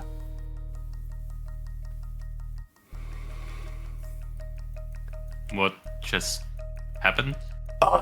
Gora. Wesley, Can I hear you that? Now you hear can hear that. him. Wesley, you hear that. Okay, so I because gave you- I, Wiz, am very bad with names. What was the name of your dragon? Goravax. Korvax. the ship. gave Oh, you- it's back. I gave you Goravax. He'll be able to lead me to you, and he'll be able to lead you to me. And we'll be able to communicate at least a little bit if we're close enough. Korvax, it's an honor. Yes, it is. Uh, For you expressly. For me, not so much. Thank you, Onyx, for trusting me with Korvax. Through the link, Onyx, you hear a voice go, "Don't worry, I'll keep the idiot out of trouble." I will say back through the link, just keep him out of sight.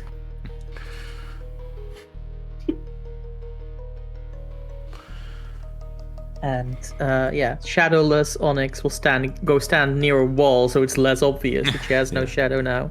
It's one of those things that because you guys saw it happen, you're very aware of it. But when you sort of think about it from a side point of view, how often do you look at somebody's shadow? True. Do I know of any creatures that don't have any shadows? Make me, I suppose it'd probably be a history roll, I'd say. History. Okay. Do engineering check. Oh no, that's 3.5. That is 3.5. I sometimes 18. miss that. 18. Okay. Generally speaking, like, there are certain things that are noted for not having shadows, like, It's almost an Arcana roll, really. it could be that as well. That's one of the reasons why it's a bit tricky. It's one of the reasons I prefer dungeoneering in a lot of ways. Do shadows have shadows? Yeah, that is the question. Like, do shadows have shadows? I mean, if they are entirely made out of shadow, do they have a shadow? So that's one of the questions you want to ask yourself. And equally, the good old, like certain things like ethereal elements, like air elementals and the like, they don't cast a shadow because they have no, they have nothing really that to block the light. And there are certain beings which are made out of fire, which don't cast a shadow because they are cast light instead. Or like a lantern archon that's made out of a mote of light. Exactly. So, yeah, lots of stuff. Okay. Well, the main problem with all of that is that Onyx is very, very obviously none of these things. But never mind. You don't know. Secretly a lantern and Archon the entire time. Yeah. But that would be quite busted. She's Peter Pan. Oh, yep. Oh god, I hadn't even considered the link. Oh dear. Get me a bar of soap. Dear. Here, don't drop it. Oh dear. Speaking of keeping idiots out of trouble, Talon has no idea about any of this. No, Okay, the whole conversation has just gone completely over your head. Yeah. Oh dear. So let's mend these pages, shall we? And then we can get out of here. How do you intend to mend the pages? Can we put them back together? Are you just like, I mean, okay, so at the moment, as of my understanding, is that Violet has the gloves? Yeah, Violet is just gonna gloves. assume that the pages are like magical Velcro, and she's just like gonna press them together. That's so hilarious. They're not Velcro, but they are magnetic. Yes! Close enough. Congratulations, you succeeded by not thinking it through. You succeeded on my magnet puzzle. Oh dear. Look, Wesley has intelligence of 20. I do not, and I figured out how to close and open it, so leave me alone. Yeah, but he also doesn't have any common sense, while you do.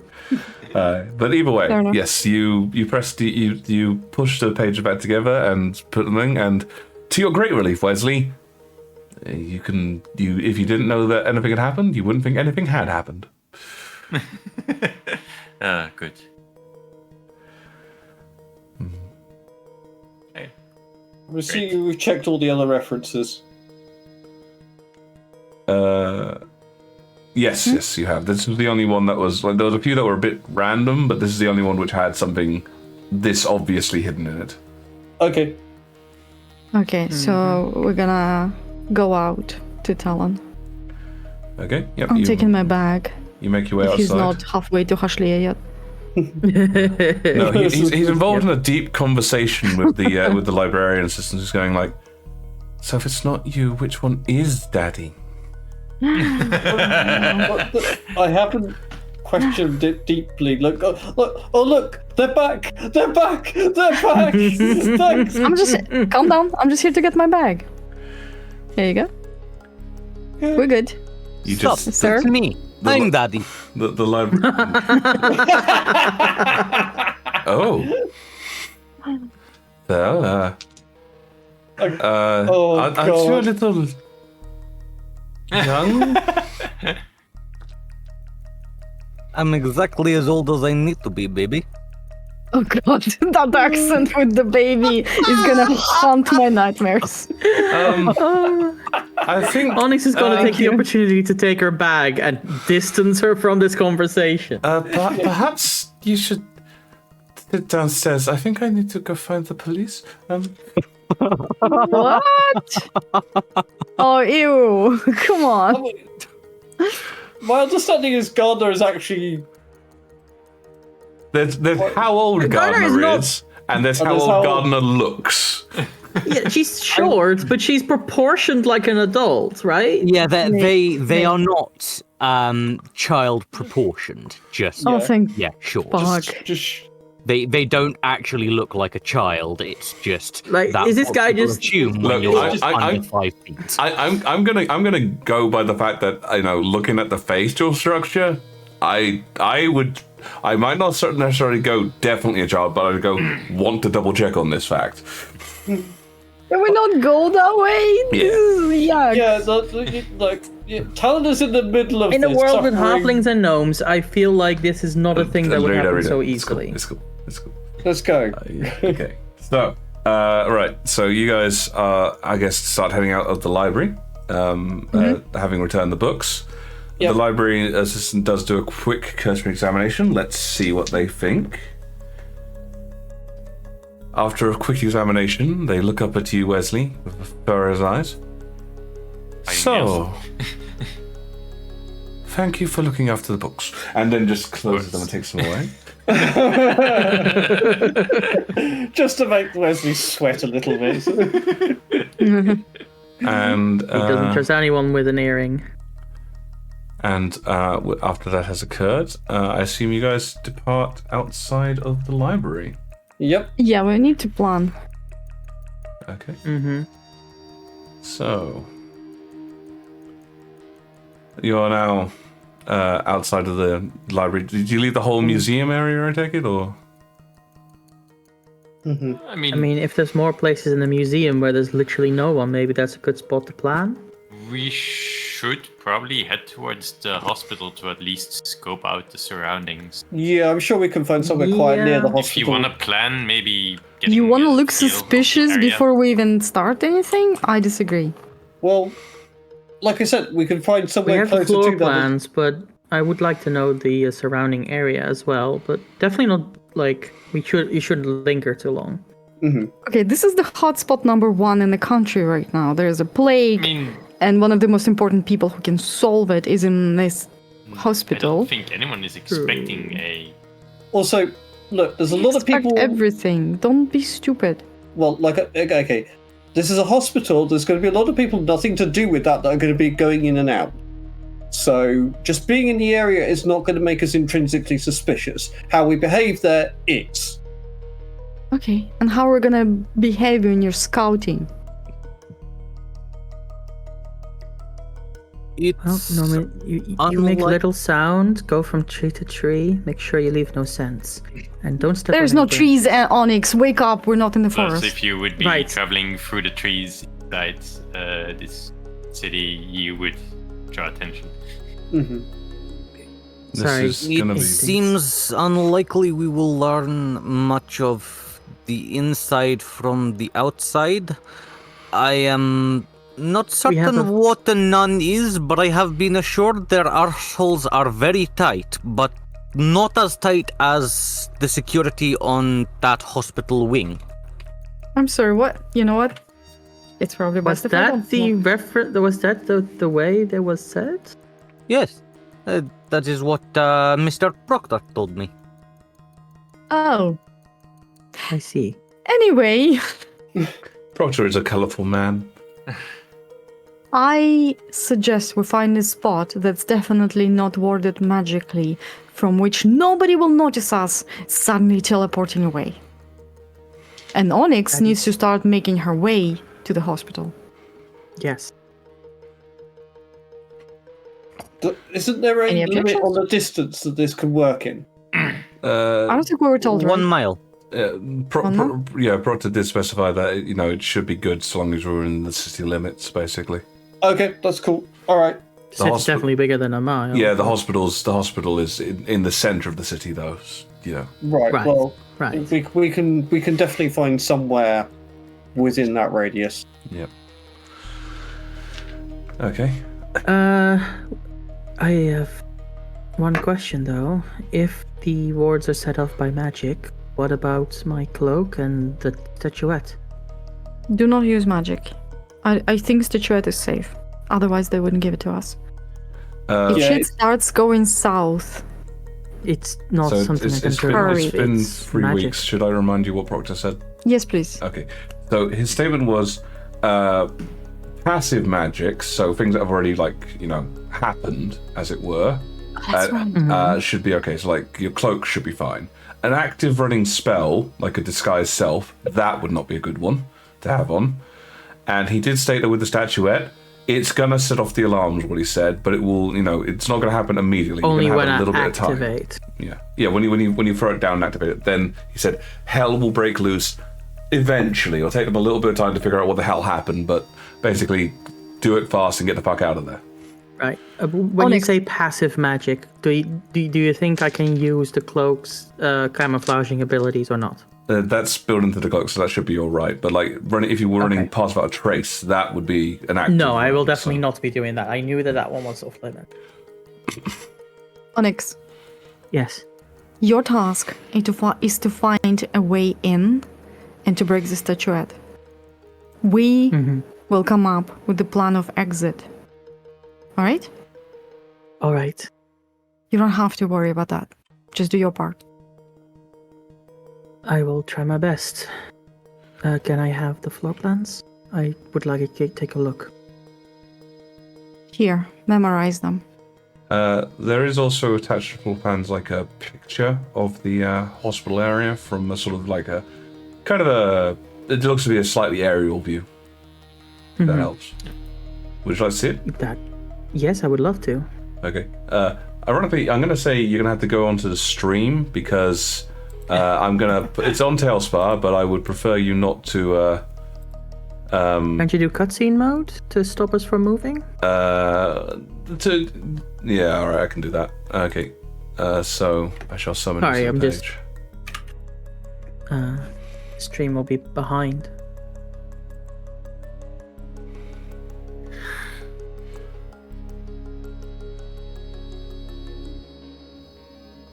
Nobody touch anything. So, here you are.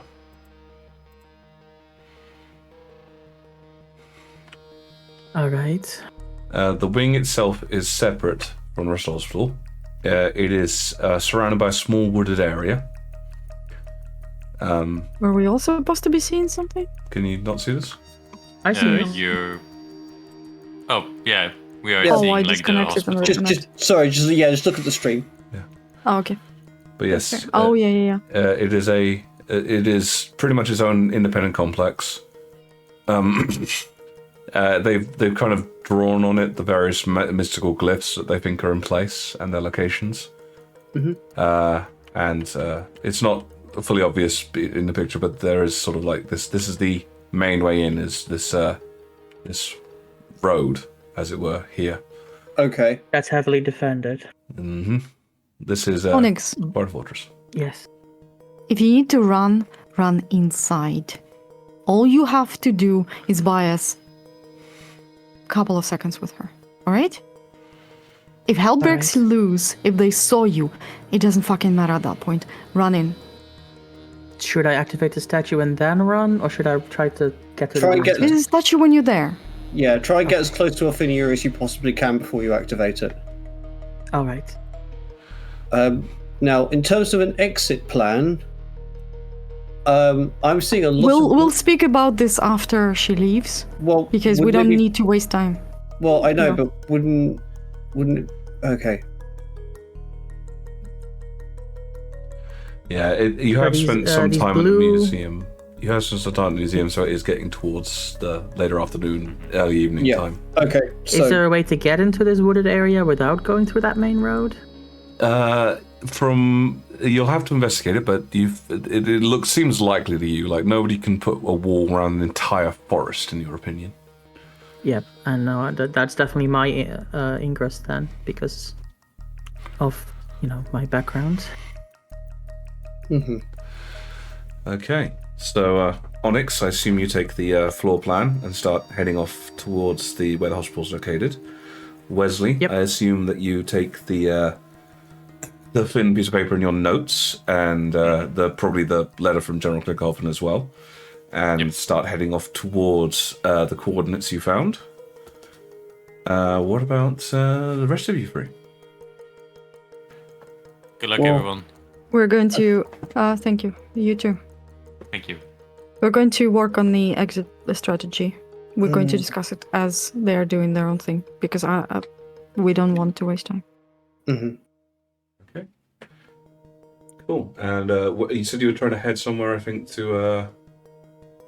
Somewhere secluded, like a poor cafe or something that we know would not have any magical interference for whatever reason, Well, even if it's like a refrigerator. I can check for that. Well, Yes. you do have the apartment that Klinkerhoffen got for you guys. If that would help. No, that's too far. We shouldn't stray too far from the hospital. Okay, that's fair. Yeah, there's plenty of bars and cafes around, and small hotels if you'd like to rent a room or something like that. Yes. So, Or the old classic, the park. It's during the day, nobody's gonna... Yeah, we'll just rent a room for like 2 hours okay. Like a love hotel? and mysteriously disappear. Well, you get to you can find a nearby hotel that's definitely within 1 mile of the hospital. And Yeah. they don't really do Can I 2-hour talk- rentals, but like one room for a single night is 4 silver, so it's not like breaking the bank. Okay, yeah, that's fair. Do they demand paying up front, or are they? Oh yeah, they demand paying up front. Damn. You've been to a hotel where they don't? Silver, it's fine. Yeah, and that is exactly why. People teleport away. Oh, it's All 4 right. silver. What a tragedy. Never mind. Where in this building is Alfina's room? You know that, right? So Alfinia's room, according to the notes, is located here. Ground floor. The upper floor or the middle floor? The ground floor. Okay. ground floor. Did we So- actually check out any books or not? No, I don't think you said you were checking out any books. You just We weren't. borrowed them. Okay, No. yeah. We just took the thing. Okay. No, I think we found the piece of information that we really needed. Right. So, I mean, to be quite honest, without knowing the internal layout, would it be possible to basically get across to one of the outside windows and just bailing out, and then we get to the tree line and then do pass without trace? Well, If it so would help, I could get an aerial view of the building. We kind of have one already. yeah. No, from actual. I don't recommend it. perspective, We not- don't know how far those glyphs affect the magic. If you get turned back in flight, you might just plummet to your death. Yeah, no, I think we have to plan our exit from this without magic, as such. I will suggest this again, and I suggest this will be Plan B. We are heading into a room of one of the most valuable currently people in the country. I say we threaten her with harm if somebody walks in and get away doing that.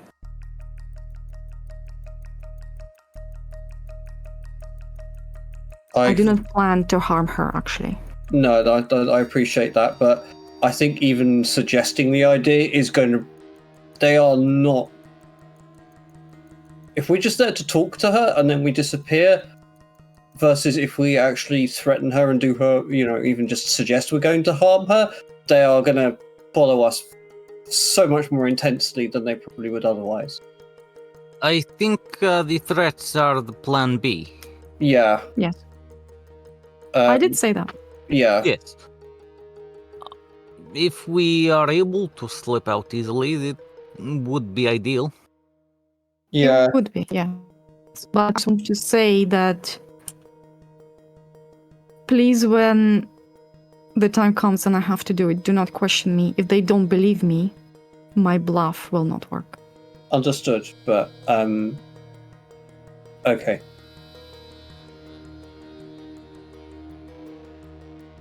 I don't like it, but I've had to do a lot of things I don't like for this cause, so Yep. Anything for Plan A? well, assuming we are appearing in Alfinia's room, which is on the inside of that Broadway, I don't know what you would call it. So we were on the inside of the building on the courtyard side. Do we still have the plans? I'd say that you probably have enough time to copy down the plans from one to another, just to make Okay. it easier. Well, just looking at the plans, what is there in the internals, basically to get from Alfinia's room to one of the outside windows through the shortest method possible? The short method would be to go across to the room on the other side of the corridor and then jump Yep. out that room. Right. Do we know what these windows are? Are the windows barred or anything like that? How are they sealed? This Can is we a tell? high security hospital, so you'd have to imagine they were in some way reinforced, but they are still glass. So Okay. Because I think the shortest, simplest exit we can possibly make will be the best.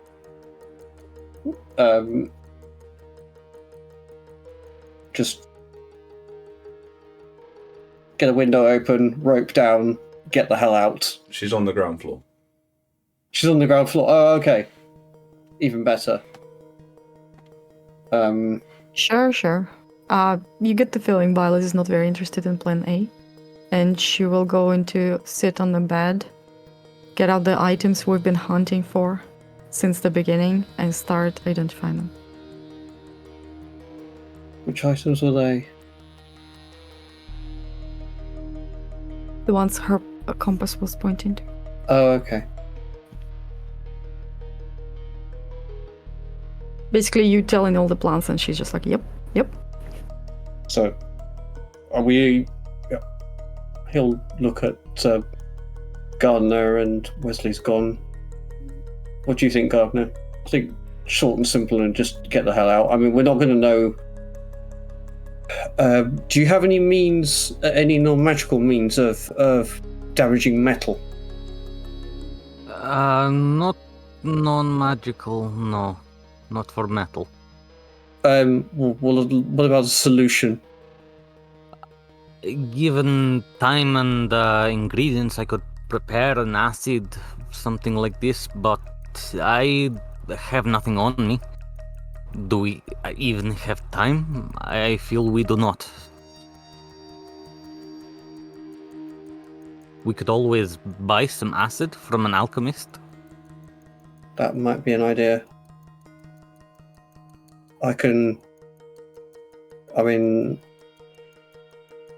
How long do we have? Well, it's still day at the moment. Assuming that Onyx wants to go in at night time, you've still got like a couple hours. Well, in that case, I can out of disguise and go acid shopping. Okay. Are you going alone, or are you telling other people you're doing this? If we are waiting till nightfall, would that be enough time to brew something, or would it need to be bought straight? I don't think you don't have time to make some acid out of just raw materials. I mean, you don't really have any of the things for making it. Right, then out of disguise and disguise myself as a very pompous, kind of mustachioed alchemist type, and see if I can buy some. Right. So, you taking anyone with you down? Violet, if she's interested in going, but it looks like she's busy. She's identifying the items at the moment. Yeah.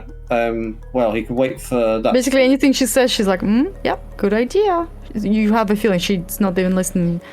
She's like decided on plan B, and that's her plan A. Well, I'm just hoping that we don't get anyone to threaten, so that falls down and we get to do plan A, but never mind. Okay, I'm going to get some acid, because regardless of plan A, plan B, we're going to need to be able to get out. So, going acid shopping. With my alchemical experience, I imagine I can probably recommend like a particular type of acid that would be suited to the task. Yeah, the ones that because different acids affect different materials differently. One thing you know for certain is you don't want to pick try and find acid that melts glass, because ain't a lot of those. No, it was going to be very specifically for the window frame to kind of break any hinges and stuff. So, all right. So with some recommendations from Gardner, Talon will go to find an alchemist. Okay, so yeah, you head out into the town. You can ask a few people and, get pointed in the right direction, and it's not that difficult to find an alchemist shop. Sure. They sell a varieties of things. Make me a D20 roll. Let's see which one you go to. Okay, a D20 roll. Okay, that's an 18. Ah, you're going to Kresnik's. Okay. So you make your way to Kresnik's, and it's not exactly the most popular shop in the world. I mean, alchemists, they have their place, but it's kind of like a hardware store. You generally go there if you need a specific solution. And Sure. like anybody who actually uses all their stuff all the time buys in bulk and gets it from a warehouse and that sort of jazz. Yeah, that's fair enough. So as you walk in, you're wandering around for a little bit, and then you hear a voice from above you go, "Help you? I'm looking for an acid solution." Do you know what kind of acid?" He will list the things that that Gardner's offered to him. "Oh, that's some pretty potent acid." And the figure comes down the ladder. They're a gnomish man, quite old by the looks of it, but with one very distinctive thing. They have half a beard. The other half appears to have been recently burned off. Cool. Yeah, not going to react to that at all. He's just kind of basically just standing there looking a little bit impatient. All right. So, you mind me asking what you're doing with this? I need a solution to dissolve some interesting metals that I have come across. Just dissolve them? To test the solution. So you're testing the acid by dissolving metal in the acid? Yes, and then testing the resulting solution. Oh. I thought you were just trying to get rid of some stonework. I don't need that much. Fine. Okay. I mean, yeah. So, yeah, if you have the acid you want, so, again, depends on how large these metals is you're trying to break. So, okay, this is the vial, alright? Now, generally speaking, this acid in particular retails for, 40 gold for the vial. It will melt through, I don't know, like, pair of hinges, something like that. About that much acid. If you're aiming to get through, should we say, some bars, bars of metal like this, and he gestures to like a crowbar, then, we're looking at like, call it a couple of vials maybe. I mean, you might get there with one, but I'd take two. What oddly suspicious and oddly specific and completely non-suspicious examples. Well, Yeah. as you're standing in the town, you do notice that as he has gestured to the crowbar, that's quite close to the grappling hook, and several other various instruments which seem to serve purposes. Yeah, you picked the right shop.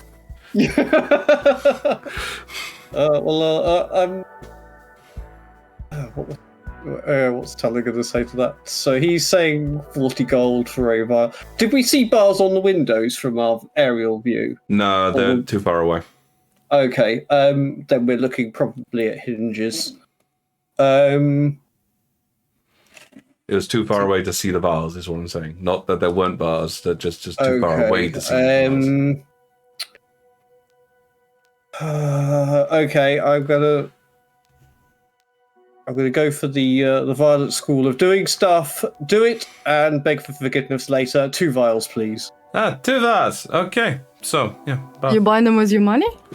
Buying them with party money. I don't have. You don't have party money. You put it in the bag of holding. I would not have left without money. God damn it. You don't have any money on you? No, you only had your own party funds? I thought you guys split up some of the money as a group. People had personal money, and there was separate. I do not have. I've got 4 gold pieces of personal money. I do not have a lot of personal money. Oops. You don't have money? I'll be back. Goodbye. Has it been 10 minutes? Yes, it has been 10 minutes. You're trying to identify these. You do recall you've done this identification thing before, right? Yes, but this time I was permitted. Ah. Oh, yes, you were, weren't you? Okay. So, of the items that you have in front of you, wait, do you want this publicly, or do you want me to send it to you privately? You can do it publicly. Okay. Of the items you have in front of you, one of them is basically a mirror of scrying. It allows you to use the scry spell once a day. Okay. That's the Onyx mirror. One of them is effectively, it's referred to as a it's a thieves box is how it's referred to. It can, if you unless you open it with the key specifically for it, then the contents will not appear. So if you force the lock open, they won't be there. It can only ever be got to with the key. Is the brush the key? The brush is the key. Got it. And the last item is the trickster box, which you already know what that is. Yeah, I'm gonna try and open the thing with the brush. You recall you've already done that, right? Wait, I did? Yeah, that's where you found the stuff that I talked to you about privately.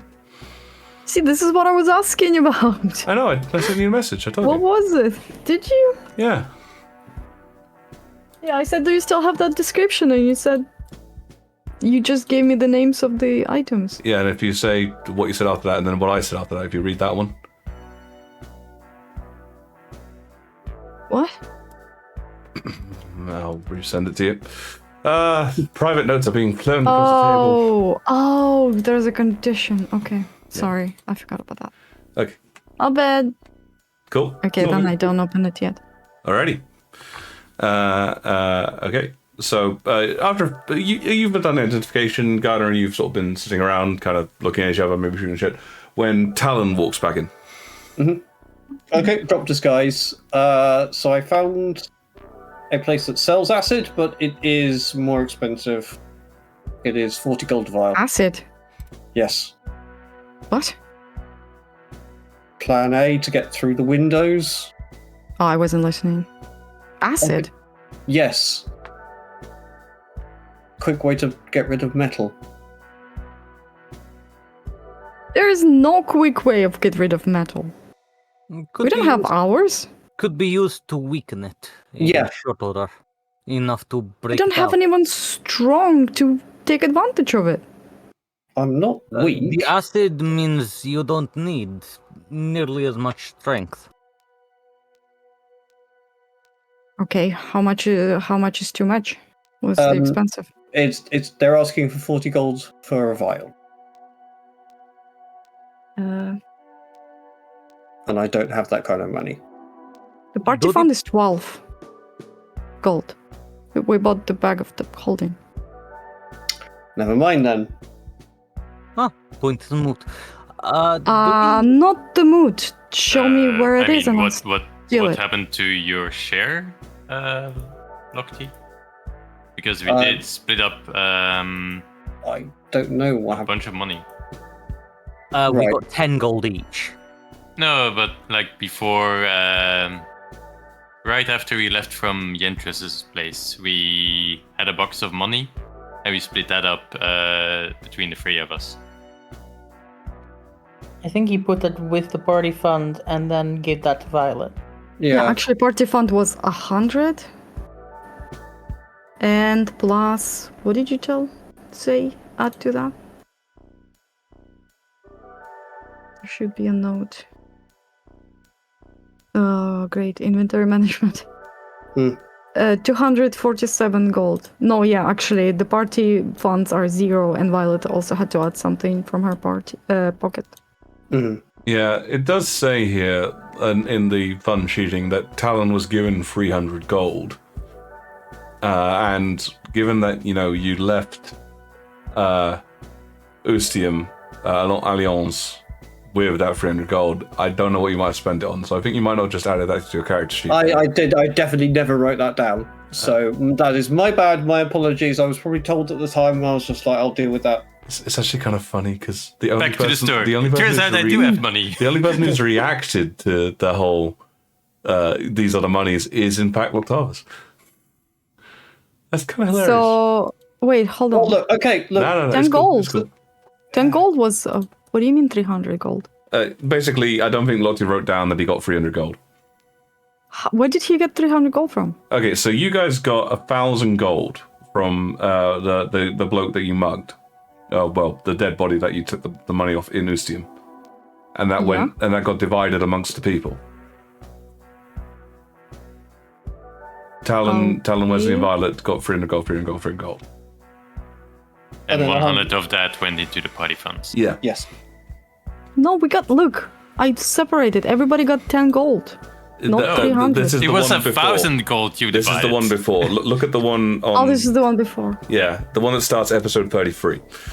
Oh, okay, fair enough. That was so. In fact, Talon should have 310 gold. Probably 314 if he had 4 to start Well, with. there you go. Yep. Okay, right. Okay, well, in that case, could I retroactively have bought some acid? Okay, so you'll be back at the store, and the guy goes, "They are 2 pounds of acid." Yes, please.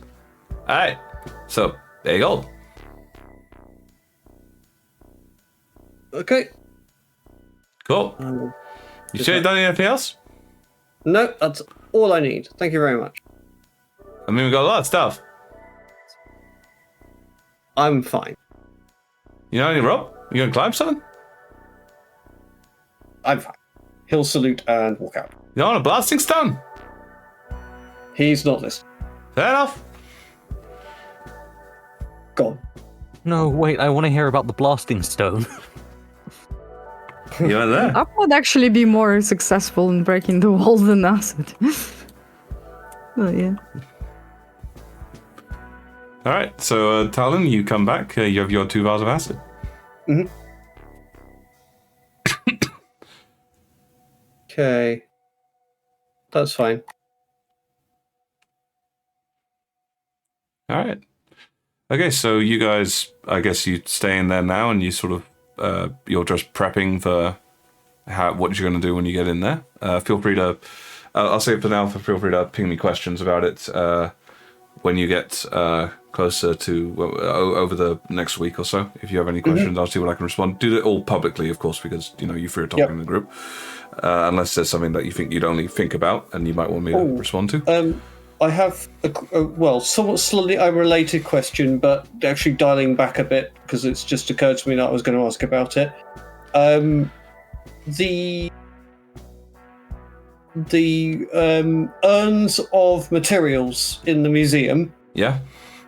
There were 6 examples and the blended mix. Yes. Did the blended mix, was that only those 6, or were there other tastes involved in there that I would expect to be if it was absolutely everything I've ever been aware of? To be honest, it was such just a wall of flavors, you couldn't really distinguish any particular ones out of it. Right. Okay. So I don't. Talon doesn't know whether it was just those 6 or just okay. That's fine.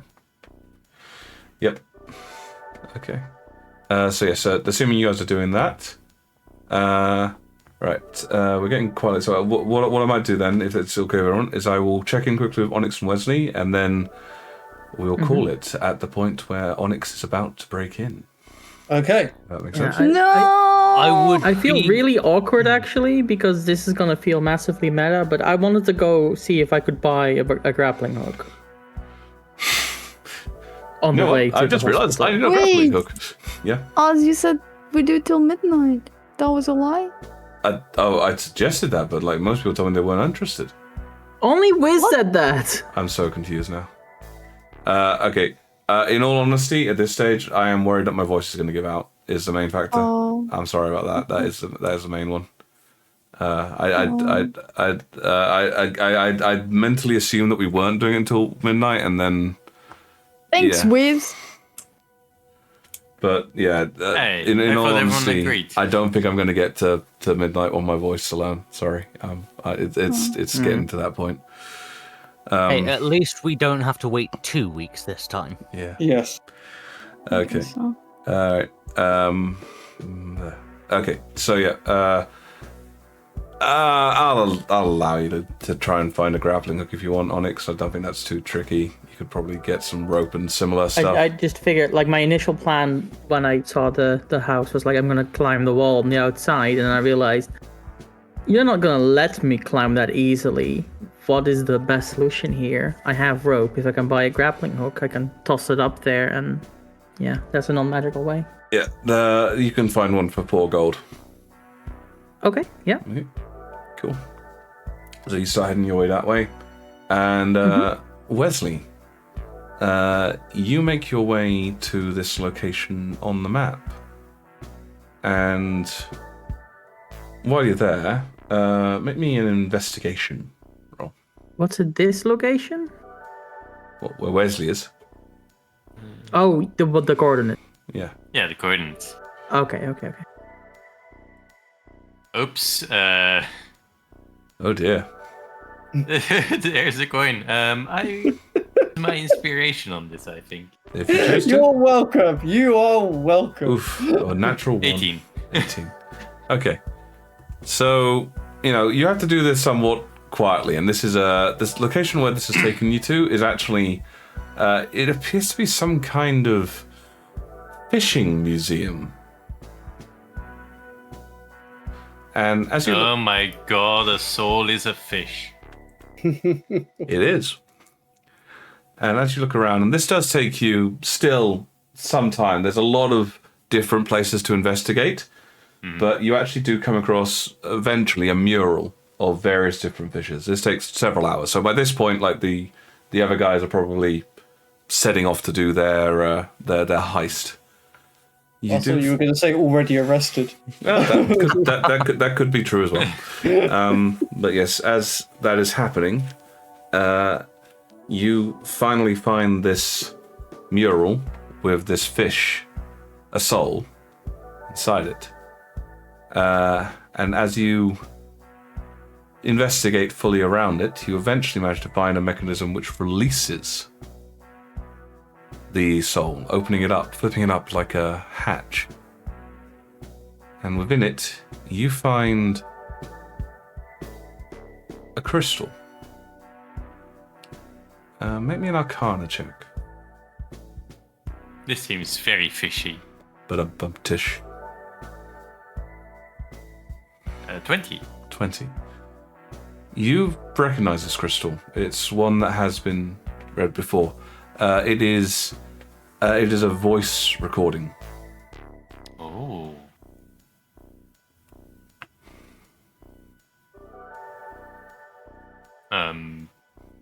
This does not seem like the best area to play it, or does it? You could probably find somewhere quiet and out the way, maybe not necessarily here, but nearby. I'll do so. Okay. As you get out, when you press recording the crystal, this is a fairly modern one. So, unlike ones where they just repeat what was read into them, this has numerous different sections. Lots of information that you might be able to get from this. Jesus.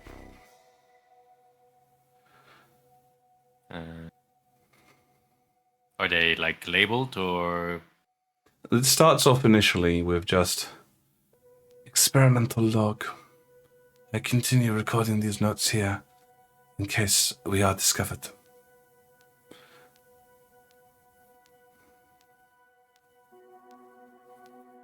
Do I recognize the voice? No, you've never heard that voice before in your life. Okay.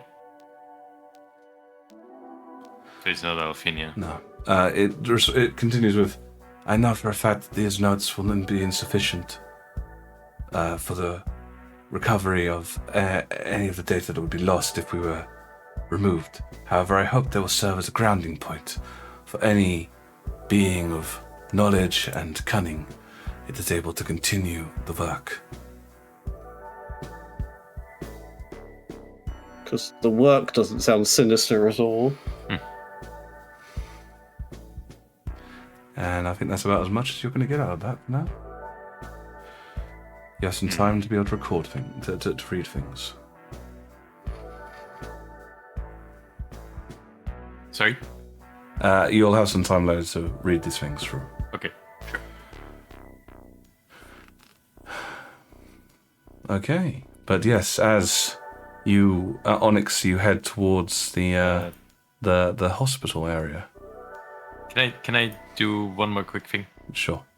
Okay, I'm gonna say, Urvax, Yes. if anything happens to me, the others need to know about this crystal, and the message is contained within them. I'll tell Thank you. my companion, my brother, my other half.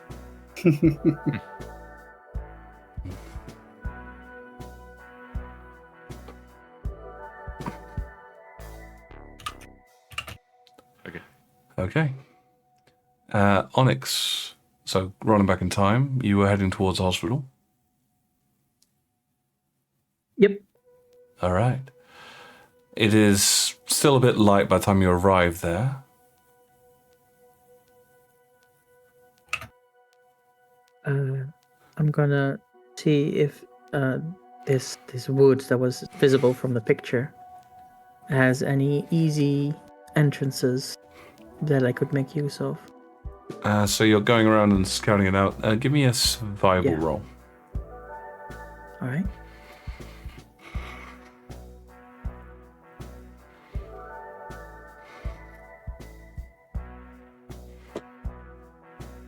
$19. 19. Okay. So you make your way around the woods. Now, the woods, it's a bit odd for you, these woods, because they're not like the other woods you're used to, where they just sort of, you know, there seems to be like almost like a firm delineation where it goes from being, you know, this is a city area to this is a wooded area. In some ways, like someone has drawn a line in the world. But you can see that there are certain locations which, with that roll, you can see certain locations where you think you'd be able to gain entrance much easier. I will keep to the shadows and try to blend in with my environs, using both my skill and the cloak, and make my way into the wood, trying to stay mostly low to the ground. Okay, give me a stealth roll.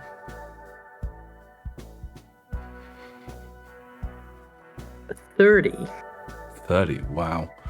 Okay, you continue making your way through this through this forest. You're having to move fairly slowly to maintain this level of stealth, but you are. With your passive perception, after you get closer to the hospital, you start to hear people. It's clear to you these are people. Like, animals will not be making this much noise, but there are people tramping through the woods, as far as you can work out. Trolls. They make much noise. I will try to keep to the woods and make my way to the back side of the building. Okay. As far away as possible from that checkpoint that had the vast majority of the guards. All right. Are you doing anything particular while making your way through here? Just trying to avoid the patrols, or anything else in particular? I am going to use my land stride to take my steps very deliberately, never stepping on any branches, always on sturdy ground, and staying behind trees from where the noises come from as much as possible. I know that thorns and catches will give way to me for my connection with nature, and thus I can crawl and slink through bushes that normally are impassable. And if I get into a position where there's sound all around, I will try and climb a tree and wait until they pass. Okay. Well, if you're stealth roll, you're not having too much difficulty avoiding the patrols. They seem to be patrolling sort of like a central area of the woods rather than, you know, the edges. But they are, you know, making their way around. As you get closer, they there doesn't seem to be any in the nearest part of the woods. They're empty. Make me a perception roll with disadvantage. Okay.